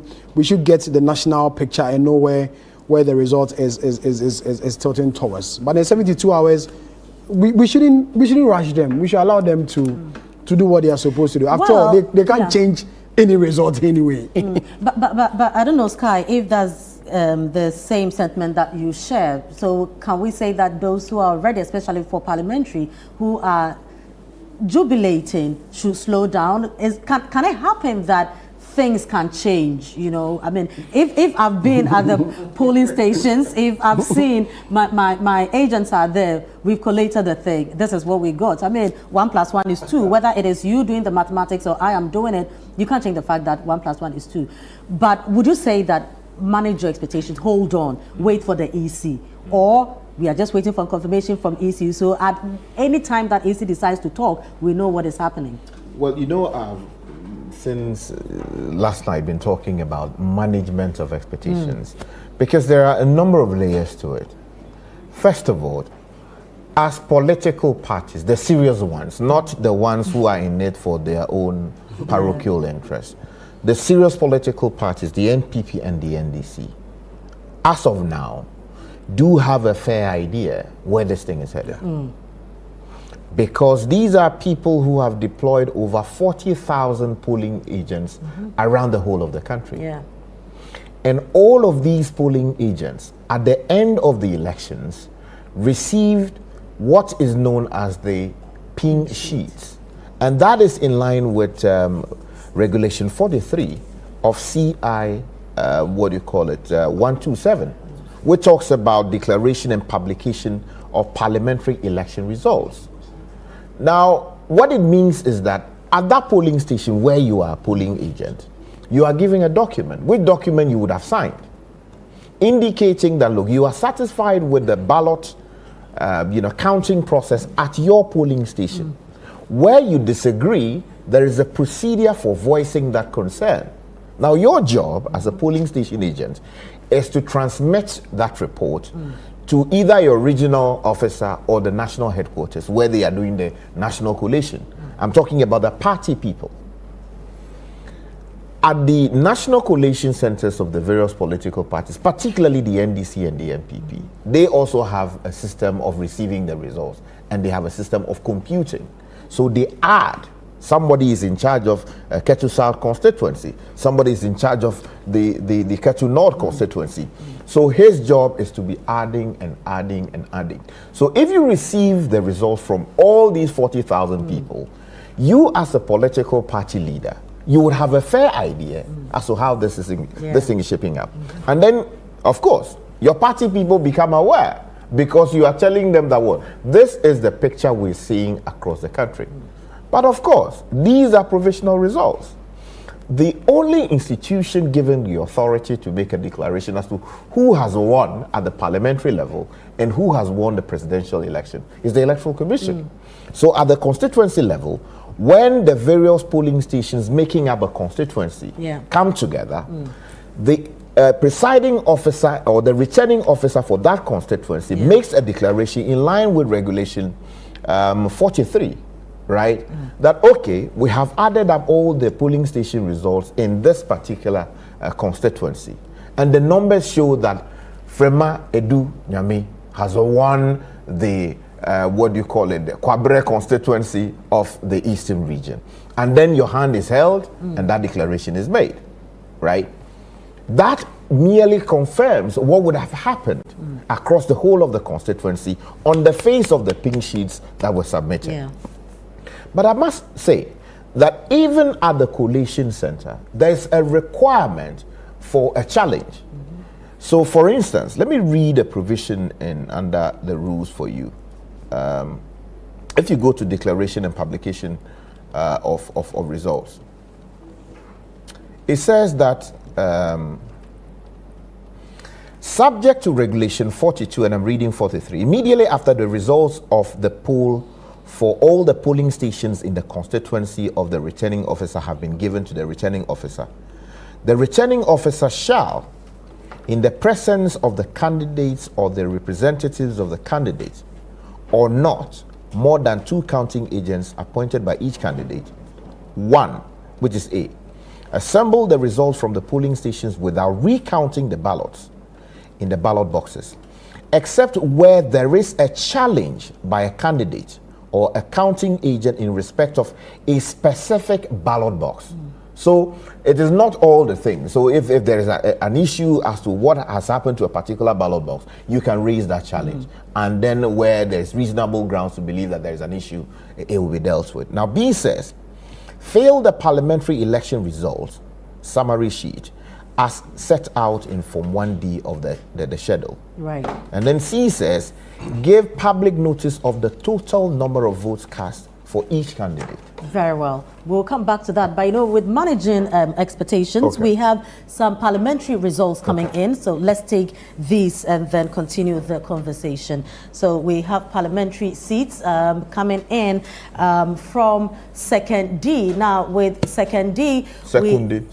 I know, right? Yeah. So with Second D, we have the NPP's Andrew Kofi Ejapa-Mensah polling 11,084. 11,084, and Blay Nyameke Ama of the NDC getting 14,558. So Ejapa-Mensah 11,084, Blay Nyameke Ama 14,554. Right. Okay, so we go over to Ayawaso Central, how the mighty are falling. We have NPP's Henry Korte, who is the Interior Minister, getting 23,345, 23,345, and NDC's Abdul Rauf Tonjim Tubazu getting 29,755, 29,755. This is Ayawaso Central. Now we move over to Umpoho, where we have the NPP's John Kwabna Abam Abuasani getting 8,299, and the NDC's Bentel Godfred Henry getting 11,680. This is Umpoho. So these are some parliamentary results that we are getting. Quite surprising for Second D, and I mean, this is strange. Why? What would cause Ejapa-Mensah or the NPP to lose Second D? I didn't expect this. There's a seat that has been blue since Papu Yusuf Akonwe's time, since 92 till date. So 92 was NDC. Okay, so from there, so 96, so 96 till date, it's been blue. I'm very surprised, but I got a hint that it may change after our colleague Philip Nilate went to do the community forum in Second D, and the sentiments that were shared by the people on the ground, it caused a bit of panic to the MPP and realized that, you know, if things are not done properly, the party may lose the seat to the NDC, and it looks like the party has lost. And it looks like it has really happened. For me, it's very, very surprising. Ejiofor Mensah came out to be, you know, someone who was doing a fantastic job when we go to the constituency, was able to succeed Papa Uzo Ankoma, I think in 2012 or 2016, one of them, and has consistently won the seat for the MPP. And Second D being a constituency more or less like is metro. How would I put it? Elitist community sort of, you know, in that area, and they have always voted the MPP. So for this drastic change, I will side again with Salom that we are seeing a general trend of change. You know, elitism will not elitism help at this didn't work, point. you know. So we are seeing a general trend of change, you know, in that particular constituency. Because if you look at the same Ejiofor Mensah in 2020. Right, so please hold on. The NDC is also addressing the press, so let's hear them. Are almost through as a party, and so we have provisional results that gives an indication, a very clear indication as to how the people of this country voted yesterday. And I'm happy to inform you, and by extension, the good people of Ghana, that from the results we have seen so far from our internal coalition, provisional results, it is very clear that Ghanaians have rejected 8 years of corruption, 8 years of state capture, 8 years of wastage, 8 years of nepotism and cronyism, 8 years of economic mismanagement, 8 years of insensitivity and arrogance of power, 8 years of crass incompetence and ineptitude. And it is very clear that the people of this country have voted overwhelmingly for change. They have given the National Democratic Congress an emphatic, resounding, and a landslide victory.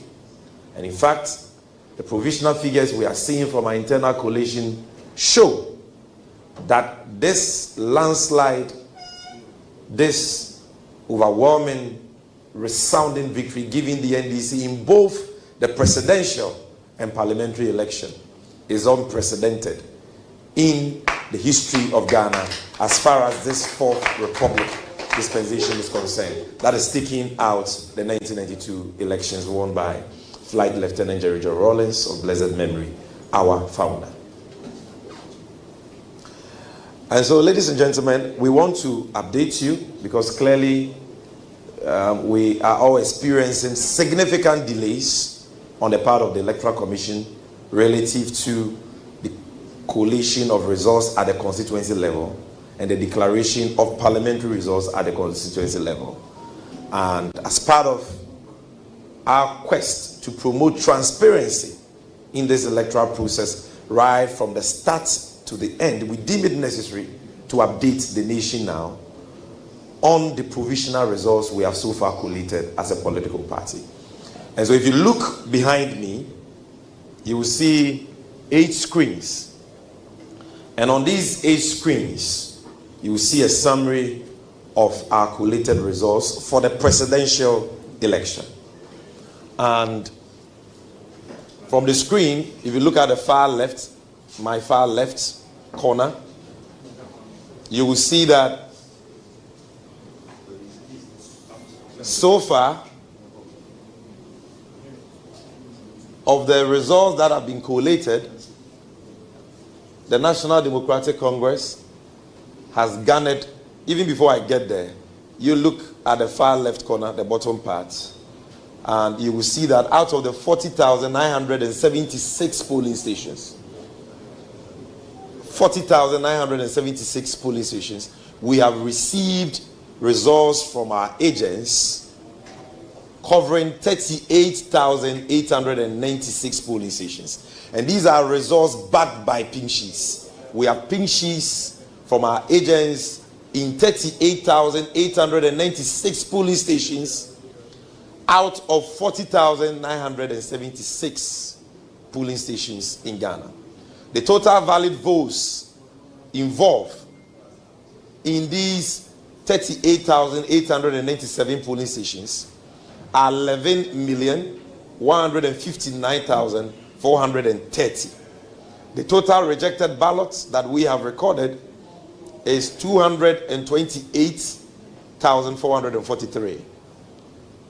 And if you look at the results summary between the two main contenders, the presidential candidate for the NDC and the presidential candidate for the New Patriotic Party, you can see that John Dramani Mahama has garnered, per our internally collated provisional results, 6,286,600 votes, which is equivalent to 56.33%, whilst the failed presidential aspirant of the NPP, Alhaji Mahamudu Bawumia, has managed to garner a paltry 4,614,606, representing 41.35%. And let me emphasize that we have pink sheets to buttress this.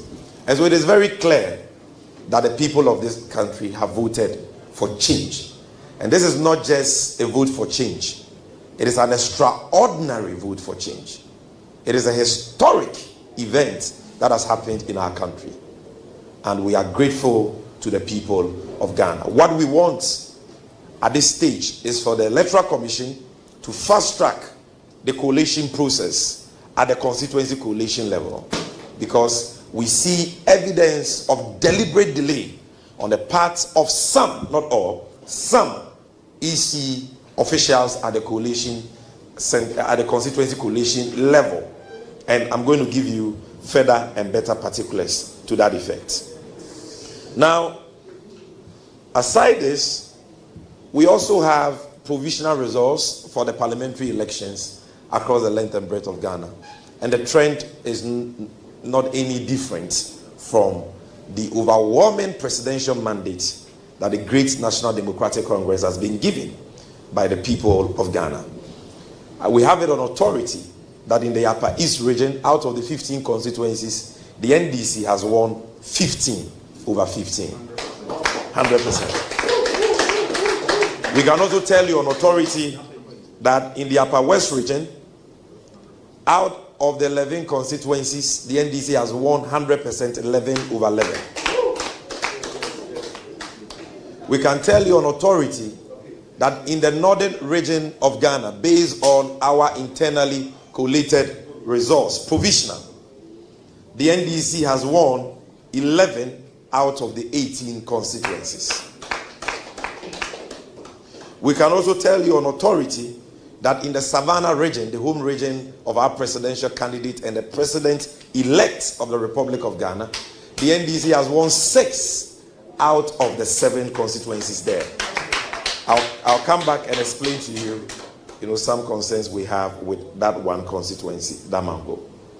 Then, in the northeast region, the home region of the failed presidential candidate of the NPP, Alhaji Mahamudu Bawumia, I can tell you that from our internally collated results of provisional results, we have won 3 out of the 6 constituencies, and that is Yonyo, Triponi, and Bukubu. For Savannah, Yape, Bole, Sola, Salaga South, Salaga North, Daboya have all been won by us. There is a challenge with Damango, which we are trying to rectify.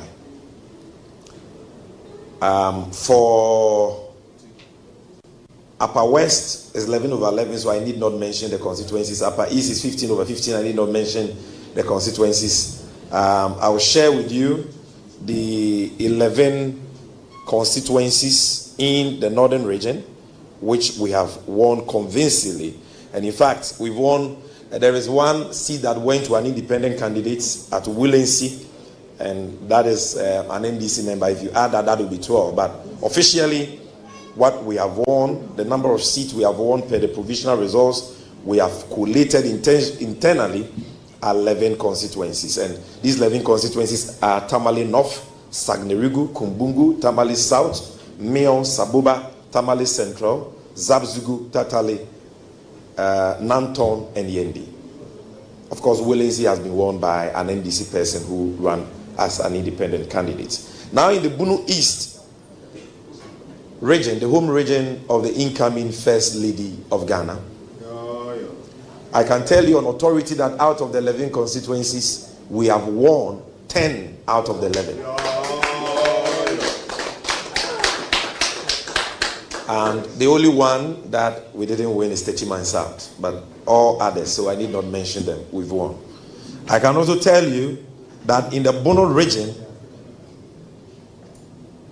the home region of the national chairman of the great NDC, and should I say the national communications officer, out of the 12 constituencies, the NDC has won 11 over 12.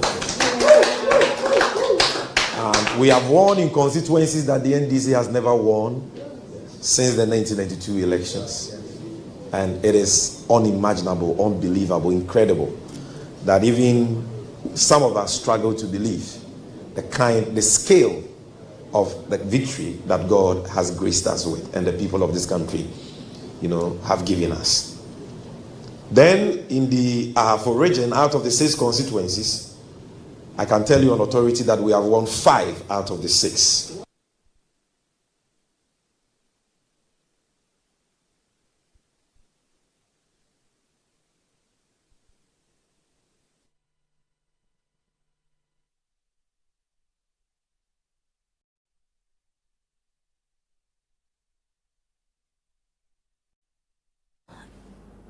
The NDC presser being addressed by Sammy Gyamfi. So, gentlemen, this is what the NDC is putting out, trying to give a national breakdown of how they think they fared in that regard. If I can borrow the words of the national chairman of the NDC, putting them in a very smooth and comfortable lead. This is according to Sammy Gyamfi, per their own collation they've done so far. But with what the EC has said, it's still too early. We should hold on. But as we were discussing before we went to take the presser, if we have our agents at the polling stations, if we have our people at the constituency collation centers, and this is what we are getting. I mean, they've shown their screens and what their processes have been like. It looks like just wait for the EC to come and confirm these figures that we have. Sky?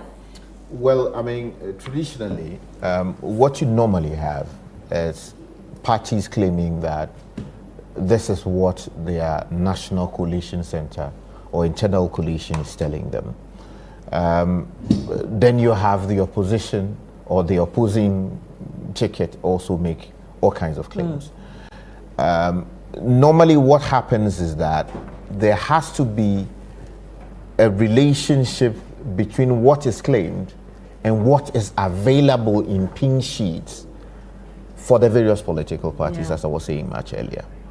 So the NDC's assertion, according to Sammy Gyamfi, is based on the receipts they have in their hands. If indeed these are the receipts they have, and all of them or majority of them have been signed by their party agents and the opposing agents, they are entitled to collate them and come to a certain conclusion one way or the other as to what they are getting. You would have heard him say that these are their provisional results. They remain provisional results until they are confirmed by the Electoral Commission. We remember in 2008, I mean, claims were made, counter-claims were made, that they have won the elections. Then the Electoral Commission comes to tell us that, look, nobody has won this election and that we are heading for a runoff.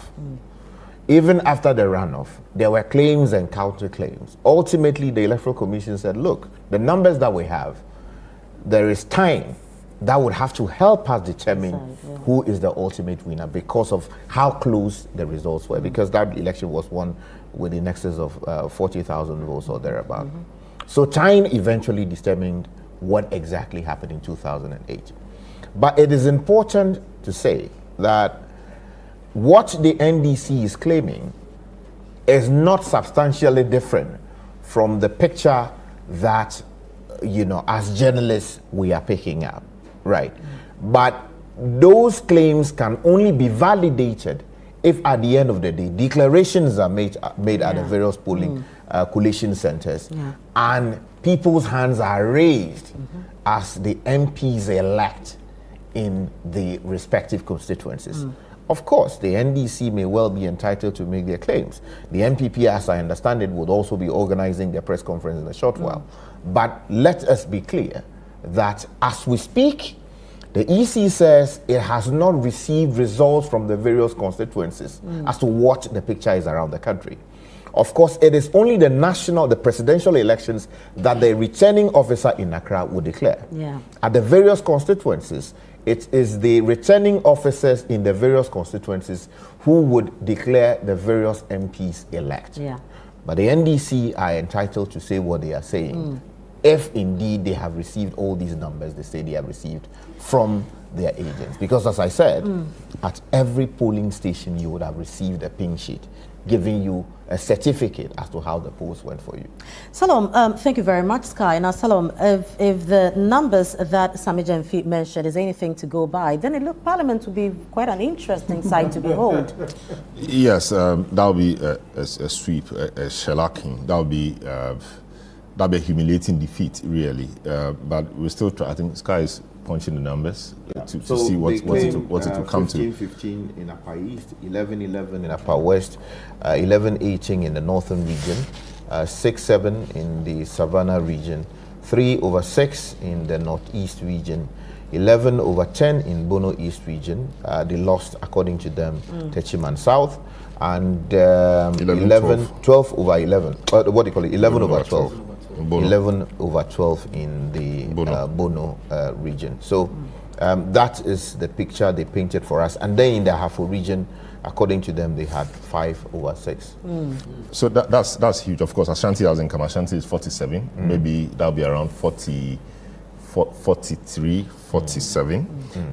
Because we're also hearing, though not confirmed, that the NDC's won its normally 3 but 4 seats there, and Greater Accra, quite a few seats have gone to them as well, and Central too. Well. So I'm thinking that the Parliament may come to similar numbers as we saw in 2017 from the 2016 election, where Osechi Mensah Bonsu ran the House. What the majority said was what got done. I mean, opposition typically will have its say, but the majority will have its way, a proper majority. That's what we are seeing. And if the numbers that the NDC is projecting are anything to go by, then that is an absolute majority. That is, a resounding, defeat for the MPP, and that is a colossal goodwill that the NDC has had. And when you have such levels of goodwill, that also comes with its own expectation. And so the least thing you do, you see trouble. We saw that in the MPP, and that goodwill chipped away to about half by 2020. And we've seen a total reversal of that to maybe factory setting, pre-2016. So it's interesting. I mean, the NDC should be happy with themselves for the kind of campaign they have run. But what I also urge is that the language must begin to change, the tone of the language must begin to change. So like the failed presidential candidate, I mean, I've said no to nepotism and corrupt leadership. It may be true, but you have to be gracious. You have to be gracious in victory and be measured in because in the end, you have the country to govern. And so you do not want a situation where people will be angry beyond the normal anger levels that the result will bring upon them. So that is why it's important that the victor extends an olive branch, and I think that should happen. At the very top, I have no doubt John Mahama will do that. But on the ground. On the ground. But so that must translate, or that must percolate down to the people. If they see that the top guys want to see peace, want to move on, I think they will follow. But if the top guys are using incendiary language, the guys down there will also do it. And very well. Let's take more parliamentary results. So we have from Ofoase Arebi, from Assin North and North Dai. So we take. Before you do that, if I may, if you put the numbers together, they have collated from what he's giving during the press conference, 85 seats. And out of that lot, they are claiming victory in 73 constituencies. So that will be 73 over 85. So leaving 12 for the NPP. Yes.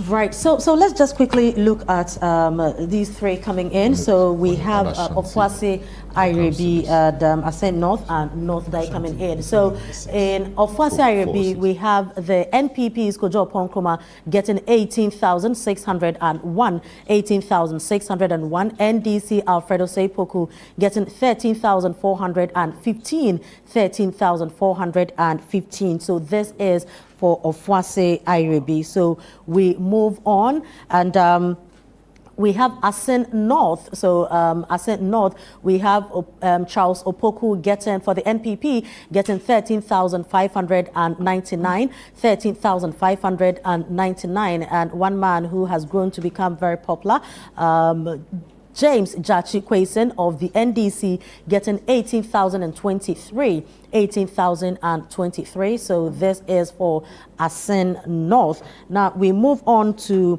North Dai, and we have NPP's Edmond Atta Kujo getting 4,723, 4,723 against Joycelyn Tete of the NDC, who got 12,778, 12,778. So new ones coming in of Ofoase Arebi, Assin North, North Dai. So we have the NPP's Kojo Ponkroma getting 18,601 against NDC's Alfred Osei-Poku getting 13,415.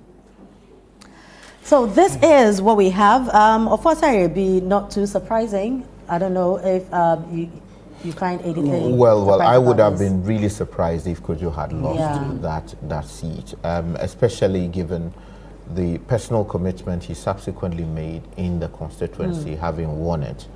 Of course, you would notice that during his tenure at the Ministry of Information, at a point he slowed down, wasn't as vocal on the communicating government position as he was previously. In fact, during the COVID period, he was sort of the main spokesperson of the government. And he was supported by the Lojukuku candidate and Minister for Health. They articulated the position of the government repeatedly. But after that, we saw that he had slowed down, sort of had withdrawn from the frontline communication of government position. Of course, you would know that he took a lot of flags during the COVID period when it emerged that some claims that had been made that, oh, these things are free. He sort of went to say that, oh, you know, at some point, somebody has to take care of the bill. And that took him, Ghanaians took him to the clinics. So I noticed that he had sort of withdrawn from the front line. But while that was going on, he was committed to his constituency. When you meet him and you ask Charlie, say, bro, what is happening? So, Charlie, I had a constituency, I'm now farming and blah, blah, blah. All of that consolidating whatever gains that he has in the constituency. And therefore, and given the things that he did as Member of Parliament, investing in these areas, I'm not surprised that he has won. Now, if you speak to the members of the NPP, they tell you that, look, this election would have to be won for them by their parliamentary candidates. The best they would do is to push the elections to a second round and hope that they are able to win the majority of seats in parliament and use that as a bargaining chip. Now, the question is whether the parliamentary candidates perform the magic. It doesn't look like it. Because even in Ofoase Arebi, the NDC's Alfredo Seipoku put up an impressive show. Yeah, because getting 13,415, you know, that is no mean feat at all. I mean, the discontent, the anger, the rage against the government, it's nationwide. Yeah. Right?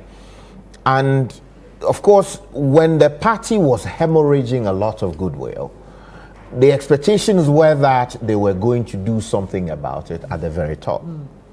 If they were not doing it, then on the ground, something needed to have been done. So take, for instance, when 90 odd members of the NPP in Parliament broke ranks with the party line and insisted that the Minister for Finance ought to leave, everybody expected that a government, a president who was listening to his own people would have taken the cue to say, look, these issues you raised, they are contentious. This is the first time in the history of the country, in the history of the party, that 90 or so odd members of parliament are telling you that, look, your Minister of Finance would send us to the ditch. These were the people who work on the ground to get you elected president. They raised the matter. Now, what did we hear from the president? Well, I'll listen to your concerns and I will think about it and I will take a decision. And once he's done with some of these things, give me some time, I'll think about it. The man went on to do what? 1 or about 2 more years before he was eventually relieved of his duties. Now, and even at that, he was still around. Exactly. So the question you ask yourself is, what would the 90 have seen as to cause them to say that our own finance minister should go? And if the president was really listening, was the proper response to say that, look, I'll think about it. There are a few things I'm doing with the IMF. You wait, let the man deliver his budget, and then, I'll do something about it. And then go on to stay on with him for some time before eventually leaving. Now, so that is something that the NPP as a party has to think about. Because it would seem that many of these MPs were reflecting the feelings on the ground. But for some reason, at the very top, you did not see the same level of energy to ensure that a different course of action was taken. Right. Let's look at North Dai, where we have NPP getting 4,723 against NDC's Joycelyn Tete getting 12,778. 12,778 against NPP's Edmond Atakujo getting 4,723. Nana, you want to say something about this? No surprises. I mean, North Dai typically will vote green. And so if you see some of these figures, I mean, there's no surprise there. And you can gauge the increase in performance based on the previous performance of the NDC. And as we have established throughout, anytime there's a change in government, then of course you can draw a pattern of apathy. Right. So let's quickly go to the NDC headquarters because they are addressing the public now. Central and Tema Central, there are serious security issues because of these deliberate, this deliberate delay of coalition in certain critical constituencies that the NPP believes the NDC has won. And in most of the constituencies, the NPP agents are nowhere to be found. For example, in some of the Bono constituencies we have won, they are nowhere to be found to sign the results as collated. And EC officials are saying we are waiting for them. We want to tell the Electoral Commission that if the NPP will not come and sign, declare the results. It is not by force that polling agents sign. If they are not there to sign at the end of collation, declare the results. And spare the nation the tension you have plunged us into. And Alhaji Bawumia, for God's sake, you are an Alhaji. You call yourself Dr. Digital. So I'm sure that by now, through your many digital applications, you have collated your results. You know you have lost. Please, call your senior brother, His Excellency John Dramani Mahama, concede defeat and congratulate him. And save this nation the unnecessary tension that you and your goons have plunged us into. Enough of the killings. Enough of the violence. Ours is a democracy governed by the rule of law. The will of the people expressed at the polls is supreme and must stand. Be a Democrat and respect the will of the people. Leading figures of your party have already considered defeat. Richard Anyagba has considered defeat. Even the defectees from the NDC who came to support your cause have considered defeat, like Alote Jacobs. All of them. What are you waiting for? Ghana is the only country we have. So please, do the needful. Concede defeat and call your supporters to order. And IGP Dampare will continue to commend you and the Election Security Task Force for the yeoman's job you have done. But your job is not done because we are nowhere near the conclusion of the electoral process. Your work is being undermined by certain elements in the New Patriotic Party and their collaborators in the military. What we are seeing at constituency collation centers is not what the IGP promised us, and it is not what the CDS promised us. And we know that they are not a party to what is happening. But only they can stop the nonsense going on. And they have to put their foot down. They have a choice to make. You choose between the MPP and the Constitution of Ghana. Choose between the outgoing government and the supreme sovereign people of Ghana. Your fidelity is to the Constitution of Ghana and not the MPP. They have lost. Nothing can save them. They can't kill all the people in Ghana. There is no way you can overturn this results through violence. There is no way. So, if they will not do the needful by conceding defeat, we want you to put your foot down and stop the nefarious activities of these MPP thugs who have been clothed in military uniforms. And in some cases, real military men who have been given directives to go to constituency collation centers, scatter the place, shoot at people and all that. Human lives matter. Nobody is supposed to lose their life because of an election. We are appalled and disgusted by what is going on. The NDC has lost elections before, even when we were in power in 2016. We handed over power peacefully. Nobody died. Nobody was murdered. Even under Flight Lieutenant Jerry John Rawlings, who was a soldier in 2000 when we lost power, not a single Ghanaian lost his life. In 2008, under J.A. Kufuor, an MPP president, the MPP lost power. There was a peaceful transition of power. Nobody died. In 2016, nobody died under John Mahama. Why is it that only you, in 2020, you killed 8 people? That blood is not enough for you. And you are still killing people. As we speak, you've killed over 4 people in this election. How many more do you want to kill? How many innocent civilians do you want to injure and hurt? You have lost. It's as simple as that. Your Sisifia campaign, Atonsium, it's as simple as that. And it is time to pack your things and leave the Jubilee House. Yes. And we want to tell the Electoral Commission, Madam G. Mensah, the peace and stability of Ghana now depends on you. You are the returning officer for the ongoing presidential election. Your officers are deliberately delaying the coalition process in some constituencies and in some regions. Please, Madam, do the needful. Direct them to fast track the process. Where they have the full complement of pink sheets, there is no legitimate reason why they should delay the process. There is no legitimate reasons. In some regions, like Greater Accra, I mean, the declared results are not even more than 5. Meanwhile, the results are ready. What are you waiting for? And the situation is not any different in most of the regions. And so please, we call on the media, the Peace Council, the chiefs, the pastors, to call the EC to order. This is the time for them to intervene. The NDC has remained law-abiding and peaceful. We've acted responsibly against serious provocation from the NPP. Our people have been murdered, beaten to pulp, attacked, yet we have exercised restraint.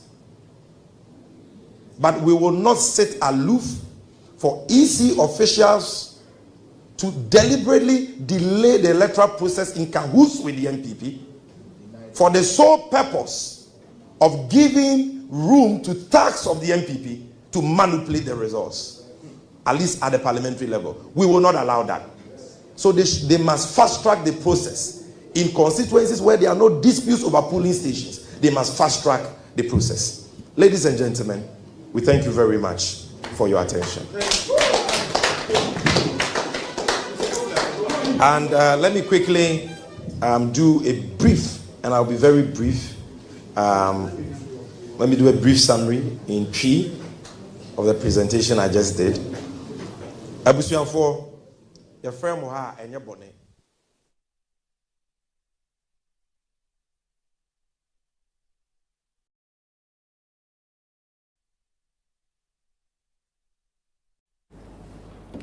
Right. This is the Election Bureau. So we heard once again the concluding part of what Sammy Gyamfi had to say. I mean, he's still calling on the Electoral Commission. And in fact, the NPP's presidential candidate to do the needful by calling former President Mahama to congratulate him. But the AC has also said that we don't have the numbers yet, at the national level. So we want to hold on. But this is what the NDC is saying. We all went to the polls with our pink sheet. Our agents were there, so we know what it's looking like. Let's go ahead with it. Nana, what do you make of this? Well, with all due respect to Sammy Gyamfi and the party he represents, I don't think it is for him to bring pressure to bear on any presidential candidate to call and to concede an election. The body mandated to declare a winner in any election here in Ghana is the Electoral Commission. The Electoral Commission has come out to say that per its processes and the various levels and layers involved, it is yet to receive results at its National Collation Center. And so, as a major stakeholder in this election that believes that it has won the elections with all the figures it has put out, perhaps it should be channeling this energy towards the Electoral Commission and not its contender, who is also by now putting his own figures together to challenge what figures you are putting out. And so... Or to confirm. Or to confirm same. You get it? So, I mean, I don't think it's for Sammy Gyamfi to be calling on a presidential candidate to concede to another. You get it? So or probably he's advising. Exactly. Not demanding, suggesting. I don't have a problem with him calling on the candidate of the governing party to concede. I don't have that problem. What I have problem with is the choice of words. Right. Look, at the end of the day, if the results get confirmed by the Electoral Commission and you are declared winner, right, you have the mandate of bringing the rest of Ghanaians together. Yeah. You understand? To provide a certain path for rebuilding this country. Yeah. If indeed the verdict is that this country has suffered some level of destruction over the last 8 years, if that is generally what people believe. So that's why I kept talking about it is important for people who are willing to be magnanimous. You understand? If indeed the people of Ghana have voted to oust the government because of corruption, that is what it is. Yeah. But this is not the time to sound as though you are on the political or campaign platform. Campaigning. You understand? If you believe that the numbers you have received show that you have won, I mean, you can still, project confidence without sounding bombastic and, if you like, acerbic. Yeah. We do know Sammy, his choice of words and language, but I still believe that if indeed what is in the bag for the NDC is what is in the bag, then I think this is the time to actually pull back. Very well. And sound a little more, if you like, a little more decorous, if you like, because I don't think that the bombastic language sounding acerbic. But Pascal, are you surprised? In 2016, we saw a similar comment from the MPP when they were also winning. And where? No, the point I'm making is that it doesn't make any difference. Yes, you see, because this is politics. You need to excite your base. You need to, ginger your base. Now the figures are coming out from our own projections. We are on a certain course to victory. Yes. So let me just empower my base. Get them excited. You see, you can still excite your base by sounding magnanimous in victory, if indeed it is your victory. Yeah. You understand? Because, like I said, it is not only NDC people who would have turned out to vote for NDC candidates in a particular constituency. True. Of course, there are people who would have been disgruntled with their own party, who would have gone there to say that, look, these guys have wasted my time, let me throw them out. Or who would have sat home and said that, look, we are not taking part in the process. And there may have been even non-partisan people who would have gone there to say that, look, I want these guys out because of A, B, and C. So it is important that someone within the party with some semblance of authority would bring his influence to bear to say that, look, the numbers we have show a certain trend, but in communicating that, let's sound a lot more refined. Let's sound statesman-like. Let's not raise the temperature. Right. Let us take it easy. Because at the end of the day, you need all the people. You need every Ghanaian, or as much as possible, the majority of all of us, to get this country working. Spot on. We have presidential results coming in. So Nana, please take us through that. I must say that I thought I wanted to take on this one as well. I mean, real quickly. Yes, let's go on. I think we followed this process for some time, and I mean, judging from how things were in 2016, 2016 is just repeating itself. In 2016 till date, we don't have a sense of the NDC's own coalition. And there was this joke that their coalition system broke down or got hacked. Till date, we don't have results. Well, if it leads to a loss, you wouldn't see. Yes, till date, I mean, the MPP told us that. You don't need it. Told us that by 8 p.m. yesterday, we were going to have at least parliamentary results. Yeah.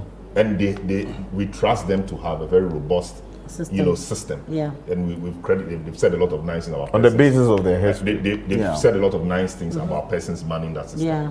And so they have a system. They've perfected it, they have a system. And if it's the pin sheets they are all talking from, then they know what it is. All right. So we saw in 2016 how Sami Ewuku,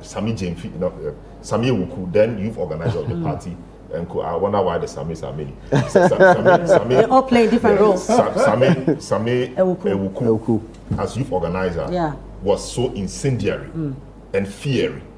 Around this time, press conference upon press conference, and he was used as the youth organizer to charge the youth, so that if anybody has anything contrary to what the pink sheet was saying, the person will be warned or be cautioned. That is a similar thing they are doing now. Right. You have the results. In the end, it is the results that will be pronounced from, or the pronouncement will come from. That's what they are doing. Of course, they know. That's why he keeps saying provisional. Yeah. He's not saying confirmed because it is not in his. It doesn't lie in his mouth to give the confirmed result. He knows, as a lawyer and by law, there is the EC's job to do, and he keeps calling on the EC to do the needful. EC came out about an hour ago to tell us that the results haven't come to their place. And they are saying that some of the polling agents and people have run away because they know they've lost, so they failed to sign. And he's telling you that the law doesn't say that they must be available necessarily. What the law says is that if they are not there, it doesn't stop the process. So what the EC must do is confirm from the electoral officer, the presiding officer for the polling station, was this what you saw? Are the other polling agents, when they are available, is this what you saw? Why is the guy not here? We don't know. We've looked for him. We can't find him. Let's go ahead and declare it. If they have a problem, they know where to go. They go to the court. But somebody who has allegedly run away cannot stop all of us from having anything. How many, we've not even, how many confirmed results have you had from the EC? It's been 15 hours after the election. How many have you had? Very few. At this rate, we may continue for a long time. And the more we continue, the more the anxiety builds. We heard a language, and I earlier had cause to say that the language must be toned down. The language must be one of, it must be conciliatory. But if they come again, the language will be harsher than this. They come again, the language will be harsher than this. If you think you have won, why not calm down? Let's wait for the EC. There's a trust issue. But you have your document. Wait.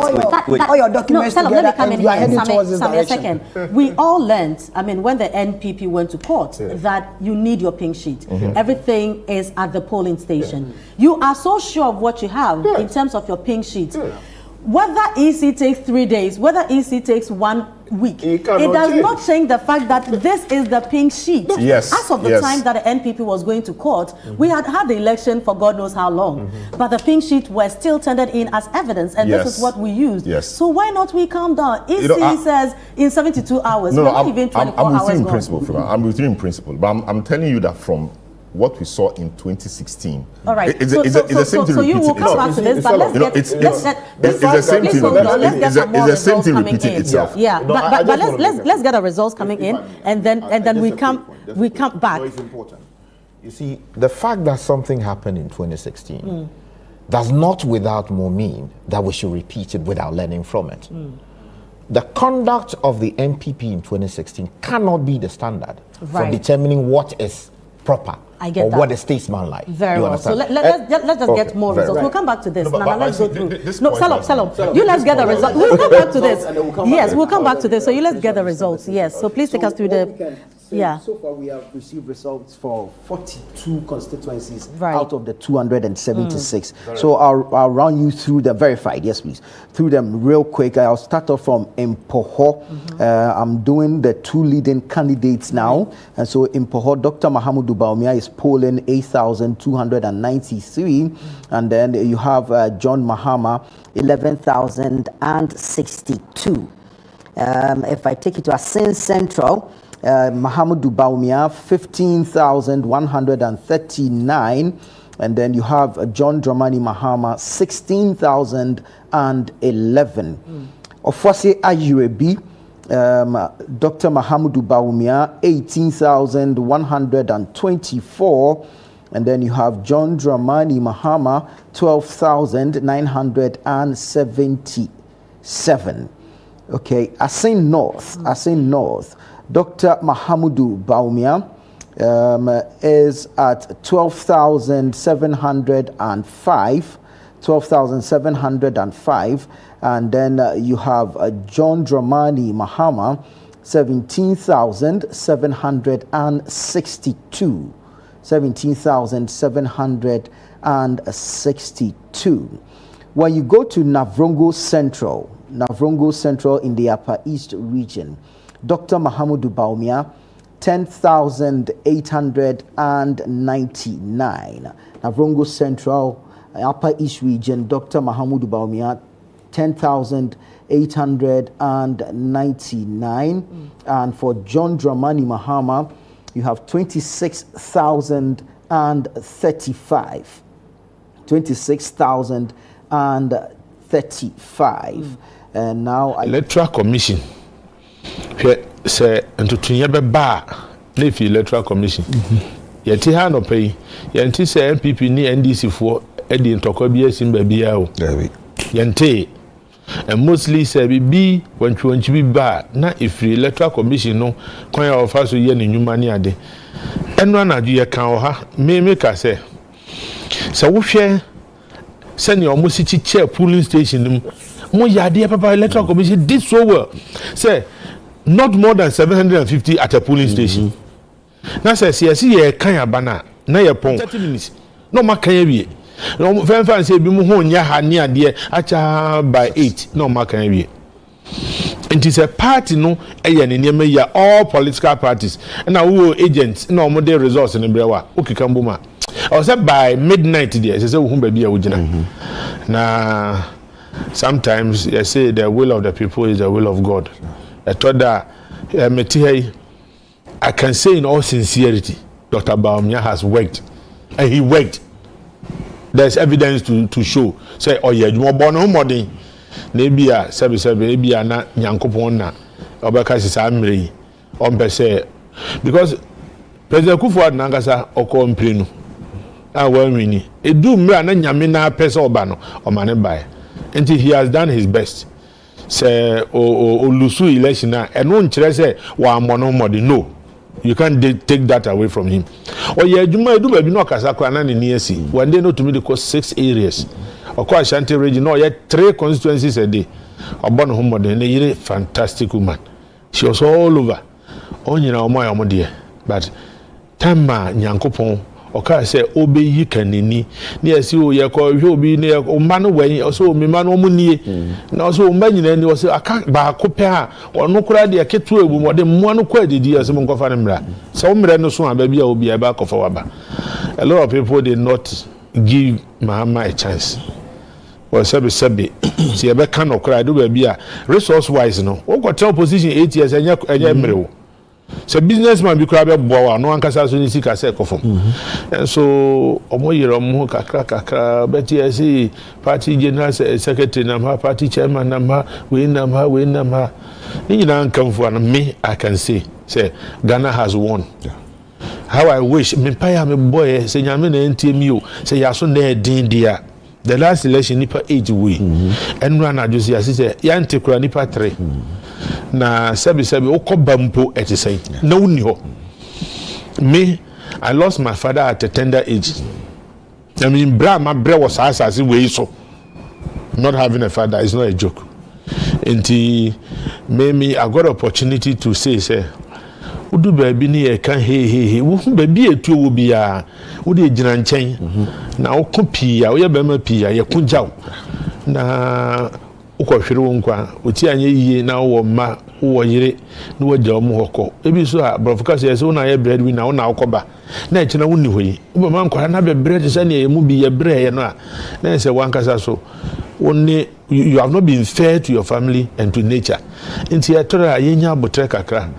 Me hu ne enti aya e ma e showbo wura ye mu ma obi ya na dwen say ene ne besi hwe ne esi wo boase no. Me hwe video no me a me tinkan no na me yam hihim. Me ni hobi o. Me tinkan keke. Na se so jani kurotuo. Na one ne preso. Na se ne nsa koka krokro na. Bewu. Den pa na bebo wadwunim. Electoral Commission can say, "Ye mo ntra polling station." Nemu asem when na omo hia omo ye be mo makọ patrols. Nti omo kọ patrols wa mo amma so mo begina ho. Ye se ye mpene ma hakra. Na no ye ni sojani no so na kuma ko suru kakra no koto ne nsa. But me see tuo no to ya. Ni wo wuo no kwa na wo danse.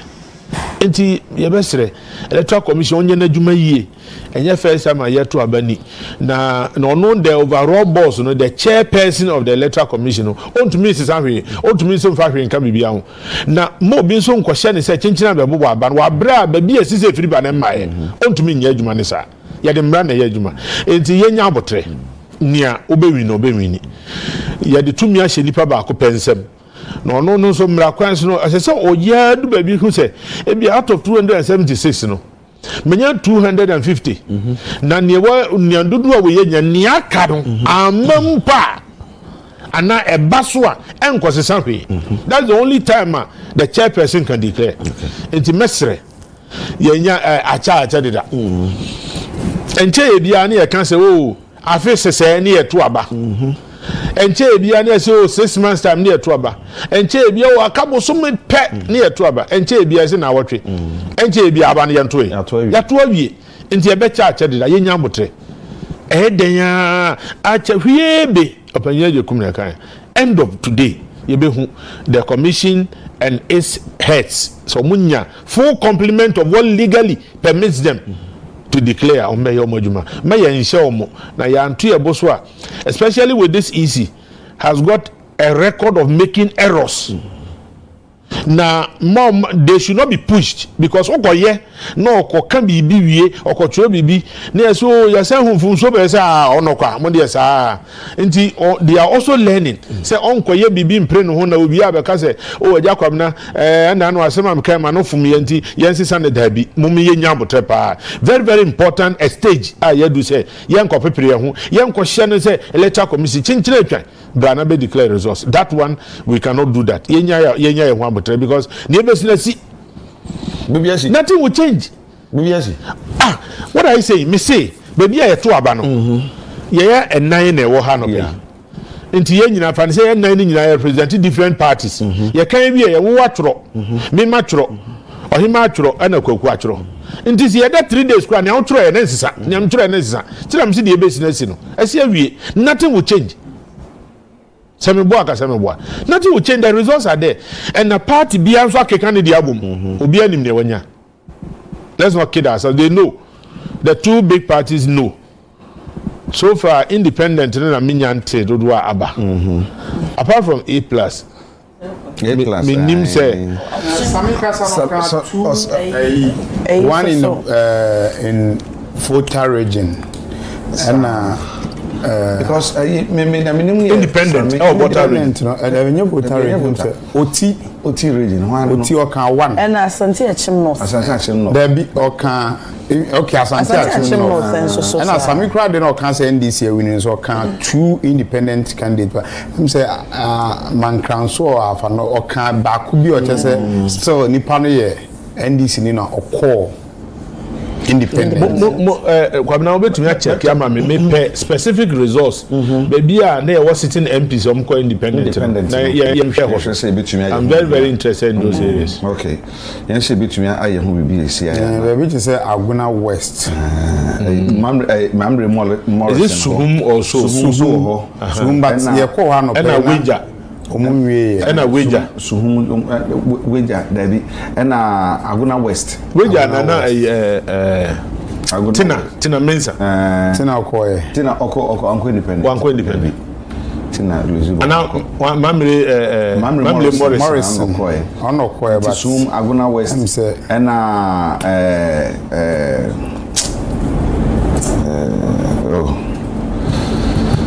Suhum Aguna West akabako na agogo Asante Achim no Asante Achim Asante Achim no independent on any political party no so on no one PP ma primaries near there Frimpong Debbie sure Debbie about street say independent one businessman okay but the independent no move because 800 no I me kai say from Ibia me chance on it no the whole Ghana candidate about 800 na independent be 110 the whole Ghana okay ebi wo mbati na your notable ones bia any one say Suhum Mamre Morrison hone other areas ana ho no eyeki but na independent ni bi wanya Nkranza no generalizing na Chaso no ko independent ko Chasa enya minye so Chasa nya me ba me network network na yanka Chasu sukra de say between afro no phone supo na bisa no but it's been calm apart from a few skirmishes bia enra anajo no e course na no pay use be bia na nti sami Jemfi kasa na me ka bibi say all the das no say na TBA mu no me yidi say emebu na wo Ghana for one way or the other omufo say politicians no omo no dele oso mo de na ehye eno mo dele nti no a wo hwe de ye ekure bofo aye pon ye kakra na tum se bebi abeko bia mebunu hu se nyema bi nkoyi a omo gina se we de ye mpene ena na ngensi one party so ye ndi so ye MPP se bibi omo se bibi nkoso a pepepe ye bi nkoso a omo resist se we de ye mpene and all social media no so a youth ne can say dey o take him for granted that ye mpene nti eno no o say sign caution bi animal politicians say ye koye nim no o mutoto o munyo ma no mu hu say share ke ba nka bi ase 92 no ye ba ye nim no kwala o mu wo mo no o mu nyi o mu hu de ekoso o mabrabo mu ensem na meti we bi o Nigeria na wo bi sa akola bi se nisika wonyina ye o de bi ko akoma na wo fo no so ma wo fo na hwe me but o mo responsibility so mo hwe me enti se mi nidi mi abintu mfa bi nko hwe wo mo now mu cry equity South Africa for a problem they say wesi so wanye adwuma na wontem osuro na minyi nti tambia na bedu bra be hwe oba na wa yemre no mo ka nti was say politicians no hu say emebunu pa adwuma ye de so mo toto mo nyoma yi na aboa mebunu adwuma kwan so a was say fie ne ko Omumbia, because these two parties, Omano Muchenji, NDC MPP ba. Nti wo hihye wo nyoma na yenye se ne 220 ochina oba for so na me na me nsema me kind every election is a special unique one. Yeah. When you say 2028 as I sit here to reflect, it's also going to be unique. Yeah. Because 2028, you know, NDC is too new. Well, I may be wrong. But say it's like Jane. Likely. Obey to me as Aba, if she is the vice, Obeba contest here now. Age is not on her side. Yeah. It is why as it here two NDC the two candidates and yeah. And how would the MPP also be? Every election is a special one. Yeah. The dynamics may bring a lot of changes. Ntina also we adwuma say the nra can say the next election starts today. Yeah. Say na wo kan nti adwuma wo ho nti eno so ka ukasa obeka ho. Yeah. Woni ya obeye ho. Say we lusu woni ya obeye. So we wini woni ya obeye no. Say the ukasa e sha ase ene no. Yeah. Woni ye ne ukasa nso kire se ene no wa sha ase esen. Medi nkuni me kasa asen. Medi nkugo kwan be na me fa nkugo na medi no. Ni nyina nso e kasa kire wo mo a ebre no so ayekwa akofro won se koto abama me no e ka bibi kire wo mo. Ti se wodi nkunim na okasa ho anti na ukoya hantan a question mark wo ho. Wodi nkugo na wanye antum se agro na me ko na nye nkunim kwa na be kwa ama me. Yeah. Ndi wo wanye nkugo na antum. Wan so okay medi nkugo Matias ya. Eno so other way around e betumi akodi atia next time kwa akodi ne pen so kope vote. That's something. Anche beko Dr. Bawumia di fie enra on se beko di nkomo ye ni masemo obebeka nti enche oye enra nyimre on se na ye di nkomo na me say book bi central region ya church Fabi Esro nyo nti you know all these no again let's go back to the so-called smaller parties who may not even admit that they are small. The results in na by what's the discussion ko mo di mbam so mo di mbam so performance no so nti omonso should begin now say yeah reorganization na ye nyina say adwene ye say ni ankroma ye ni ye neje ho na say ye be say ankroma ideas no na ye propagate dia ye nkan homom omo anhya ase ne na omo kotia da omo bi o ha only 6 months to election and at time I filing na obi say some political party bi o ho it's almost as a if indeed as a country they be see a third force there they should work well and work together and come boom all right so we share your chia Dr. Bawumia fie na yakwa kuduro no chairman team na Justin Kudia general secretary na yura opani Oware na fe opare ansa na hye atade kokko no na papa ba ko no opare ansa benkum so no menshada ehuniye ha anti chairman team na Mr. Oware na fe timira krabwaje so na bejina wa netiko ekire ha no na fe Justin Kudia so na ewechiro Rubisha Express ewo chairman team achi nche hu nipako na ehuna na bekati anche Dr. Bawumia any ebekasa ni fie na ye hwe sisi an abna I didn't expect to say Dr. Bawumia beka eja say ye share results are even do electoral commission and certify and as no emba monting but say ye do nkomposhe ye chi abato abakwa obviously no say ulusia wu say ulusia and medium who ne say de ye ne papemu pa ne say ulusia in terms of na waji atom na wadase me hu ne say banasa ede enwunyam kese pa ebrew ema hu say wo obi so aho so pe asomdwe so hu enye da nyina na obeka say wunim pass me lusin so na on pese bia obeka no crache wo chidi fonti no na be ye yenko court ye ni say enti de enye de kira fitie nra bepem sa bre ni de baby amiti no me hu ne say eye MPP party no omolusi they be saying yes here exactly enti the mission ni say Dr. Bawumia obe addressing a chidi for na wajiatum na wa congratulate NDC Amayoku Kendini na you know moving forward ya shade easy and so edi beba sa that is what I'm actually expecting. Oh, okay. You can so some are expecting share can say or be can be fufuru bi ana say dia abena kan say na say bi also so na share the page gina ho no wo mo dimi na so mo nimu asia ye ne na sefo no uji di say bibi beba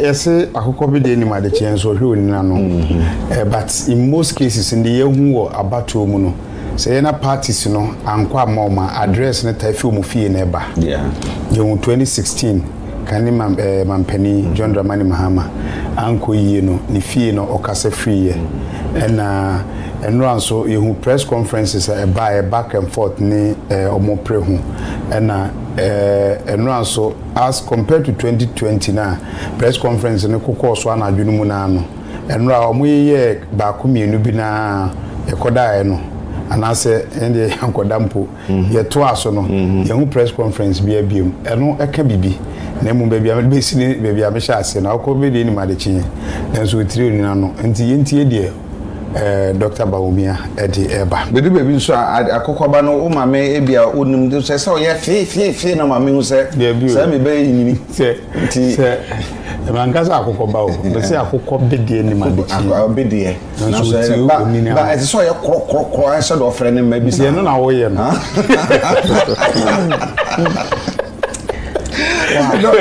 no we say ekobase asam na me ka say ekobase bia doctor Bawumia di oba be kan say oba atum say wadi nkugu say ye den no yen democratic credentials no value ben na de ka ho e ma bia sama nsan hu ni yen e fa ka memam ka bia mamu ehu ayi kra ya to aba there's been a lot of improvement. Ghana had maybe near to aba box cry ya de papers ni gum no na enye transparent edu baby yes you ne pictures cry nka ho yen fa picture de back on black and white I feel your assistant black and white ya the colored we've come that far ya boy home model enti kakra edu baby yes you utie amanhodo so ya to aba obi o ha wanwini nso obetumi akoso chaos but at least yen kan kwa chire nhwe adubu ahe ene President Rawlings koye olusu ye wan kontokwa omochiro book President Kufuado ene Atamils ekoye ekosi sen ifa Kufuo ne Atamils o mi dem pasumje wan kontokwa o ya da mi kikan wose dabi Atamils ne Kufuado so it's been like that I say so be eko na odi nkogu a ojitum the worst case scenario ni say obeko court na ya court o Supreme Court to say the elections are won at the polling station nti na make say obi ama na ni nkoho ba bia yeto aba no enimdifo bia ka say obi betumi ato aba de enso enyo no na be kire ni obedi nkunim ni o kan no because obi tumi kanya 110 111 112 213 into 112 no instead of 213 e wona say wabu biegum so all kind no betumi so asesa you know results no but we have done well as a country. China America say Ghana has won, not any particular person or individual. Say ye nyina despite our differences. Me say won call election da ye can say ya. Eno ana me catch kwaku me say o ma me nwu da. Na so enya hwe am kai pa say me papa ka baby no obi e begina na damfo pa. Me money di. O so mu nya botre mehwe se kina no be sha say dia menim.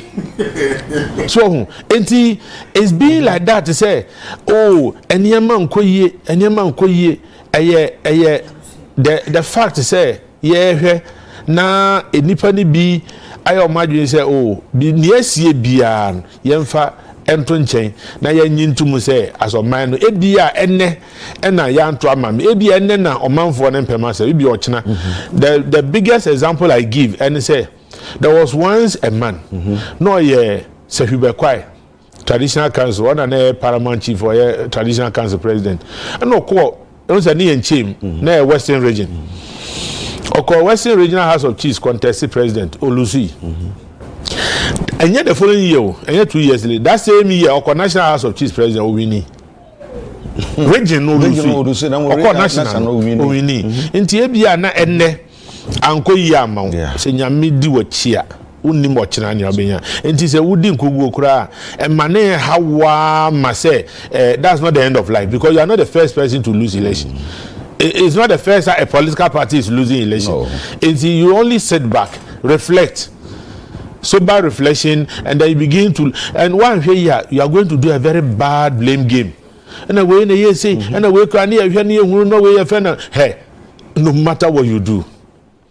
See, yeah, a person okay. Obi to me, Bob Boss, near Channel 1, or Bob on 70% will lose match. Sometimes it does not matter the individual effort. Collectively, we say, we have what we call individual individual accountability, collective responsibility. And every individual should be held accountable for what they were given. But to say winner. So be and papa so there, then we are perfect human beings. Okay. That could not have been. Enti niebe sibia yensum na yenye ya dieboko. Ya boy results. Your life goes on. There are a lot of people on when honey party ben and power. Okay. Oh yeah, Najuma. Dr. Bawumia. Dr. Bawumia, it's when you feel on the Okay. Can you hear me? Are you sure? It's okay? All right.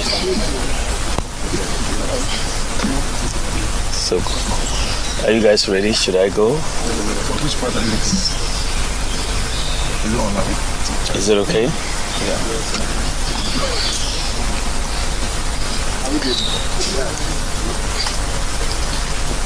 Ladies and gentlemen of the media, following yesterday's presidential and parliamentary elections, Ghanaians at home and abroad have been sitting on tenterhooks awaiting the outcome of the election.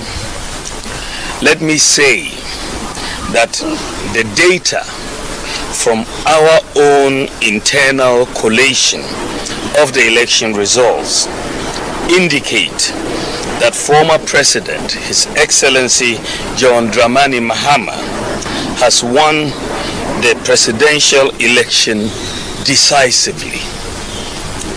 The NDC has also won the parliamentary election, even though we await final collation for a number of seats. However, I believe ultimately that these will not change the overall outcome.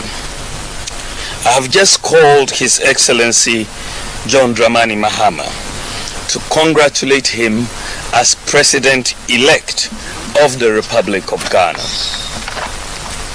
I said during the signing of the Peace Pact that I was sure of two things.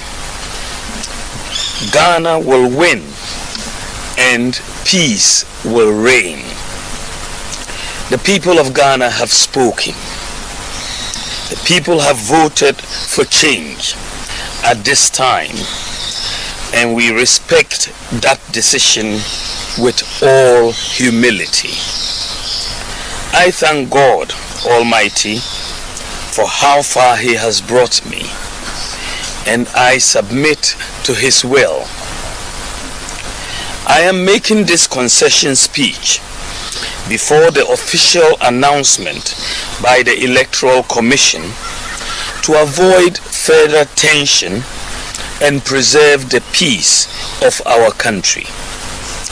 It is important that the world investor community continues to believe in the peaceful and democratic character of Ghana. These are our most important assets. Ghana is more important than our individual political ambitions, and we must always put Ghana first. While this was not our desired outcome, I say this is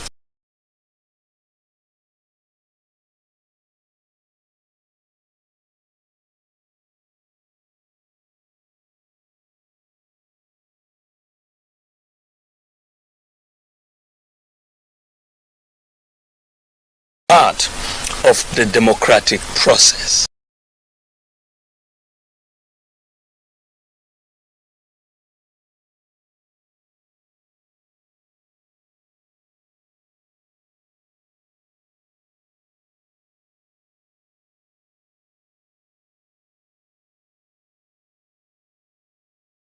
My full support in the transition process. As committed Democrats, we pledge to ensure that we have a very smooth transition so that the business of government will continue seamlessly. The MPP would offer the needed support to the new government in a very responsible way. Ladies and gentlemen, we have conceded defeat like any consummate Democrat would do. But we have not abandoned the fight to transform Ghana and expand opportunities to all sections of our society. We will not be a disruptive opposition, even though we would subject government actions and policies to strict scrutiny in the interest of our beloved nation. Our MPs, I am convinced, will do a thorough job to advance our democracy and ensure that the citizenry gets the best out of the democratic dispensation. To the rank and file of the New Patriotic Party, I know the feeling hurts, given that this is not the result you worked for. I know you would feel there is darkness ahead.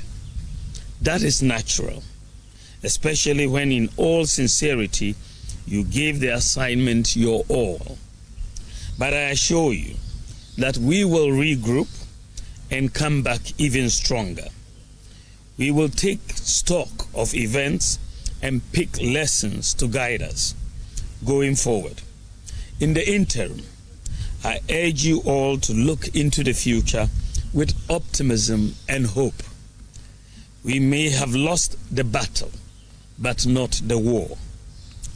Let me also use this occasion to congratulate all MPs elect, with special emphasis on those from the MPP side. I would like to use this opportunity to thank His Excellency Nana Addo Dankwa Akufo-Addo, President of the Republic of Ghana and Commander-in-Chief of the Ghana Armed Forces, for his support and guidance over the years. I extend sincere thanks to the First Lady, Mrs. Rebecca Akufo-Addo, for her support and wise counsel throughout my tenure as Vice President and during the 2024 electioneering campaign. I would like to thank my wife, Haja Samira Bawumia, who has gone over and above the call of duty in her support for me. My thanks also go to my children, my brothers and sisters, and the entire Bawumia family for their support. I also thank my running mate, Dr. Matthew Opoku Prempeh, and his wife Alma for their strong support in this campaign. I am eternally grateful to our revered traditional rulers, religious leaders, and the generality of Ghanaians for their support. I thank former President Kufuor, the Council of Elders, executives, and the rank and file of the New Patriotic Party for their solid support. To all Ghanaians who voted for me and the MPP to implement our proposed bold solutions, I thank you for the confidence you reposed in us. To all Ghanaians who didn't vote for me and the MPP in this particular election, I thank you for considering my proposals, even though you exercised your right to choose by settling on the eventual winner.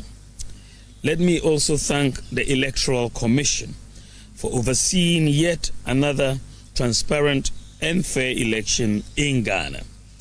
I also thank the security services for their role in maintaining the peace. My thanks also goes to the media for their excellent reportage. Ghana has won. Thank you very much, and may God bless you, and God bless our homeland, Ghana. Thank you.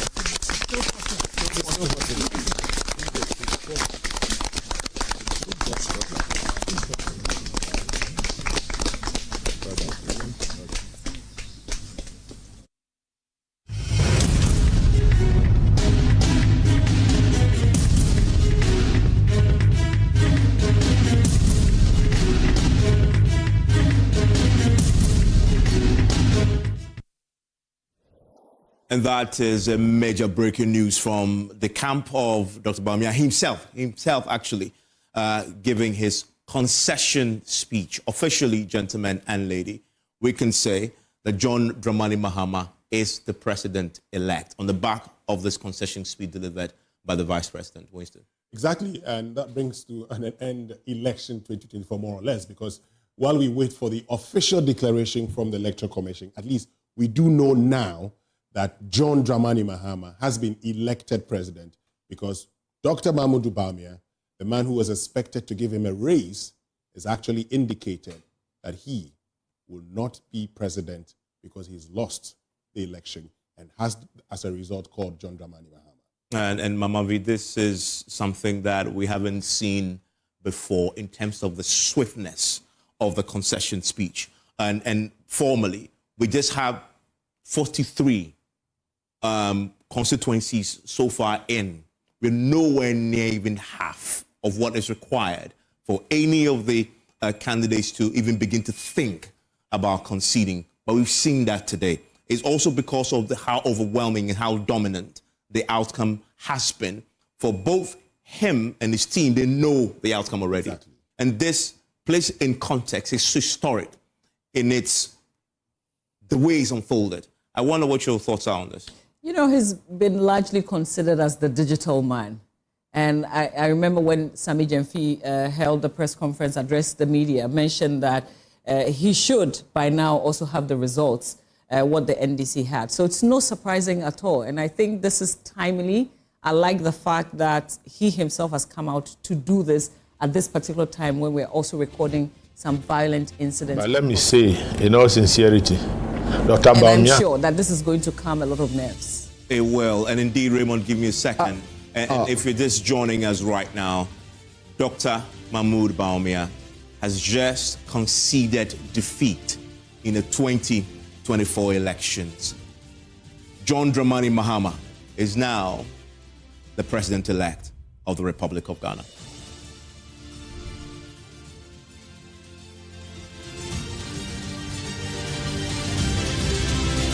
Nemum adeɛ no yɛhwɛ ne ayɛ na wɔnyɛ sɛ wɔdi nkonim kɛkɛ decisive decision a nkɔfoɔ ɛsɛ sɛ ade no ɛso wɔdi nkonim ama na aboro so wɔdi nkonim kɛseɛ enti nya afi na to also prevent anxiety, to also keep the nation calm.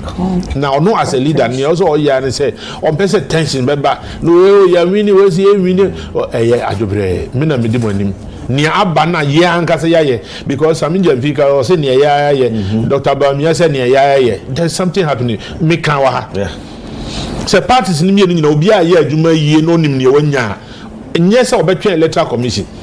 At least today, this confirms, say, the tendency of electoral commission and its workers or maybe and less. So they may try, especially at the lower levels, but they don't have much of an influence. So when they say, so Dr. Bawumia has done what he's worked. You can't take it away from him. He's been everywhere. He went to out of 275, so-called 274 constituencies. He went for almost 8 months. This man has not had sleep. Where Nigeria has worked, and trust me, Samira, she's an asset to the party. Oya Jumapa. Sometimes I wonder, say the way we see in the campaign, and also take, not she's done well. Look at these young guys, miracles, fantastic young guy. Oya Juma, Samia Oku. There are people who have worked their hearts out, but nyankopon no say saa mmere wei wei ne mmere saa tem wei wei nti who are we to challenge God nti ne yesi no ye nyina ye nyintum Ghana moves on. The next election, as I said, starts today. Won Kenya say why ni abre say 2028 win election and Kenya ni ko do 2027 June asana wako keka ho abom enkanka ni smaller parties na obetwenya ye file and ko file bi. Some of them wan ko even up to Kaswa so rally and answer campaign. Some of them never saw them on any platform. So your campaign. So on posters e posters o free do police depot no be 7 million. Posters bo be Cecilia Abubo election to me aka Kofi Afalu posters it's all over the country enya Accra Ayarega posters it's all over the country enti enya posters no kwa monko na mo ni nipa ne nko kasa mototo mo niema yie na se susu ampa yesi 275 na se wo party no o feel dey only 50 parliamentary candidates and there's something wrong somewhere. Your party has not been so exciting and interesting enough to even warrant to say Ngofobenya interest to come and contest on your ticket. Then you have a lot of work to do. And as a people, we must learn and begin to assess what went wrong. Now the next election, let's have continuous improvement. The next election na minka we nyina without commending the people in the media. Say my adwuma me media me buy after one so me kwaji ma ho me I came back seeing people that are left here still no mda so ginem animado ohima and a few others cameramen would do what camera na ohwe no ono also ohwe camera na hwe wa bre nipa no so bra wa bre you are human what you say you have all done well obia ya there from security omo enu anuane ba everybody has done well and throughout the country ye nyina we can all go back and say to aba e Ghana no to na somdwiem we the other countries will be to me share that the time verse 1 no assistant constitution we ko be Ivory Coast but Ghana no we have matured say you can't even try it wow party for company enti nyamiadom Ebenezer ni odi ebeduni enti ye da bibia say obi aya de mesre if you are going to jubilate be measured because makawa ha say obianu so election enya asem ketuwa o kan de ni ahwe bosia wokobo ya odi ye t-shirt bosia obo ye ni ayeye your boys are here and Sunday and sano the bro said drinks what you say you can say e bia ne enombo but you bought drinks, you bought food, you bought water, transportation. MPC ni na ti Accra o. Now they have a distance pass so be con constituency all kwaba. Few on kwa saying where and tear and a lot of logistical support ebia wo as a candidate also with the shape they have all done well enyemre na say ni nyina kanfu an lose election na ko dina ho koserena obi ani bebre nti ye besre you can celebrate, nobody will take it away, but do it in moderation, do it in your area. And your opponent if you na akobonyum akosa ye nipa de we have emotions and me say unko election that will be can say you be face emre now as at now people will begin to nurse their wounds. Now what transfer can say hey theory na ye can minya yanka anka man fasika we yanshim enso ahye bi nsikaneko. It won't come back. It is almost done. It is done. You can't go back and erase tomorrow. It's happened, it's gone. The future is what is important.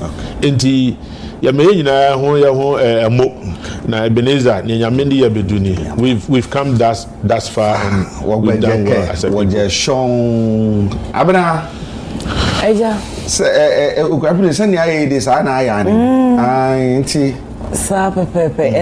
I'm glad say doc I can't a honomono yes so throw me numa any honey now your whole political party on my winning jubilation no yenye bibia yenye in moderation see make us especially one more compound house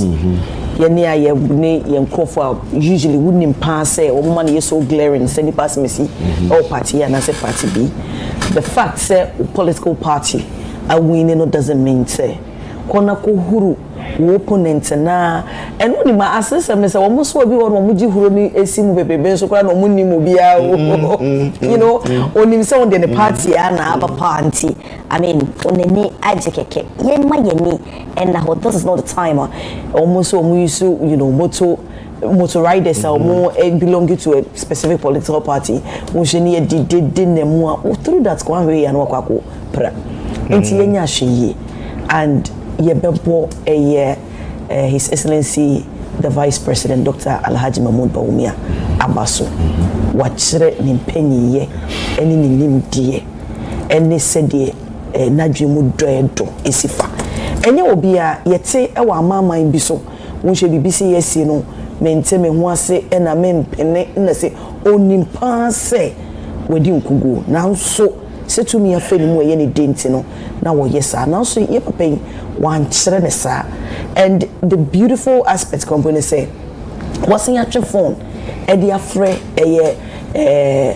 omampanyini elect mamenka na sa John Dramani Mahama this is so beautiful minim say chidifo nyina so besua bibi e de free mu obi wo hono manka aba ne se kwa phone ko no ndwempo no de afre no aba bi je no waka na sem no awie na wokɔ but wa kyerɛ sɛ kabi mamenka bi no eye dwuma ene Ghana fo akasa so wo nim sɛ moving forward no wo mo ewo anisuade hunu bi sɛ 2028 is just at the corner etete eya eni akiri enti passes o mu pe se Ghana fo de bedu 2028 and such na be beba na o mu di tumi am de a said the doctor Akano I 100% agree with him.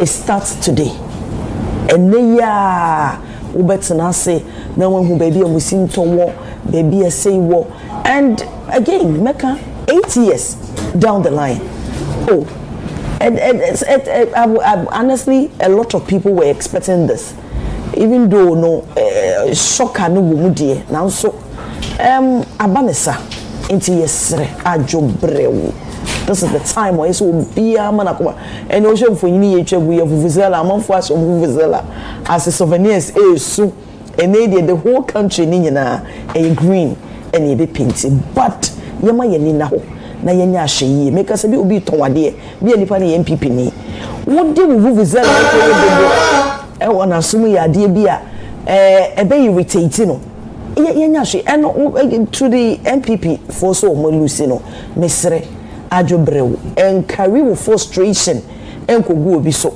ekatable ne tene e na wona wadi nkunuma you jubilate but ni nyina mo ne de kokobo e kwa mo bia yenyina yenya ahye ni kamfu ano Ghana first Ghana na edi nkunuma eja beda se ohima kwagu eja debe se nyesi awie debe kan se asidanka se na domara kwa se no ama ho kwan a enyi ye tosumi no na futu ne be kwa ma se wa oye tikafo no se kampani abedi akire efa phone frɛ kane mampani John Dramani Mahama wodi nkunuma o fire we kire se ya manyo no moye yes omunya atamfo nti wo a wogi wani ekeka nsɛm ne ade no hu sɛ bibia si a kire sɛ ya manyo no moye enye ntokwa watwefo na frɛ no wafa we kire sɛ ye kɔɔko ba ko na di nkunim ye nya atamfo teja de meka no ne sɛ ye mfantu ye ho fo na ye hu sɛ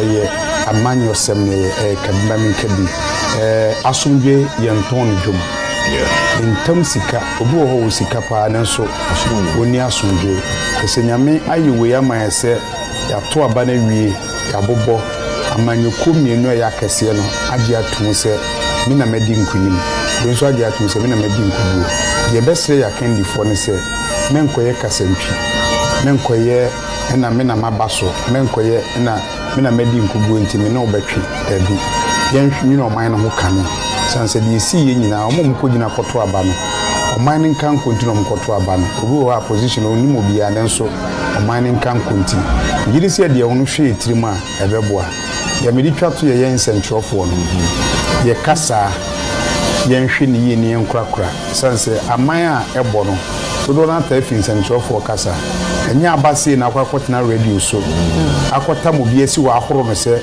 wosi nneɛma wɔ ofie ɛna ɔsɛm esi yɛsie na ɔyɛ party wei ba na wabɛhoro na akeka nsɛm a yɛnkeka. John Mama will handle the VSX. What they are doing is just a name.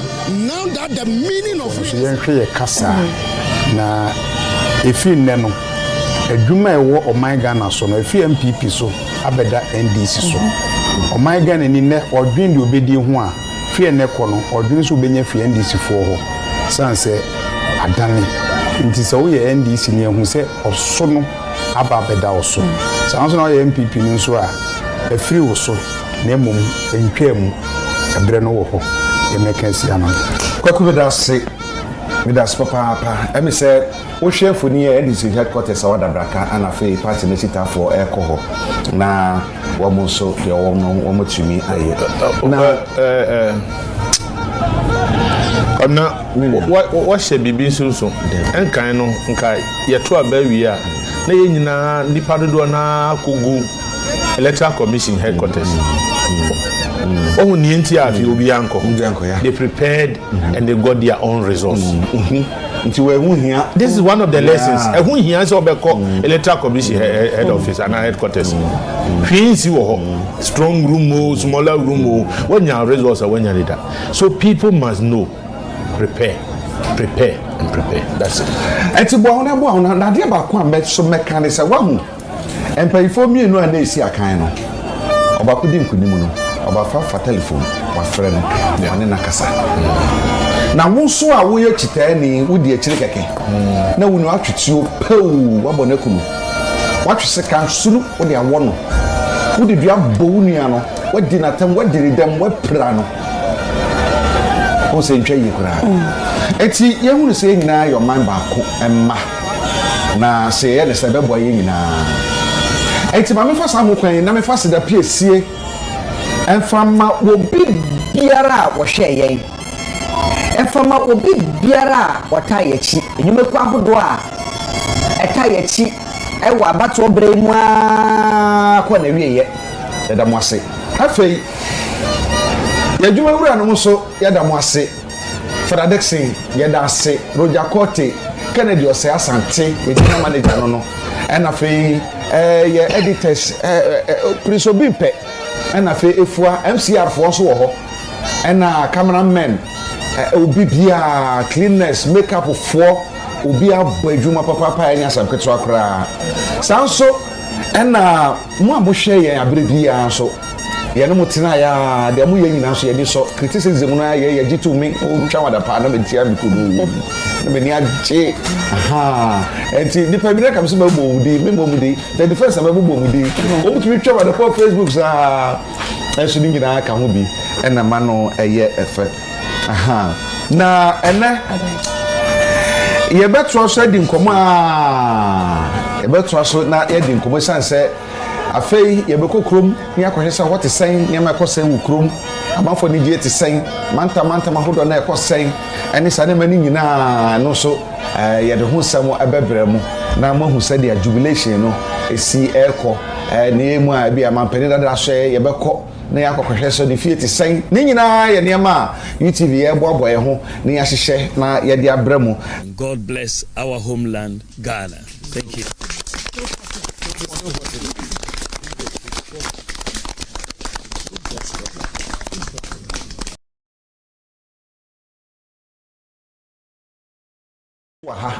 Na mo amohwe ye titiri da mo ase me nua ba ko van bebi obi van be also wa hwe ye pa ne nanan mo ahemfa mo hwe ye nyina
Review. We have to put. We are not going to cancel the free SHS. We are going to review the free SHS and put it into order, so that every student that goes to school have this thing.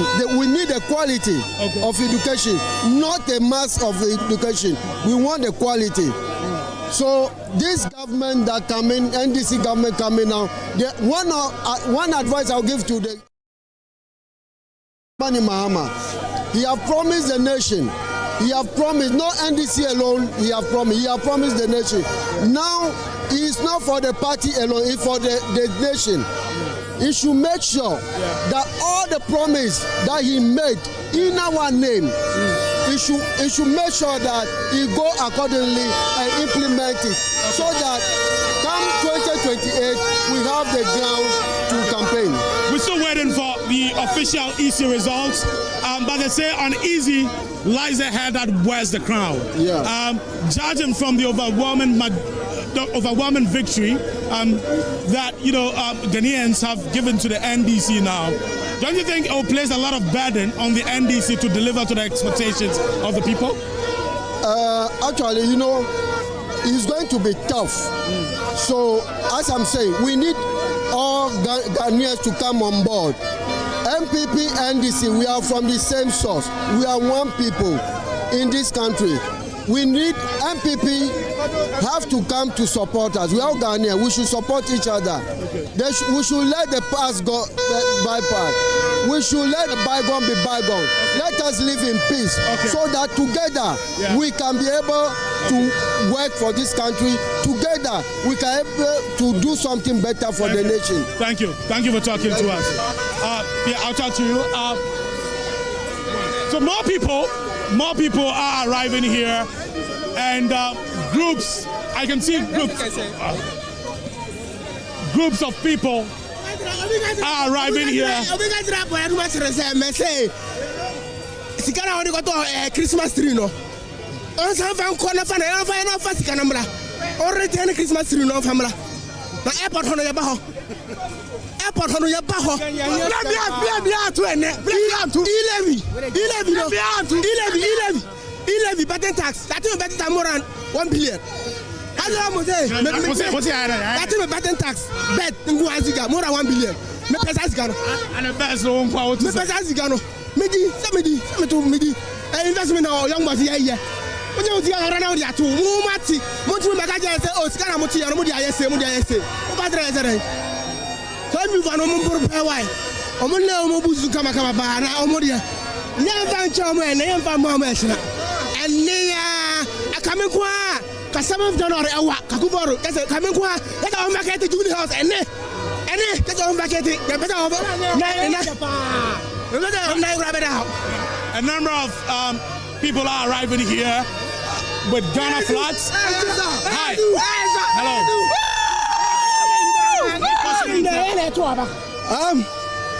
I lose the word. What's your name? But I thank Almighty God for this victory, and we hope for the best. And we believe in Mahama. He has done it before, and we know he can do it.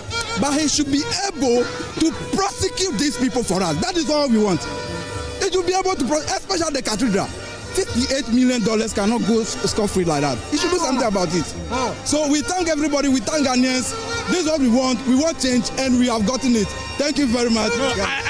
So judging from what you're saying, so for you, the Operation Recover All Loots, as promised by John Mahama, convinced you to. That is all we want. That's all we want. And then the MPP who lost the tax and then what do you call it? The fake police and the soldiers. He has to deal with them. I see a number of people here wearing NDC t-shirts with NDC flags. Why Ghana flag and not the NDC? It's Ghana that one.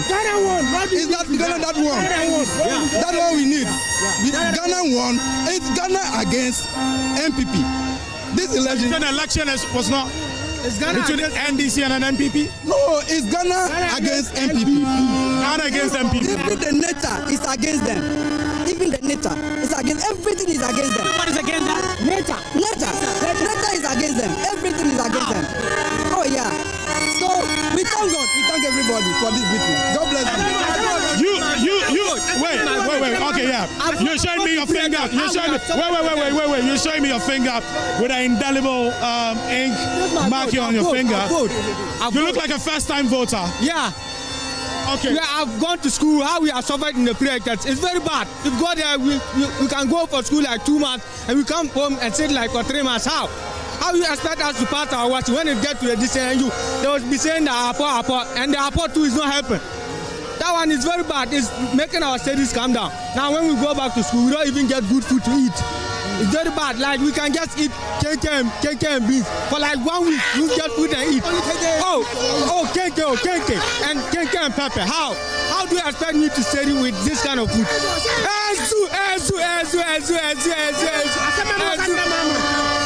So, are you still in school or you're out of school now? I'm in school. You're still in school? Yeah. Right now I'm in year 3. So I pray that when Muhammad come to power, inshallah, we'll pass our wasi with good results, with flying colors.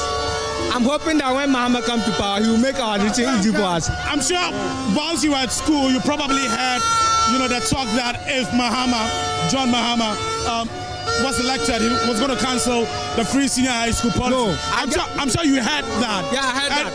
And you also heard him correcting that if he's elected, there's no way he's going to cancel the free senior high school. Yeah. So what made you still vote for him? Yeah, I know that when Muhammad come to power, we'll enjoy the kind of food that we are eating in school. We won't eat that food again. Sure. And I'm sure for it. And our distance to our teaching too is very bad. Sometimes, like, we come to school, the curriculum is bad. Our studies too is very down. No books, we go to school for like, when we are in year 1, we go for school like 1 year, they did not even give us uniforms. We are wearing our white like that. And white too, if you wear white to school, you have to go, if you go to school and come back, you have to wash it. And that one too is very bad. And me What's your name? My name is Alokore Uma. Okay.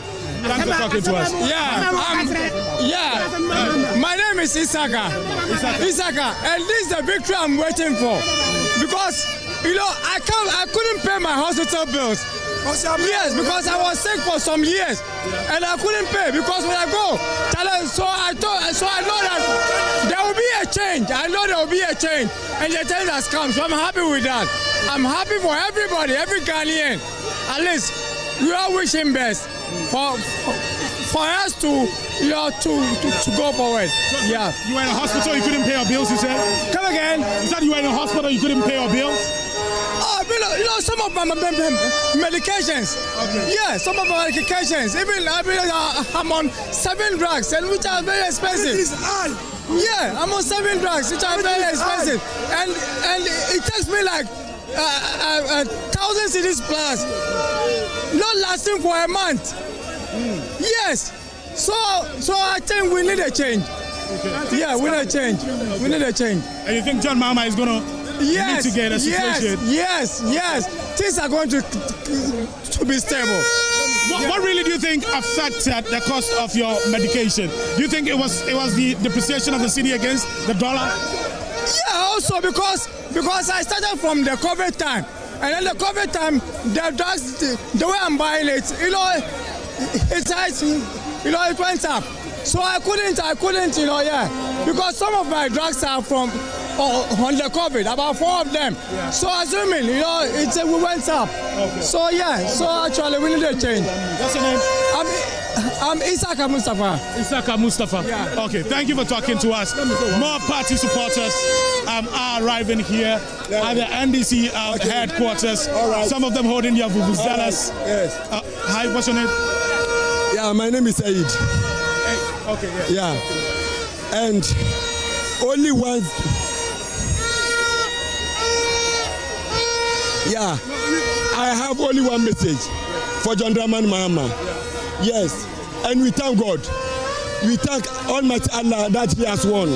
But the only thing I want to tell John Mahama that he should fulfill his promises. But listen, he should fulfill his promises. You see how the Ashantis vote against MPP. It's the same thing. If he didn't fulfill the promises, we the Muslim communities, the Ashantis, the voter regions will vote against him. 4 years, it's not 20 years. 4 years, it's just around the corner. If he didn't fulfill his promises, we are going to vote against him. Yes, what he has promised to the Muslims. Yeah, he will do it heartfelt. He will make the economy better. He should do it for us. And second, why I'm working. Second, you don't want any about it there. You don't want any about it there. So what I'm just telling Mr. President, that he should fulfill his promises. Otherwise, we will vote against him. That's it. Oh, the celebration will continue here at the NDC headquarters. More people are trooping here. Some of the security men I've been speaking to are expressing fears that they will not be able to control the crowd at some point because more of them are arriving here. Hi, what's your name? My name is Adjoy Japoma Ansong. I'm a communications team member for the NDC National. Okay. Yes, I have come here today to celebrate with my comrades. It's an exciting day. It's an exciting day for us. Me in particular, I've been very emotional about this win, and I can't believe it is finally happening. But first of all, I'd like to say a big thank you to the people of Ghana. I mean, at some point, I began to feel like perhaps the NDC is the only group of people in this fight. We have seen the corruption, the level of corruption that has happened in this country, and it seemed as if it was only the NDC that was concerned about it. Even with our electoral processes, you can attest to the fact that the NDC raised many concerns with it, and nobody seemed to come to our aid. Today, Ghanaians have proven to us that they were with us along the way all this while. They fought with us, they fought by our side. And the most shocking results is those from Ashanti region. I cannot believe that Ashanti came out for the NDC. They have proven to the world, and they have decided forcefully with their votes that they are very discerning people. You see the vote turnout in Greater Accra, it is marvelous. My mind is completely blown away.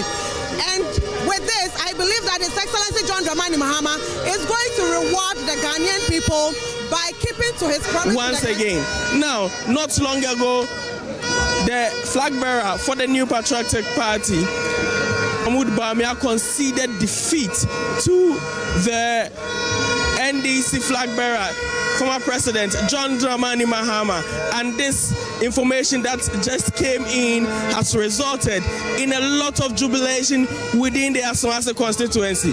Presently, we are.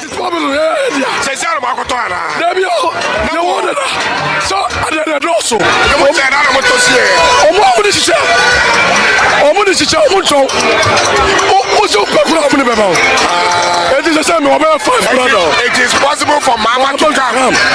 And Mama has come. Mama has come. I see. She's leading Ghana. Oh. Mama will lead Ghana. It is possible. There are a number of people who are now here within the EC office, excited, and you can see the excitement all over. The vuvuzelas in here have doubled. Everybody bringing in vuvuzela to the Asawase constituency. As you can see, the police is having a very difficult time to control the crowd here. A lot of them are making attempts to jump the fence into the collation center. So it is being tough for the police to control the crowd there, but they've done their best. They've ensured that the people have remained outside the fence. As you can see, they've taken their position, and they are doing a very good job preventing people from coming in. A lot of them are excited, and they would want to come in, witness the final declaration of Muntaka Mubarak as the Member of Parliament for the Asawase constituency, and also hear the declaration of John Mahama as the winner of the election in the Asawase constituency. As you can see, they're excited, and the numbers continue to double. A lot of them slept here last night. They slept rough in here. Gentlemen, welcome to Joy News. Welcome. From yesterday, you were social victory for John Dramani Mahama and Muntaka Mubarak, the concession of defeat by the NPP flag bearer. How is that making you feel now? Oh, I didn't say Ghana for you don't want to NPP and the same but Nipa PI vote maximum because of a committee na amount for PI vote no be because inflation said the 19 said among for Mudakom school sama yes son in the BB and among for no Mubofu our PIA vote. But Nina said Asawasi sitting in our Obiani Asawasi. Asawasi su and ye say Obefa Asawasi. Ope Kofa $10 million befa Asawasi I want to me facility because Muntaka was Simbo. Your mama sit said the one lead Ukura Yentiminka or Muda Maya Kakra our parliamentary no because of Yadi Amu Sika, Intini, Baire, Intuma, 50 million, 20 million, the amount of Pabaku, Enti, Maxima say, among for Bayer vote Kakra. Miss Amidina, a world leader, Ashanti region world leader for NDC. Enti, Yatina Hanu, Yandaye, Yaya Jumanu for Mama, and you be better, Mampesa Mama and TSA. First thing I pass Mama in TSA, Ebranina, among for my discanning, as I want you to win on two. Thank you very much. So essentially what he's saying is that he thanked the people of Kumasi and the Asawasi constituency for endorsing John Dramani Mahama and Muntaka Mubarak. And also he says that the Asawasi constituency is not for sale. The NDC will work to keep the Asawasi constituency. And he wants John Mahama to ensure that corrupt officials of the NPP administration are brought to book. Gentlemen, now and also what victory of John Mahama no send them out feeling oh normally manage but the back in I said they say I'm be because sabi acquire before they get a for fast no 9 years but really they am and I be say make people for say omu ani every Asawasi and before omu ani every Asawasi is no go area. All right, thank you very much. Thank you. So what he is essentially saying is that the Asawasi belongs to the NDC, and each year they'll try their best to win the Asawasi constituency. I would want to get into the crowd, go in there and listen to the people. This is where a number of the NDC supporters within the Asawasi constituency are, coming and they are massing up here. As you can already, they have their music bands in there, and immediately the declaration is done, they will ensure that they go out, sing and dance to the tunes that will be played by the gentlemen. Yeah. I didn't think I would share an NPP t-shirt because send our excitement in NDC. The entire me set t-shirt say about Wanyantakwa. And see yet to abandon no.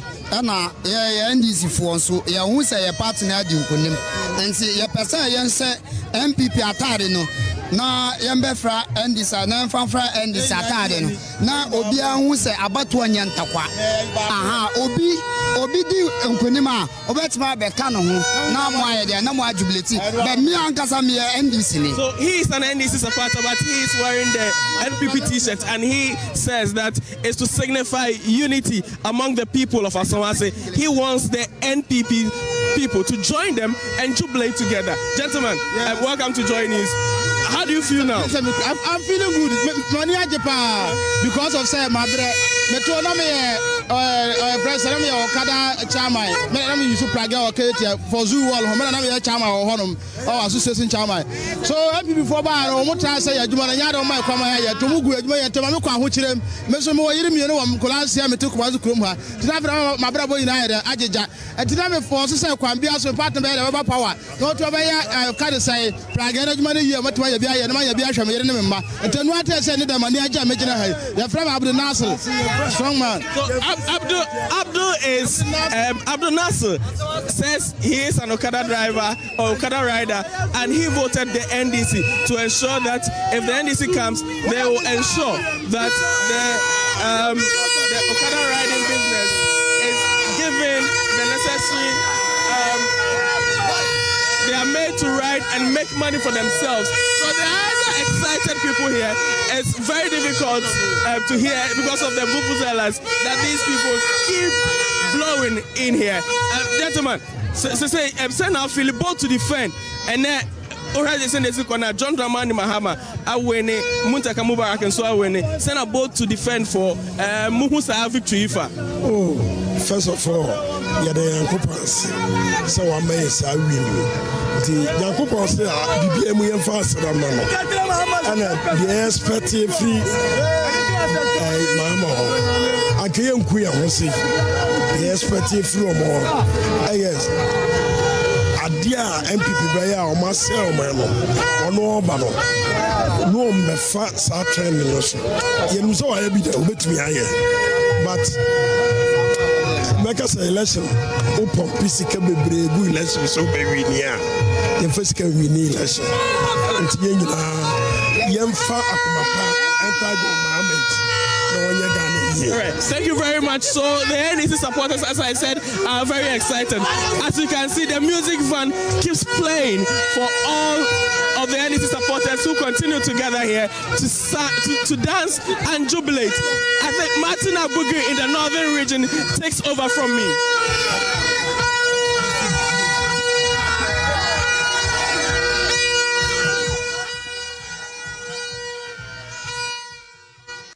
Now, Coalition Center, where coalition is still ongoing. We are left with about few polling stations, and then the coalition will be over. But already the place is gonna go with jubilation. Now they're for elect for the area.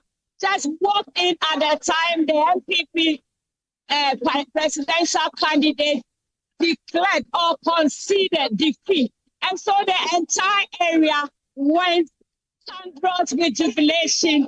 The jubilation is still on. There's party van that carries instruments that they use for campaign has arrived at the Northern School of Business, and the jubilation is outside, whilst those who are inside here are also enjoying this. So we are going to speak to some of them to find out, how did you get the information that the NDC had won? Well, we've been monitoring the results since yesterday.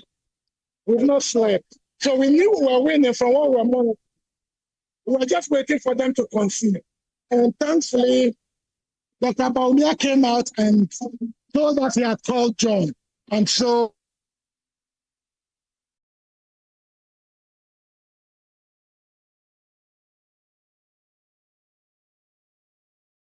we were the winners. And so there's a I just can't express it. I can't express how it's feel, but it's great. It's great. Yes. What will you be doing tonight or throughout the day with this victory? Well, sober reflection. We made a lot of promises. We need to think about how to deliver what we promised. And we must transform Ghana. That is what is key. Winning is just the beginning, but working is what matters. Winning is just the beginning, but working is what matters. We are still going to speak to some of the supporters here. Say that winning is one thing, but getting on the ground to deliver is what is important. How does it feel? In fact, we feel so great. We have really worked, and this victory is not any surprise to us in the Tamale North constituency. Honorable Speaker has been delivering, and this particular win is a win for Mother Ghana, and it's a win for the good people of Tamale North constituency. We are poised for action. The resetting of the Ghana has just kick-started, and we are marching straight to the Flagstar House, and we will do a lot in bringing development to the good people of Tamale North constituency. Were you part of the MP's campaign team, and what are the promises you gave to the people? Actually, I'm the constituency secretary for Tamale North constituency. Basically, the promises he gave to the good people of the Tamale North constituency was one, education, health, agriculture, women and youth empowerment. And again, you are aware of the manifesto of the great NDC. He will do all what he can to bring it to the good people of Tamale North constituency for the betterment of the nation. Thank you. Thank you very much. And they are about to declare the results. Thank you.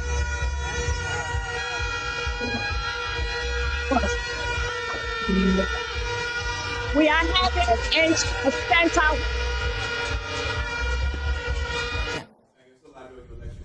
As we are taking reactions from across the country, if you're just waking up, Dr. Mahmoud Bawumia has conceded defeat.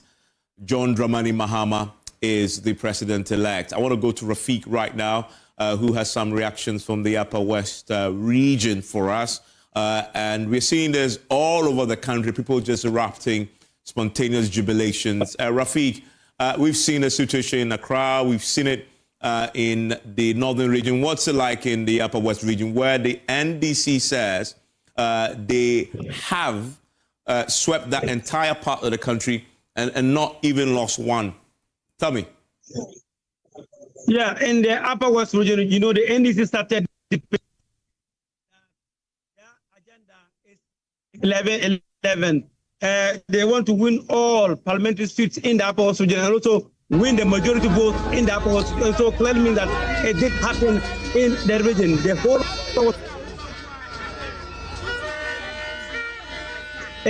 11 against 11, and that is what has happened in the Upper West region here. And so I am at the West Central constituency of the Upper West region, currently located at the regional library, where Dr. Rashid Hassan Philippou, the MP for West Central, has been retained as a member of parliament once again.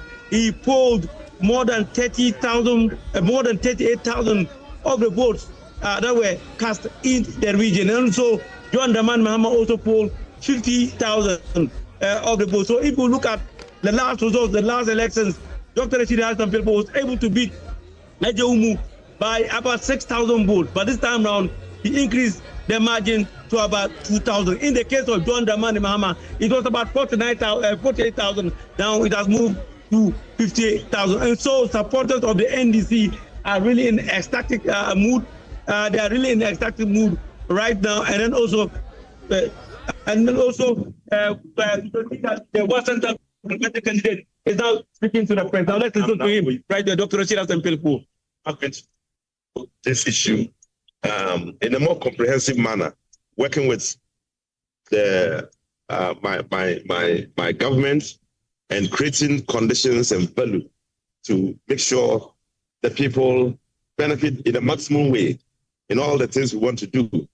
So and I also noticed that the classrooms have been ignored, chairs and tables have been broken down, and all that. I've tried to address many of them, but with power we can do more. Many of the places many of the classes that are torn apart by the bad weather and or an age, have to be addressed. So I'll tackle some key issues which are going to be peculiar to this place, but I'll tackle it also from the generality, which are the promises we made towards Ghanaians. You'll be listening to Honorable Dr. Rashid Hassan Philippou is right here. You won by over 38,000. Were you really surprised about the result? Very surprised. Surprised that I could have done better. I needed to have, my expectation was that we would have a 10,000 difference, over 10,000 difference. Now we got a difference of just close to 9,000. So, but it shows that we estimated rightly. And I can only say I'm grateful for what has happened. And I'm thankful to my people for having this trust in me, being the safe time contestant, and still giving me this margin. I'm very grateful and I'm thankful for that. I'm going to ask you this question: that is that the last time that we're going to see your name on the ballot paper?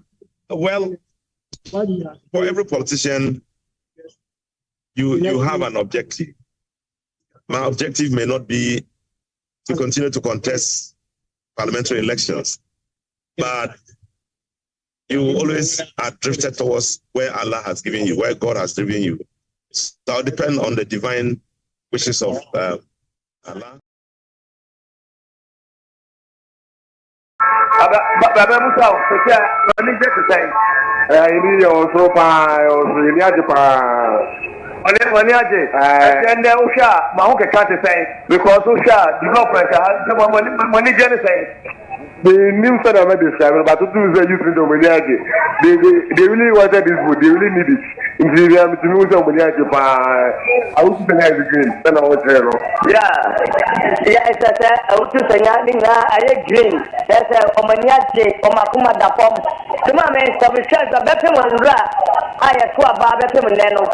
I want to say, West, Presidential, and so easy for them, yesterday was a parliamentary. So, and so but Omankasa, I operation will say, Abane, a Gazala Tete, Omuchate, Onyamu, Mammy, or Dende, Papo, Dende, Mammy, or Dende, Papo, Dende, and airport. And to say, look at say, you young signboard, SCR, also so Abu Bum, as some of us almost say, you young, the signboard there, see, of course, one, I think, almost a channel. And I'm for Pagata, Momo Yata, Omunjai, Omunjai. I'm Penifona Papa support. It's any jelly there. I've also, you better go away near Budumura, for sure, also say, any jelly son of Mutuno. I was to say, I was in here. Okay. You said, sorry, Seth, that's a part.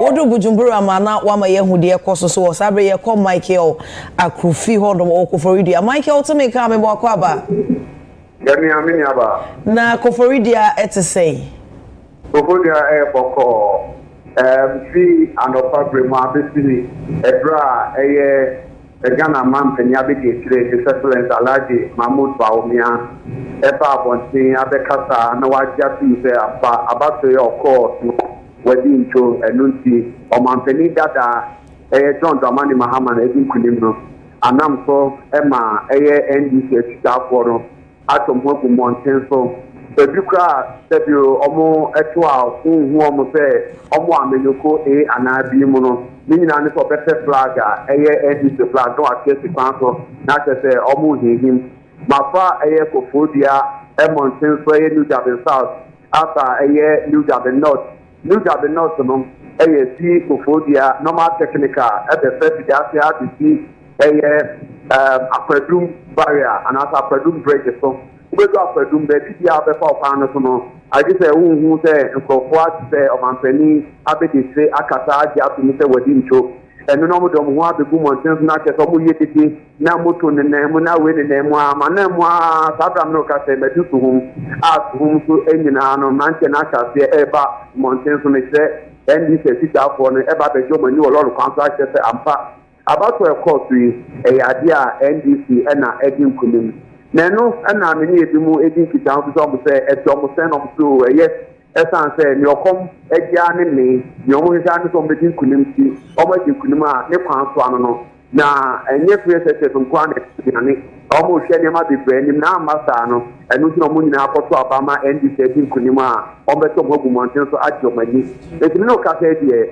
ebimantem boko if you so quality result na what 33% no conference no na ye hu se na about on so so no so na mo if ma mountain ne declare no na omanpani abede se abeka se wa dia tum se wodi ncho ne de mo mo kwan mo mo jomani na mo jomani na no face yo abushaf okay Seth ye besa ba ho no abushaf for sabre ye kwakopie mu so for uzube mpana sorry ye nya nti ye se sami jemfia kwakopie mu ho no ma ho kasenti ye nko ye besa ba sisia Muhume wo ha enye bone em se yenyina yenim ade stronko a onyankopon wayama NDC amanyuko. Praise the Lord. Yenyina yenim ade kesia onyankopon wayama Ghana aba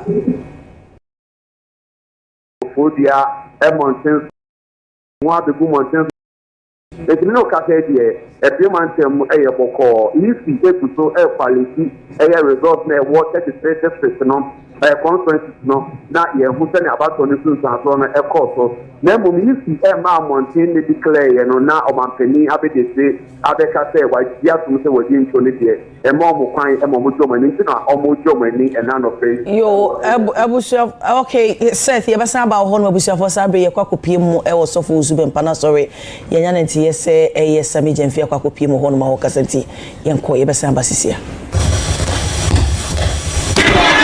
Muhume wo ha enye bone em se yenyina yenim ade stronko a onyankopon wayama NDC amanyuko. Praise the Lord. Yenyina yenim ade kesia onyankopɔn wayɛ ama Ghana na sɛ woyɛ onipa na onyame ohyira wo a na wofa onyame ase dadi a ne kyɛ sɛ woyɛ onipa boni ayɛfo ɛno nti nkunimdie ne baeɛ no ɛwɔ sɛ yɛde aseda ma nyame na yɛde aseda ma nyame a mesa megya mfideɛ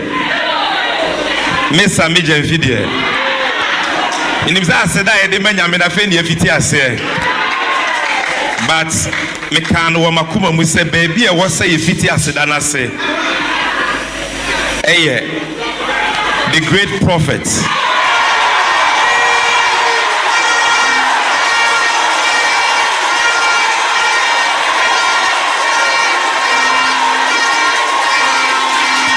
Praise the Lord.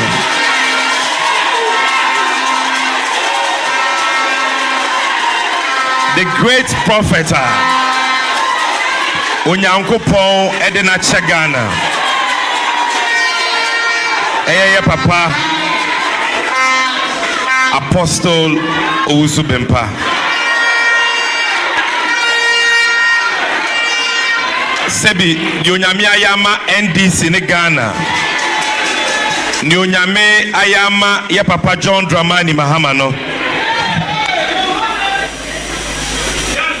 Onam ne nkoa ne mfena na difo na sofo pi so mpaebɔ wona futuo won konhye ena ode ayɛ de ode ayama yɛ no.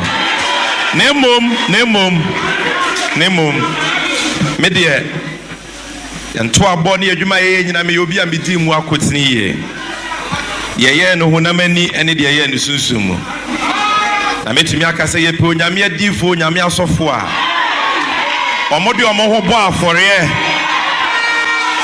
na ɔmo fa ɛko yi sɛ ɔmo ko na ɔmo yi ɔmo akoma mu de akoma pata yɛ chia yɛ papa great prophet Owusu Bempah Oye kokromo ayensa ne homopo.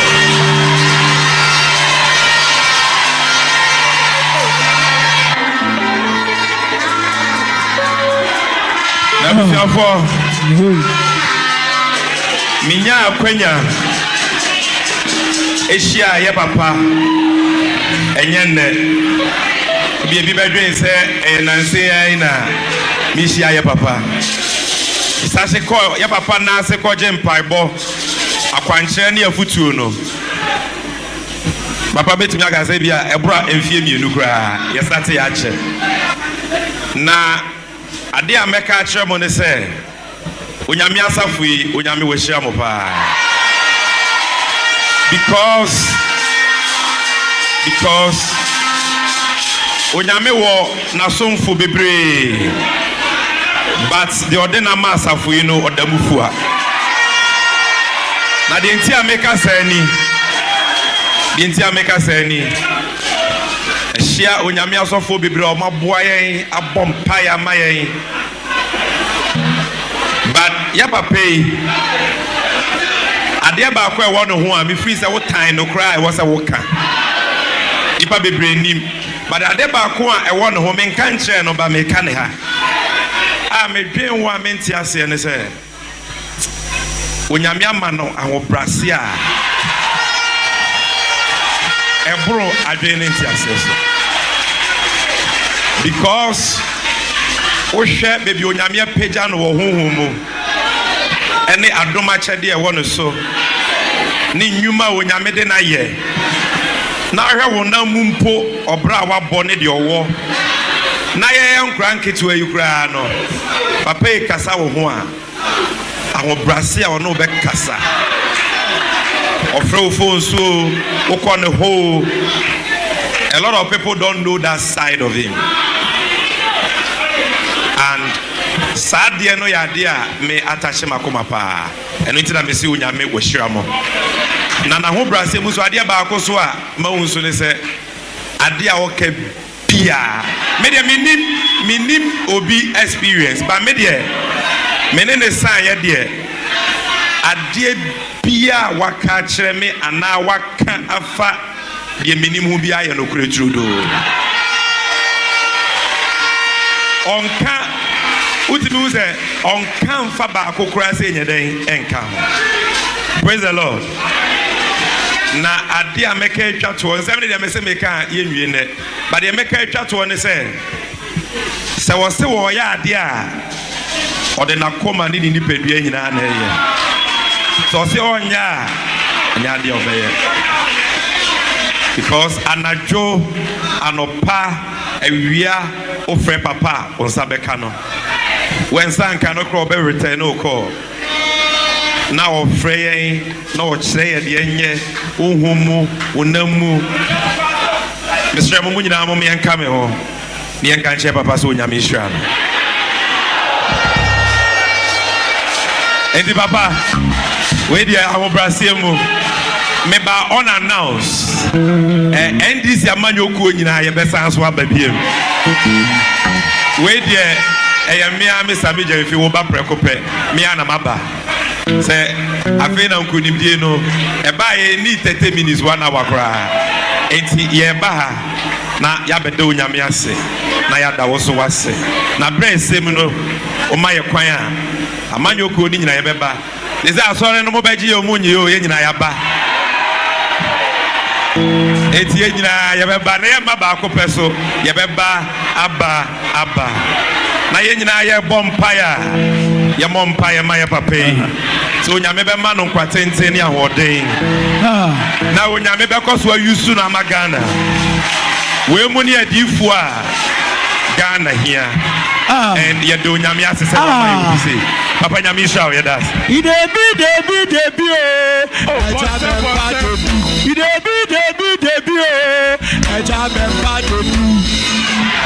Hallelujah.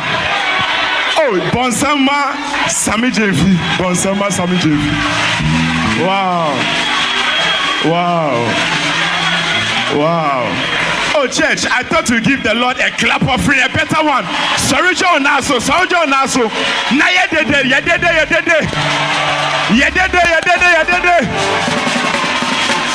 Yes. Wow. And now,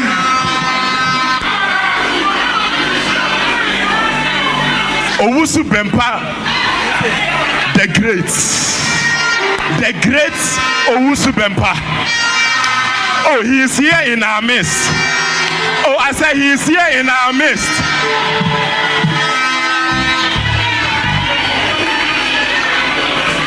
Oh, hallelujah. My God, my Father. Wow. Me pesa o show nwane na ka chane say wow.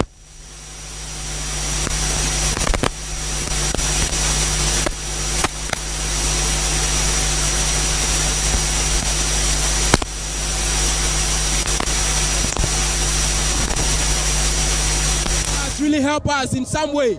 I'll say that we the youth, for instance, we don't have job. Most of us we have degrees and stuff, but we still at home. But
Of the promises he has made to the people The best one is 24 hours economy. That's the one you remember. Best one, 24 hours economy. You are looking forward to it. Sure. And you will deliver it. You will deliver it final.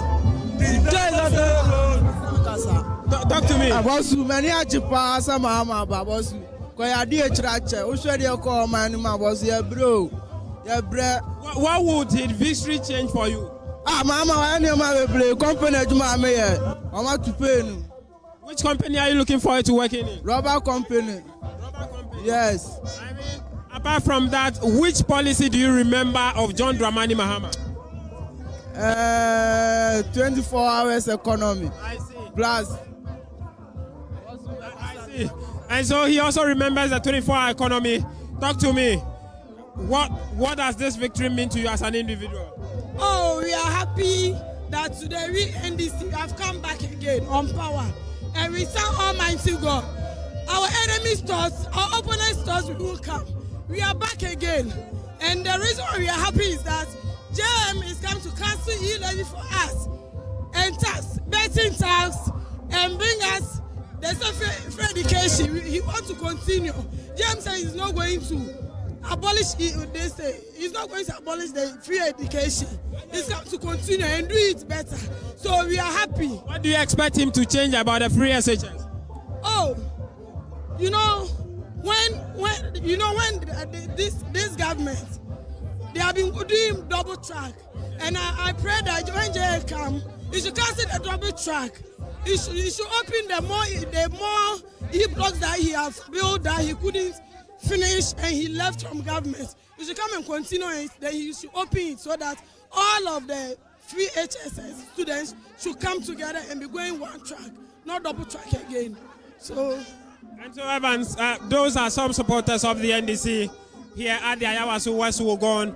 I mean, this constituency has been of focus to a lot of us because of the incident that preceded, but apart from a few pockets of chaos that erupted on the University of Ghana campus about some disagreements, as well as the coalition process, which has witnessed about some 4 different issues about introduction of some fake ballot boxes which halted the process for some time. They are happy. A few of them are calling on the government when they come to power to revoke the e-levy as well as the betting tax the government has promised, amongst several promises to revamp or review the free SHS and all of that. I must tell you that when the Greater Accra Regional Chairman of the NDC came here late in the night, Honorable Ni Ashimo, he called the election in favor of John Dumelo as well as the former President John Dramani Mahama. We are nowhere close to the end of coalition here because, as I said earlier, the presidential coalition is even yet to be completed before we transition to the parliamentary coalition. But from what we've heard so far, the supporters are happy. They are convinced that both John Dumelo and the former President John Dramani Mahama has fully turned the Ayawaso West Wuogon constituency green, something that has not happened in a long year as far as the parliamentary election is concerned. From the RS Auditorium here in the University of Ghana, my name is James Aveji Evans.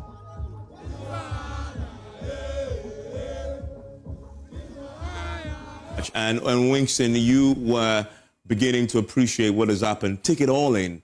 I'm not sure I've finally internalized this yet. Is this still beginning to make sense to all of us? Well, I think it does. We've seen the results, some of the results from the Ashanti region. We've talked about it.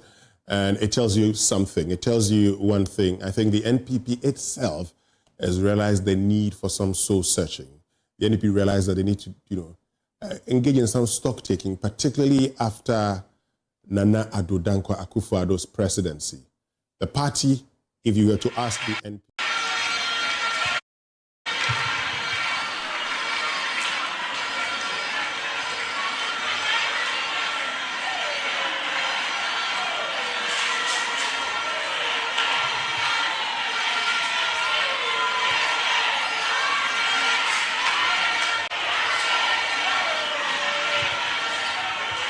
Yanfan Sambosha Clinton, now Omedi and Emilian Tojum. Yanfan Sambosha Clinton.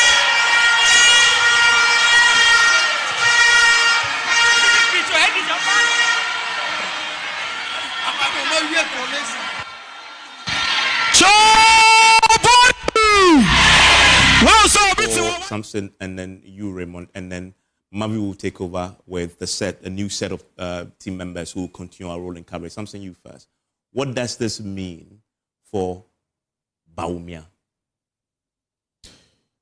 Well, his political future, he must have immediately it's devastating, and he will have to justify because of the disastrous performance, okay? He will have to justify why he ought to be considered the next time. And it's not going to be easy within the party. Don't forget that Kenneth Japan is lurking in there, and there may be new people who will show their face very soon in the party. But I suppose he may be able to make a case for himself on the basis that he didn't lose this election. It was Nana Akufo-Addo who lost this election. It was Ken Ofori-Atta who lost the election, because the MPP, some of their leaders have begun talking. You heard Eugene Boakye-Antwi. He said they lost this election 2022 when the president did not listen to remove Ken Ofori-Atta, because those were the voices of the people and they refused to listen. And that's what is going to be difficult for them. I would like to say finally that the jubilation, the NDC guys were jubilating on the street, and the commentary or everything we are hearing, they should do what reflects the natural disposition of John Mahama. His natural disposition, as we know, is that he's not someone who is giving to acts of violence. He's not giving to language vitriol.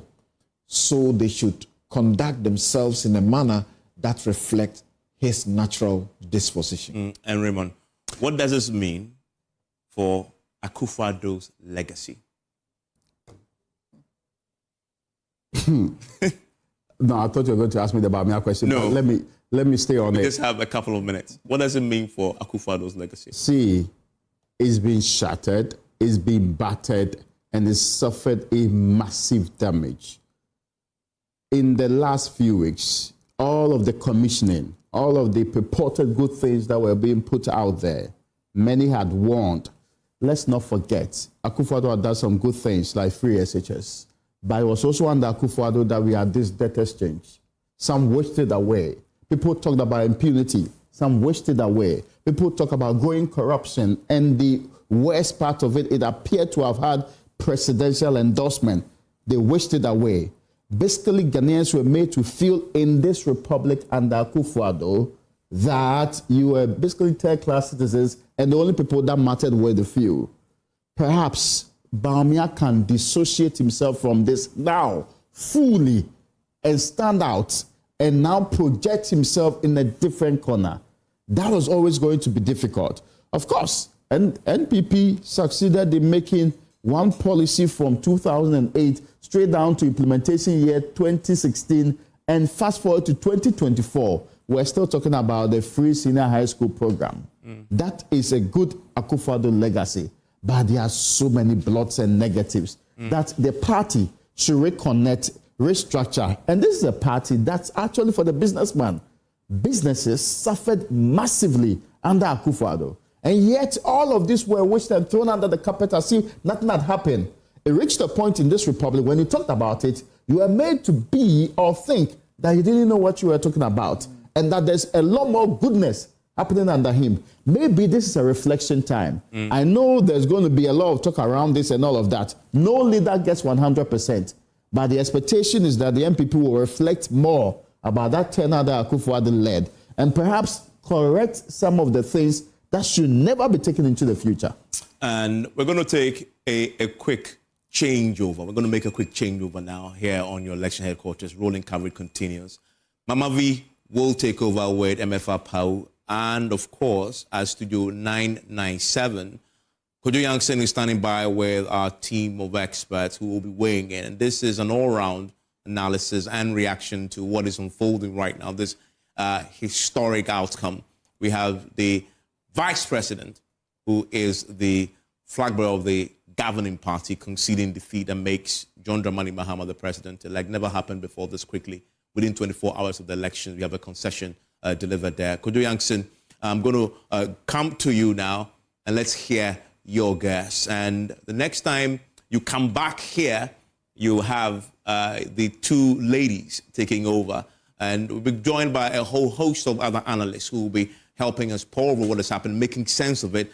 This smart wall will still be filling up. And my colleague will join us, Kofi Eje will join the ladies with MFR Power to go through for you, because there are some very interesting parliamentary stories still to come. And some of them we need to make sense of. We'll do that for you here on your Smart Rock. Kojo, I know yourself and your team dying to have a bite at what is unfolding, and we possibly will take the next decade still trying to understand and write about what has happened tonight. This is your opportunity to start telling that story. Evans, I've got to say that you couldn't have summed it up better. Quite literally, earth-shattering revelations as Dr. Mahmoud Bawumia concedes defeat within 15 and a half hours of the closing of polls. I mean, talk about records. And of course, my panelists and I have been talking about this in the background while all the numbers and reports have been coming in from across the country. But let's just focus for a moment on the historic weight of what we have just seen and heard. The incumbent, without the EC even announcing one constituency's results, has conceded defeat. Let's be fair. The Electoral Commission has suddenly become a lot less relevant than we've been used to, haven't they, Prof?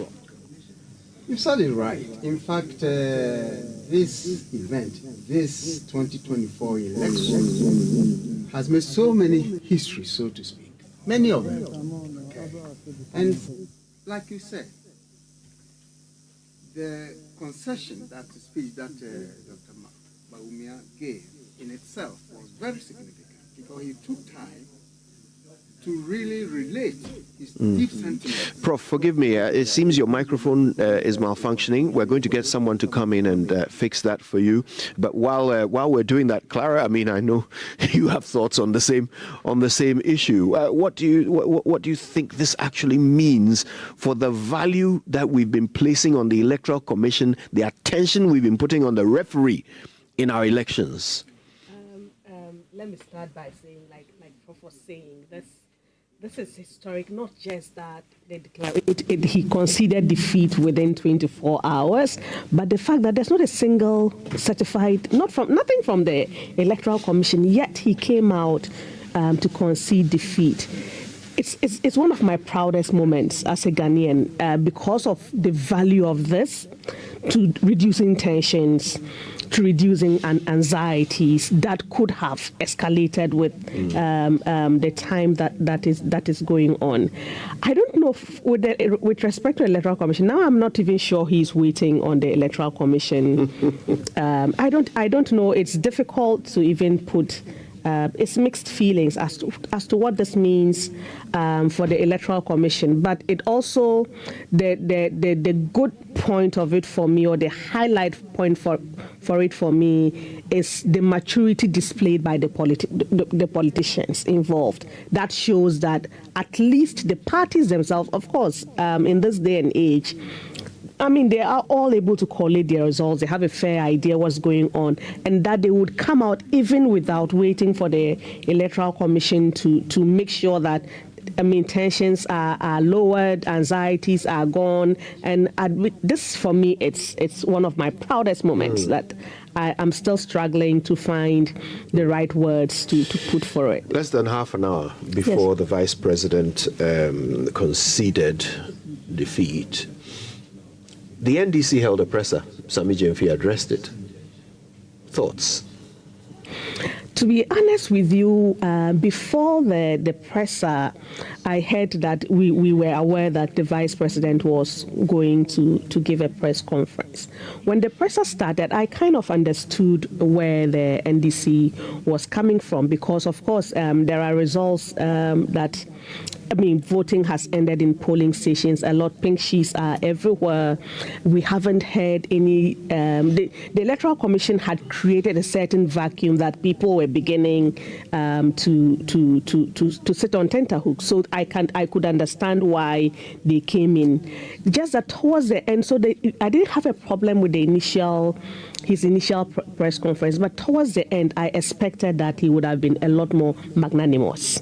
I personally actually expected that with the way tensions were going and the chaos that we're seeing, I didn't think the vice president was going to sit on it I didn't see that happening. And I thought it would have been more beautiful to have seen both parties showing magnanimity. I am not one to tell people to be moderate in celebrations. When people work for what they have worked for, I believe they are entitled to celebrate it whichever way suits them. Just that I think that it is also a sign of maturity in a democracy to also be able to demonstrate magnanimity to the losing side. So I thought that took a little bit out of what was, for me, proceeding beautifully. Yeah. Now, while we're waiting for Prof's microphone to be fixed, let's now look at what this means for the future. President Akufo-Addo's term ends with what is starting to look like the worst defeat of any political party in Ghana's Fourth Republic. The worst.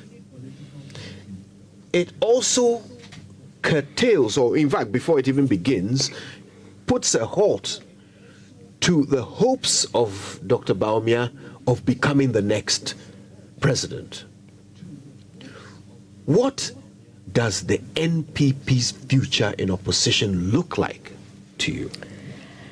For me, it's early days yet. It would depend to a very large extent also on the numbers that they would have in Parliament. And so far, it doesn't look like they are going to have very large numbers in Parliament. I think the MPP probably just has to go back and then sit down and reflect. And then, of course, they would find out where they went wrong, what went wrong, and then regroup. But I don't see that the MPP is going to be silent in opposition. We've seen the MPP in opposition before, since '92, when they didn't even have representation in Parliament. We've seen them when they've had very little representation in Parliament, including just a lone voice. And they were an effective opposition throughout. So in spite of the laws, I expect that the NPP is still going to be a very vibrant opposition. I expect that they would do what they need to do in opposition. So I don't think this is going to affect too much the nature of opposition that they are going to be. Just that in terms of their own internal party politics, there would be a struggle. I'm sure that, of course, other people have ambitions, and then we would see how it goes forward. But I don't see that this is going to make the MPP any less stronger than it has been. Right, Prof. Bafo Agyemang-Duah, thank you, yes, for your patience. It looks like we had to swap out some batteries there, but we're glad to have you back. So, look, the question is about the EC. That's what you were dealing with before you had to take a step away. So let's take it back from there. At this point, what's the relevance of the EC? Will anyone turn up to their press conference to find out who they say won? Actually, if it wasn't for the law that requires the EC to formally pronounce who is the winner and get it gazetted, its relevance would have been ended at this point, because the game is over. concession speech has been given. Congratulations have been given to the winner. But for our system, the EC still, we have to do a formal pronouncement and then gazette it for it to be formally acceptable into our law books. But I think going forward, it provides some very interesting insight. At most 2 a.m. this morning, all the principals knew where this election was going. And so they made their decisions. Actually, by 4 a.m., I received a note that the game was over for Bawumia. They knew that. So in that respect, this idea of EC waiting for EC to make pronouncements is becoming a little bit irrelevant. So you may have to find in this republic, unless something happens in the future to really take this off, it's going to be a legacy of a very bad defeat, leading the party 8 years and leading the party into such a disaster. Of course, when it comes to that, a lot of people may even forget the good things he did in terms of the infrastructure and other things he's done. People may not remember that, but I think this defeat is very decisive. But let me finally say that we should congratulate re-elected President Mahama and his party for a good job. And also, the speech given by Bawumia was quite laudable, and I think we should appreciate that. As for the EC, we are waiting for his formal remarks. Indeed, that's a perfect way of summing things up. I want to say a big thank you to Professor Bafo Agyemangya and, of course, Clara Berry Kasati for your enlightening, sparkling conversation. We appreciate you every time you're here. And we appreciate you for staying with us for several hours this morning as history was made right here on your election headquarters. But we're nowhere near done. We're going now to the stronghold, the epicenter of the NPP, which is the Ashanti region, where Studio 995 has been piping hot news all the way through our coverage of this election. And of course, David and the team are standing by with reactions to what is a historic concession of defeat, literally in less than 16 hours from the closing of polls. David, how is Kumasi waking up to this breaking news?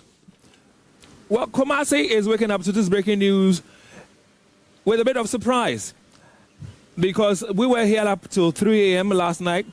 Kumasi was a bit buzzing with some energy. And then a few hours, after the vice president and the presidential candidate for the NPP considered defeat, the whole city has gone quiet. The streets are almost empty. There are no people around, only for a few motorbikes that were tooting their horns a while ago in celebration of the victory for the NDC. So that's how Kumasi has been like. At this point in time, I'd like to introduce my co-anchor who has been with me for the past few days. Eugene Osei-Tutu is right here with me, and he is with the Smart Wall, and he'll be sharing a few figures with us as to what is panning out as the results trickle in from the EC.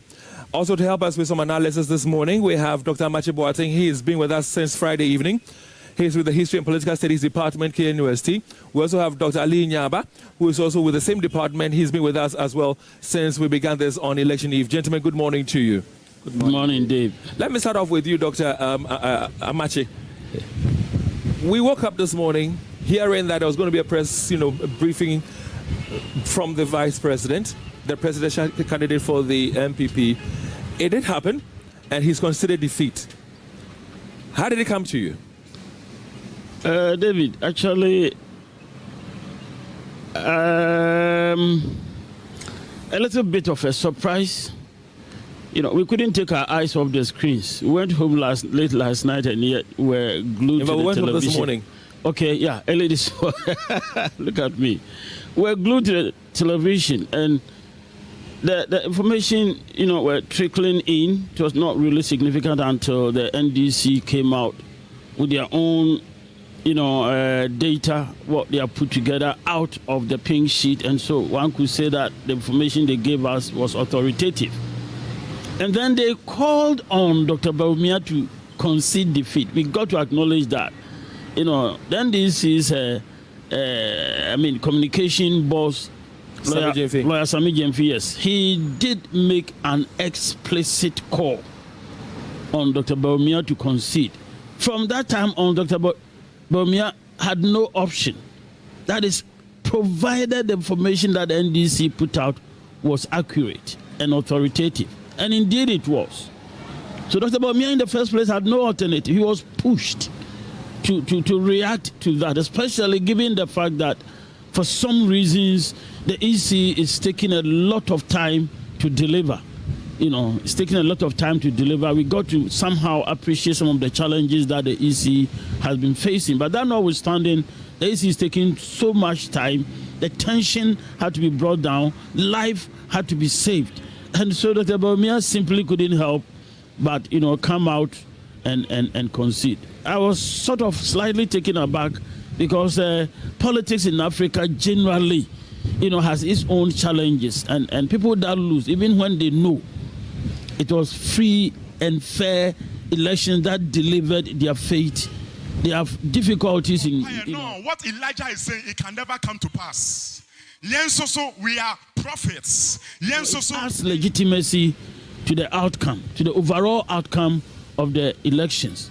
And so, yes, it did come as a little bit of a surprise, but it was very good on the part of Dr. Bawumia that he conceded. Dr. Linyaba, early hours this morning when we spoke to did the EC a very good face saving, and then he did all Ghanaians a very good thing by reducing anxiety, and he did all Ghanaians a very good thing by ensuring that the anxiety did not lead to more chaos than we've had before. But I must say that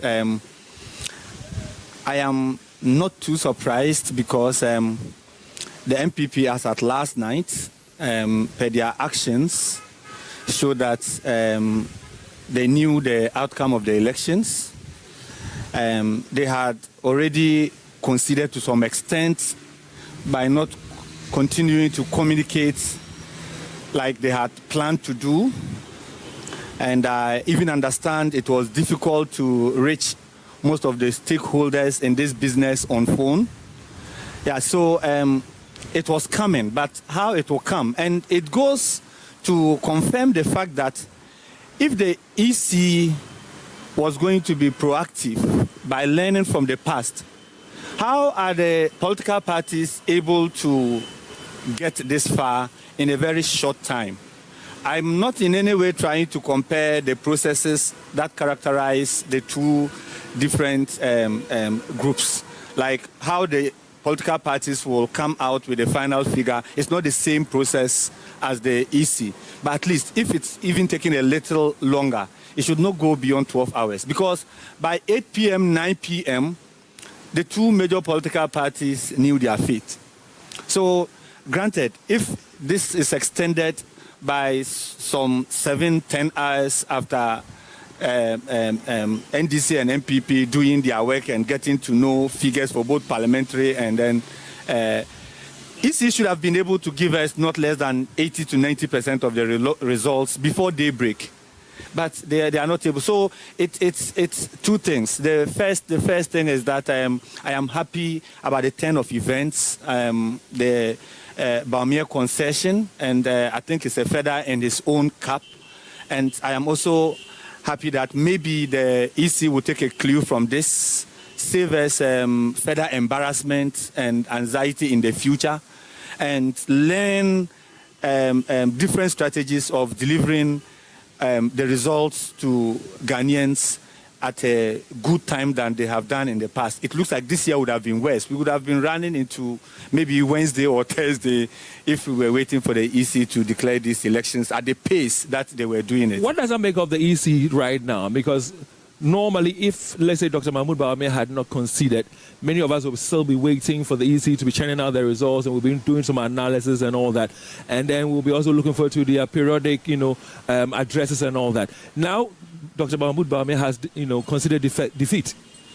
What does that make of the EC's work, going forward now? Yeah, I think we have heard enough about how they have proven not to be too efficient from the voter register up to this point, and I feel maybe it's about time we should not belabor that point, but rather look into the future, strategize as a country.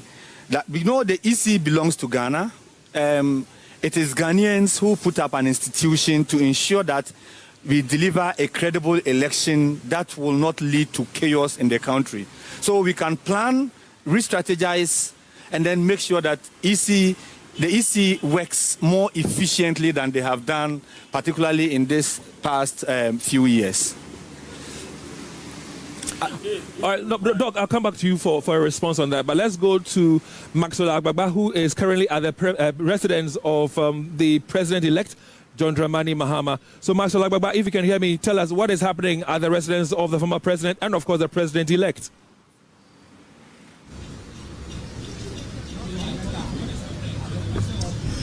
Yeah, David, so we're coming to you live from the office of the president-elect, John Dramani Mahama, and a steady stream of supporters have started arriving here since we arrived here about an hour ago, many of them waving the NDC flag, some of them entering this premises, interacting with the people who are gathered here. But information we are picking from a deep throat source is that the president-elect John Mahama is in church. We don't know if he's left church at this point, but we're told that when the NPP presidential candidate called him, he was at church when that call came through. That's information that we have from a deep throat source. But here, a steady stream, like I mentioned, of supporters are arriving here. We've seen some of them on motorbikes, many of them excited about what has happened, some of them carrying miniature elephants. So you can see some of them also standing under this big umbrella here. But this track right here gives you an indication of what is going to happen here later today. So this vehicle pulled up here about 5 minutes ago, and I interacted with the driver, and he said that what you're bringing here to the office of the president-elect is a setup for a stage. And so that is what is in this track. And in no time, they'll be opening the gate for them to get access to the office. A lot of the people here are excited about the news, especially about the NPP presidential candidate calling John Mahama to concede defeat. Let's speak to some of them who are standing under this giant umbrella here. Hello, sir. What's your name? My name is Sena. Sena, tell me, what's the mood like for you? It's a beautiful day. It's a great day. Very, very happy. Today, at least, we have a new president-elect, and so it's a beautiful day for everyone. I mean, you can see the mood. Everybody is happy, but most importantly, we are. But it's possible. Yeah, man, you know, it is possible. Look here. Let me tell you something. In Ghana, when we talk about John Mahama, no size. He has made it already, and nobody take it from me, right? It is possible, Mama. It is possible. It is possible. Forever. What can make now? To continue. That's been the mood here. Yeah. You're making a point. Yeah, I was making a point that I think most importantly, we've had a very peaceful election. Dr. Bawumia has considered defeat. So that's it for us. We are very happy. Everybody is happy. And if you look around, everybody is very, very peaceful. Everybody is very, very calm. So that's the feeling we're having today. Yeah. We're still waiting for the official results to know the full scale of the victory that you are celebrating. But already your national communications officer has given an indication of the number of seats that the NDC is likely to win after the declaration of the official results by the electoral commissioner. Did you expect that win? Did you expect it to be that big? The results of the election is just because of how the people felt. Look, we've been talking about this economy, the economy. People have been suffering. So people just expressed their feeling to the ballot. You know, so we went to vote and we voted our feelings. So we knew it was going to be huge, but we're also excited that there is no qualms, there are no issues anymore. The gap is so huge that there is no debate about who the winner is. But what are the major issues that drove you to the polling station? What were the major issues that got you up from your bed and say, look, I'm going to the polling station to go and cast my ballot? One of the things has to do with the exchange rate. You know, Bawumia himself said that if the fundamentals are weak, the exchange rate would expose you. Look, if you... Politics for a very long time, he said he contested elections in 96. As a member of parliament for Bolin Bamboy constituency in 96, in 2000, and in 2004. He's contested national elections, as well. And that has given him the ability to know when victory is, is on the horizon. So he was telling the people he was interacting with at the Kwame Nkrumah University of Science and Technology that he sees NDC's victory on the horizon. And he says that is because of the feeling and the mood of the people anywhere, he visits. And that seems to be what has happened now. Let's speak to this gentleman. Yes, sir. What's your name? My name is Anthony Adama. Okay. Anthony, where are you coming from? I'm coming from Gamashi. Okay, you came from Gamashi. Yeah, I'm still Labadi. Okay. Yes. Tell me, what's the feeling like for you? Oh, they have a happy that Mahama has win because of those kind of situation we are in Ghana now is very terrible. We are suffering, especially, Masa, when you are hungry, when you say you want to borrow some money from MTN, the small money you borrow, they will deduct money out of it. If the boys get ready to get some money where they do some vote, where they bet, when you chop money to the government, Akufo-Addo government will deduct money, they will share the money with you. Those kind of tasks and those things that happen in this country, Master, we cannot. That's why we vote massive to John Mahama to come and save Ghana, to come and save the youth. What are the main issues that got you to move to your polling station to cast your ballot? Oh, because of the situation in Ghana, the situation we are. That be why I fought. Even yesterday, I took my car, I picked people to go and vote against Mahama. To vote against Bawumia, and so that we can get a more majority in parliament too. So God so good we get it. So we are so happy that we get the massive vote for John Dramani Mahama. We know that he can do it.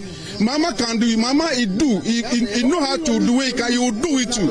We believe Mama to do it. He will do it. Mama will do it for us. He will save Ghana. So Ghana will be in a glory in our future. Okay. Thank you. So like I stated, more people are arriving here, and it looks like over to you, Nanaya Ojima. To begin, not long ago we were within the Asomase constituency where the collated results were yet to be declared. A lot of the people we met there are now making their way here. Some of them have already finished collating results in their constituencies, and after the collation, they are making their way here for the party. To begin, though there is no official communication from the NDC as to what will be happening here, a lot of the people continue to come in with the expectation that there may be a setup for a party within the regional office of the NDC. As you can see, the main object of the excitement here are the vuvuzelas. Almost everybody walks in with a vuvuzela and they keep sounding it loud into our ears. Everybody is excited. Let's talk to some of the NDC people who are in here, who are